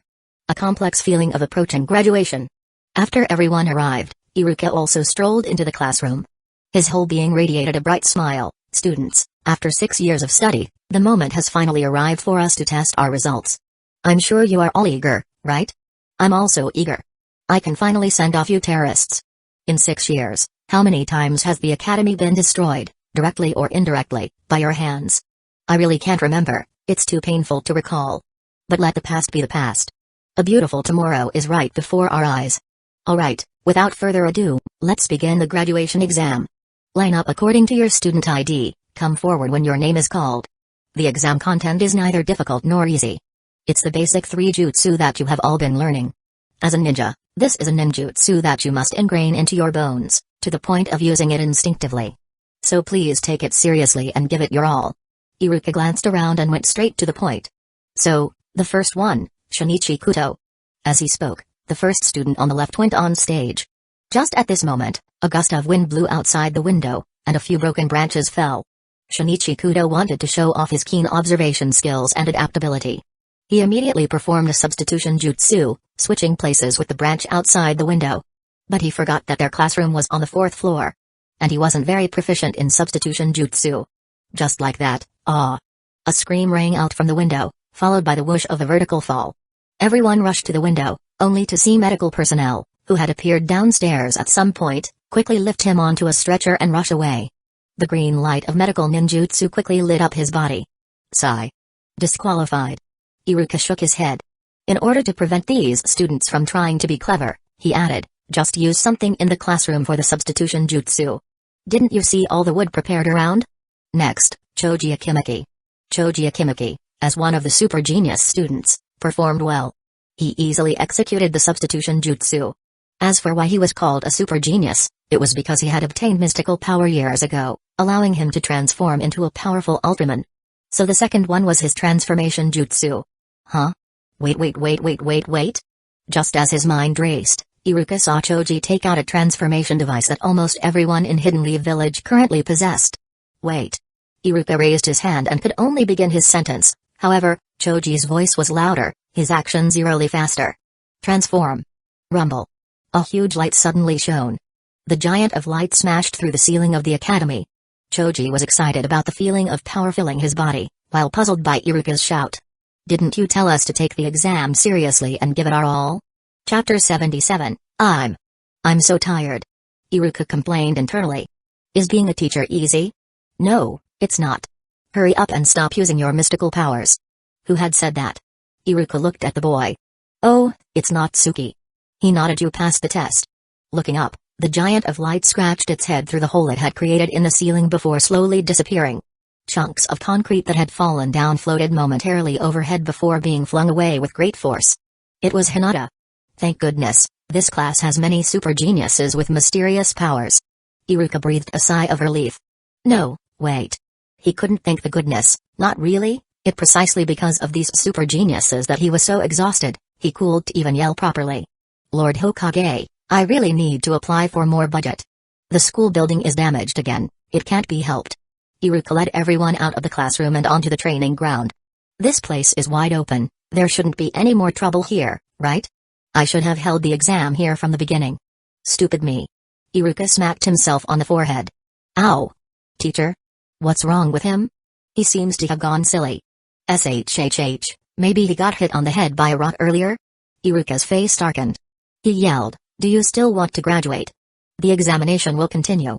This time, for the transformation jutsu, I am the model. Everyone must transform into me to pass. No more random transformations. After the substitution jutsu, a new requirement was added to the transformation jutsu test. He really has it rough. Soon, the graduation exam continued. More students went up one after another. Unfortunately, they were all hopeless, unable even to perform the substitution jutsu. Fail. 6 years, and you still can't perform the basic 3 body jutsus? How can the teachers feel at ease letting you venture into the ninja world? You're all held back. Prepare to study with the junior students if you still want to graduate the academy. Next, Yui Natsuki. Natsuki stepped forward calmly. At 12 years old, he stood tall and straight. He was already quite handsome and elegant, yet still retained the cuteness of a young boy. His fair and delicate face seemed to glow with a luminous light. As expected, his appearance triggered a wave of screams. Natsuki, so handsome. You can do it, husband. Shameless bitch. He's my husband. The first time I saw him 6 years ago, I knew he was the one for me. You? Passed the exam and become a ninja first. With your skills, you won't even see him after graduation. You have my condolences. Darn it. I must pass the exam and become a ninja, following in Natsuki's footsteps. Someone like Natsuki is destined to become the strongest Hokage, and I will become the Hokage's wife. Get out of here. Look at yourself. TCH, even if I can't be the Hokage's wife, I can be the second wife, the third wife. I'm willing to be a concubine. As long as I can be by Natsuki's side. Shameless bitches. The girls chattered and gossiped, like tens of thousands of ducks quacking. And it wasn't just the students in the same year, even some students from other grades were watching the graduation exam from afar. The sound waves seemed to come from all directions. Only then did the classmates in the class truly realize the influence of the god, Natsuki. Iruka wiped the sweat from his forehead and quickly quieted the noisy crowd. It seems that holding the examination on the training ground wasn't a good idea either. This shit is too hard. Natsuki, you can begin. Huh? Why did you run so far? Others performed their examination in front of Iruka. Natsuki, however, had run 30 meters away, far from the crowd. Natsuki waved from a distance. Let's start, give it your all. Oh no. Hearing these familiar words by his own mouth, Iruka's eyes widened in sudden fear. Substitution jutsu. Boom. Natsuki instantly vanished from his spot. In his place appeared a huge artificial mountain, the one placed on the back hill of the school as a landscape decoration. And it ended up being brought here by Natsuki's substitution jutsu. This distance, this replacement. Just how much chakra did that consume? No, wait. Even with enough chakra, someone without a certain level of mastery in substitution jutsu couldn't pull this off. This guy's substitution jutsu is extraordinary, unprecedented. If the ancestor who created the substitution jutsu saw this, I wonder what they would think. Looking at the artificial mountain that occupied half the training ground, Iruka slapped himself hard. Why did I have to open my mouth and tell them to give it their all? Don't I already know how many freaks are in this class? No, wait. Wasn't I supposed to have them use the spare wood in the classroom for the substitution jutsu? He glanced around. It dawned on him that because they had just left the classroom and come to the training ground, he had forgotten to bring the spare wood. The training ground was empty, there weren't many usable materials around. No wonder the previous few students couldn't even perform the substitution jutsu. The man was too exhausted to realize this crucial detail. Asking newly graduated students to use long-range substitution jutsu to swap objects like branches, wood, and stones from 100 meters away was simply unreasonable. Even Jonan couldn't do that. Sigh, I was distracted. I was too busy worrying about the school building repair costs and how to explain it to Lord Hokage that I forgot to bring the exam props. Natsuki. You passed. Could you move the artificial hill back? Please. Iruka wiped the sweat pouring down his forehead and said apologetically. That's easy. A reply came from somewhere. After a puff of smoke, the artificial mountain vanished. In its place, a massive crater appeared on the previously flat training ground. The corner of Iruka's mouth twitched. He quickly pretended not to see it. His eyes scanned the distance, searching for Natsuki. Teacher, I'm here. A calm, steady voice, without a hint of breathlessness, sounded right in front of Iruka. It startled him. Natsuki was already back? So silent and effortless. He's truly exceptional. With his skills, staying in the academy was really a waste of talent.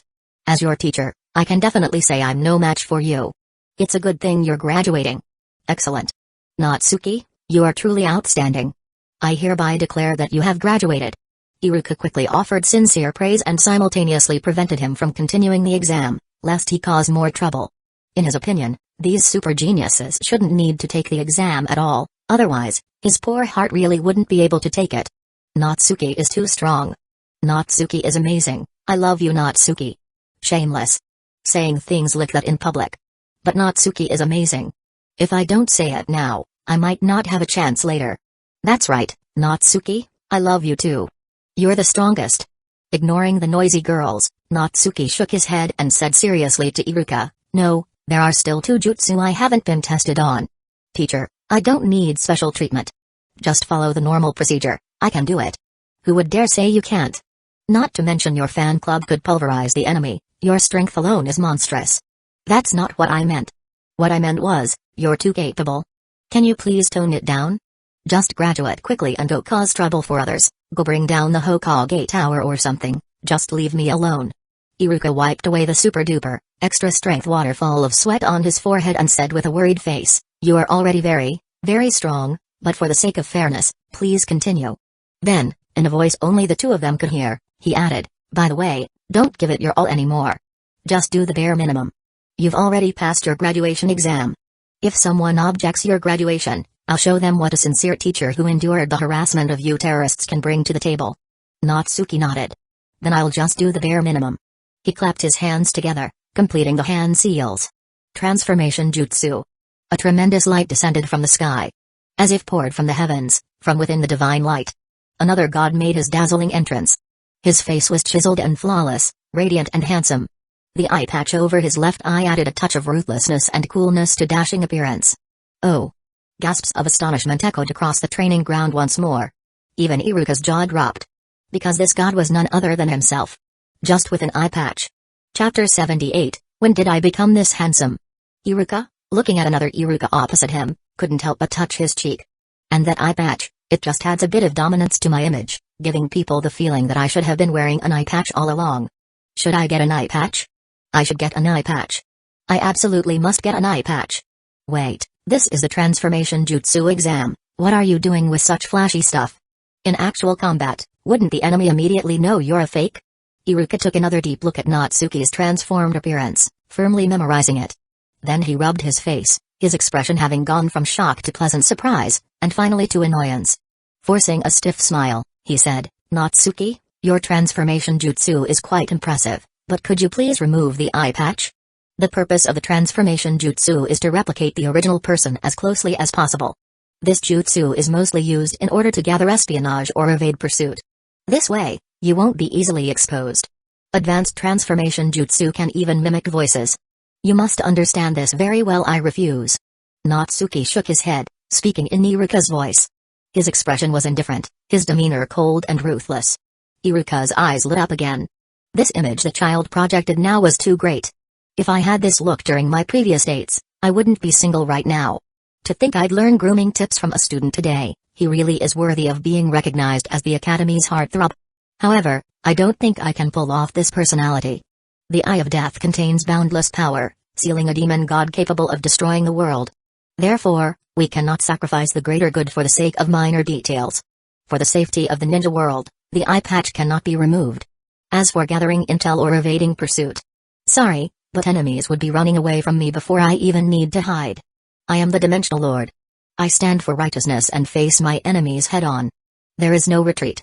As long as I stand here, the enemy will never cross the line. Saying this, Natsuki transformed back into himself and waved to the crowd behind him. Immediately, a large group of fangirls screamed wildly. Natsuki is so domineering. I want to bear his children. What the actual fuck? That's right. Natsuki is the strongest. Why would he need to hide from enemies?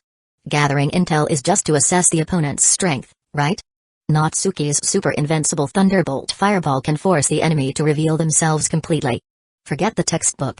It says to gather intel like a rat, sneaking around like a cat. Natsuki doesn't have to do that, let someone else do it. The atmosphere was derailed yet again. Iruka's face darkened. This time, he wouldn't let Natsuki continue the exam no matter what. If this went on, they would definitely not finish the exam today. Thus, amidst a burst of cheers, Natsuki finished the graduation exam with a perfect score. And because the atmosphere was lively and the students were enthusiastic, many students who were previously timid performed exceptionally well. The number of graduates was even higher than in the original story. Except for a certain someone. Seeing Natsuki's dazzling transformation jutsu attracting so much attention, Naruto's had an enlightenment. He abandoned Iruka as a template and forcefully used his self-developed sexy jutsu. He made Iruka and a certain old man peeping with the telescope jutsu spurt out blood from their nose. This time, it wasn't in the classroom, but in broad daylight. The result was predictable. He was beaten up by Sakura, who led a group of girls. In the end, as if the timeline was correcting itself, or perhaps because he had just been beaten up, even though Naruto was a lot stronger than in the original story, he still got stuck on the final clone jutsu. He failed. The day ended in such a boisterous manner. Everyone's academy life had came to an end. When night fell, the child of destiny, swayed by temptation, ultimately headed towards the Hokage Tower. The grand main storyline finally began. Natsuki, familiar with the plot, did not participate in this Scroll of Seals incident. This kind of loophole-ridden scheme, obviously designed by the third Hokage, was something only fools would fall for. The Flying Thunder God, a forbidden jutsu he considered worth learning, had already been obtained when he traded it for the super invincible Thunderbolt Fireball with the third Hokage. He had learned it over these years and could use it openly. It was just that there was no opportunity for him to use it in the academy. Moreover, this was also Naruto and Iruka's moment to shine. Let them be the protagonists for once. Natsuki said softly, lying on the roof of his house, quietly admiring the moon. The next moment, a voice rang in his ear. Ding! A member of your congregation, Naruto Uzumaki, has learned the multiple shadow clone jutsu. Through the Evil King's Eye System's extraction, you have obtained the multiple shadow clone jutsu with halved chakra consumption. The next morning, as soon as Natsuki walked into the classroom, he saw a scene that burned his hole through his eyes.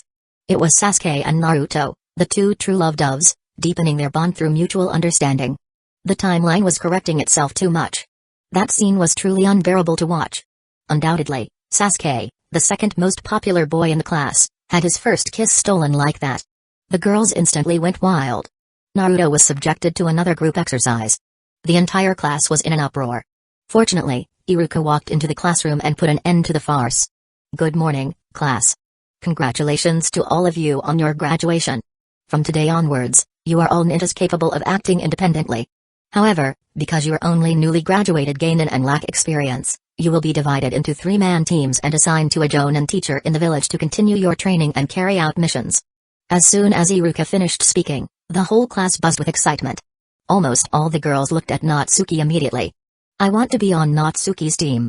It goes without saying that everyone wanted a teammate who was both powerful and easy on the eyes. Even some boys felt the same way. Being on a team with the powerful Natsuki would surely make future missions much easier. Of course, other strong people would also be great teammates. Alright, everyone quiet down. Now we'll begin assigning teams. Iruka took out a list and said in a clear voice, Team 1. Team 2, Shinobu Raime. Team 7, Sasuke Uchiha, Sakura Haruno, Naruto Uzumaki. Bang. Teacher Iruka. I have a question. Why do I have to be on the same team as that stuck-up Sasuke? Can you kick Sasuke out and put Natsuki in? Naruto slammed his hands on the desk and shouted loudly. Idiot, I should be the one saying that. You're dead last, can you just drop out and let Natsuki join? Stuck-up snot-nosed Sasuke, who are you calling dead last? Come on, let me show you the new jutsu I learned last night. Seeing the two boys about to start a fight again. Quiet. Iruka slammed his hands on the desk, stopping the two. The teams are already set, and they cannot be changed. If you don't want to graduate, you can stay in the academy for a few more years. Preferably not, please don't. I don't want to deal with this headache anymore. Now, Team 8, Natsuki Yui, Hinata Hyuga, Kiba Inuzuka. Whoa. Sighs of disappointment filled the classroom and envious gazes were cast their way. Natsuki, that's great. Hinata, his deskmate, was unusually not shy this time. Her small hand under the desk subconsciously grabbed Natsuki's arm, her face full of excitement. As graduation approached, everyone stopped suppressing their feelings. Natsuki's desk was filled with love letters every day, and coupled with the commotion he caused on the training grounds, he even had admirers from other grades. This put a lot of pressure on her. Because of this, she even puffed out her chest, bravely facing the gazes from all around. I won't give up. I will face any challenges with Natsuki. Natsuki was a little surprised. He didn't expect Hinata's team to be split up. He was already surprised when he heard that Shino was teamed up with others. It seemed that the higher-ups valued him quite well. Being on a team with Hinata made Natsuki very satisfied. Team 10, Shikamaru Nara, Ino Yamanaka, Choji Akimaki. Iruka's voice didn't stop because of the students' commotion, continuing to read out the team assignments. Now that the team assignments are complete, your Jonin team leaders will guide your future training. After Iruka announced the end of the team assignments and left the classroom with a list, imposing figures entered one after another. Team 1, come with me. Team 10 Suno, Shikamaru. Asuma Saratobi also walked in and took away the Inoshikacho trio. Natsuki, who will our teacher be? I'm so excited. Hinata tightly held Natsuki's left hand, her eyes nervously fixed on the door. Who else could it be? If Team 7's teacher hadn't changed. Natsuki smiled wryly. He couldn't escape his sister's clutches after all. No wonder she didn't celebrate with him last night, even though she always used any excuse to drink. Was this supposed to be a surprise? Sure enough, a moment later, a graceful figure walked in. Her face was filled with uncontainable joy. Even her eyes curved into crescents. All right, my little cuties of Team 8, come with me. Kurenai's gaze landed directly on Natsuki. Hi. It's Lady Kurenai. Hinata happily pulled Natsuki along as she hopped toward Kurenai. At the same time, a boy with a puppy on his head stood up, shaking his head. TSK, we just formed the team and I already have to put up with their lovely-dovely act? What a nasty feeling. Right, Akamaru? Woof. Chapter 79, though he snorted like a proud edgelord, Kiba was secretly thrilled to be teamed up with Natsuki, the class topper who always aced practical exams. So, as they left the academy, Kiba, lagging behind, called out to the two ahead. Natsuki. Hinata. Hey, we're teammates now.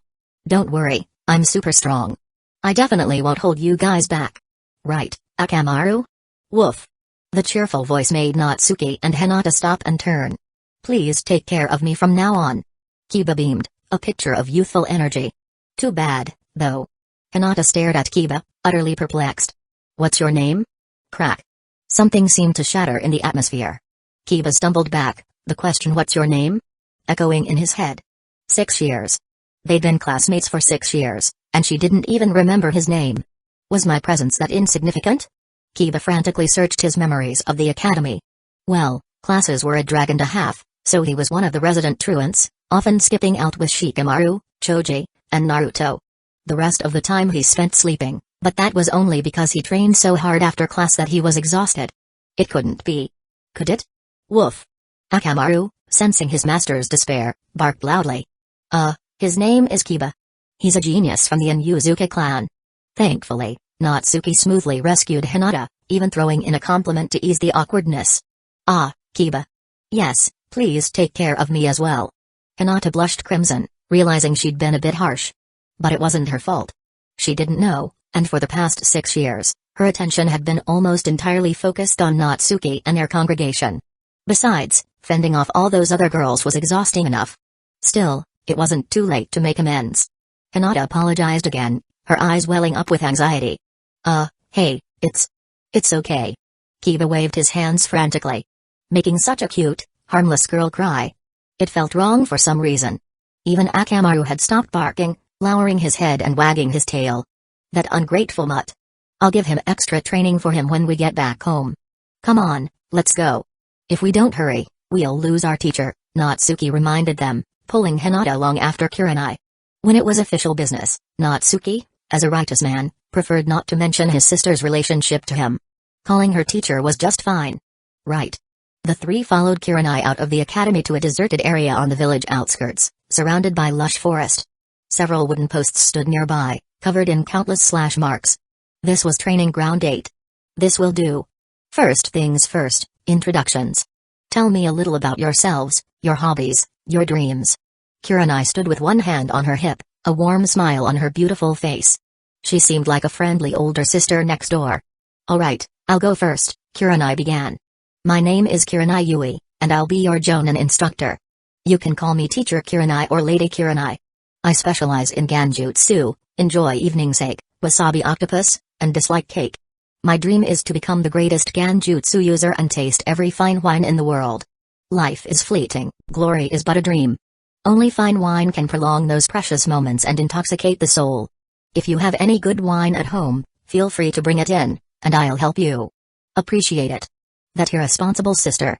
Natsuki's eye twitched. The beginning was fine, but the more he listened, the more exasperated he became. Hold on.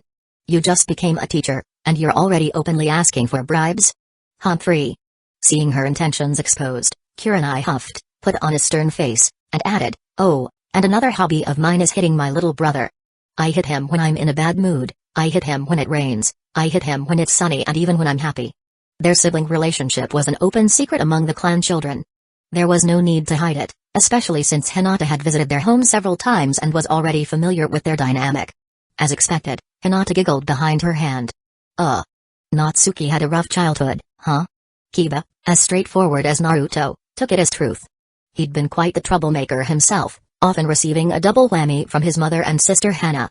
At least there was reason behind those beatings. This teacher, however, seemed to resort to violence on a whim. Beneath her approachable exterior was the heart of a tyrant. I'll have to be careful around her. Okay, your turn. Kurenai's gaze swept over them. Kiba, jolted from his daydream, jumped and quickly introduced himself. I'm Kiba Inuzuka. I have a keen sense of smell and excel at tracking. Prey I target never escapes my fangs. I like beef jerky and cartilage, and I hate things that aren't chewy. My dream is to become Hokage. Oh, and my hobby is walking with Akamaru. Woof. Akamaru, perched on Kiba's head, barked in agreement. Very good. You seem full of energy. Kurenai nodded, then turned to Hinata. Hinata straightened up. And my name is Hinata Hyuga. I specialize in taijutsu. I like many things. And even more since I met someone. My hobby is flower pressing. I like red bean paste and cinnamon rolls. I hate shrimp and crab because they're scary. My future dream is to cook delicious meals. For Natsuki. The unspoken words hung in the air, barely a whisper. Hinata yearned to shout them out loud, but she lacked the courage. The veiled confession had already made her blush furiously. Saying anything more might make her faint. Ahem, that's a very unique dream, Kurenai said, giving Hinata a strange look. She racked her brain for encouraging words but ended up with unique. That dream really is unique for a ninja. Well, that concludes the introductions. Now. Lady Kurenai. Natsuki hasn't introduced himself yet. Hinata, forgetting her shyness, interrupted. Natsuki hadn't revealed his preferences yet. Everyone had to know. Oh? Natsuki hasn't? Then Natsuki, say a few words. Kurenai was doing this on purpose. Humphrey, who told you to expose me earlier? But truthfully, she also wanted to hear about Natsuki's hobbies and dreams. Despite living together for so long, she still couldn't quite figure out her little brother. Sometimes he was mature, especially when it came to forbidding her from drinking. But other times, he was childish, doing ridiculous things. Speak of the devil and he shall appear. Just then, Natsuki spoke. Since you all sincerely wish to know this honorable self, I shall graciously enlighten you. Kurenai's eye twitched. Turning to the other two, she asked, how long has it been since he's been like this? Is he always like this at the academy? How did he survive for 6 years? Didn't the other kids beat him up? Hinata quickly defended him. Natsuki is a good person. Everyone likes him. Kiba, face dark, muttered, the other boys couldn't beat him up. Chapter 80, Rejoice, mortals. You are graced with the knowledge of my true identity. I am the Dimensional Lord, the Demon Sealer, the wielder of the Eyes of Death, and the founder of the Dimensional Ends Congregation. Natsuki's voice resonated, as if imbued with a captivating magic, making one truly believe he was a supreme being. Fortunately, Kurenai, with her strong mental fortitude, mastery of Genjutsu, and years of experience living with Natsuki, only briefly succumbed to the illusion before snapping out of it. Then it hit her. What did he just say? What the? Has his Chunabiu reached its final form? Natsuki often acted a bit chuni at home, but that was behind closed doors, just playful antics she dismissed as childish innocence. And no one outside the family knew about it. But now, on the verge of becoming a ninja, with outsiders present. How could he possibly act so shamelessly? How thick was his skin? Kurenai's first thought was that she hadn't disciplined him enough. She felt a pang of guilt towards her aunt and uncle, who had entrusted Natsuki to her family on the night of the Nine-Tails rampage. She also felt she'd let down her father, who had made her promise to take care of her little brother before leaving for the fight. 12 years had passed. And he'd grown up crooked. Well, his appearance was impeccable, but his personality. Sigh, it's my fault. Back then, I was just a little girl myself, still full of childish whims. How could I have known how to raise a child? Kurenai couldn't stand it anymore. she had to intervene with some family education. But then, Natsuki started to float. Not in the figurative, walking on air sense, but literally. He defied gravity, rising effortlessly several meters into the air. When it came to causing trouble and attracting attention, Kurenai had to admit, her brother had always been a natural.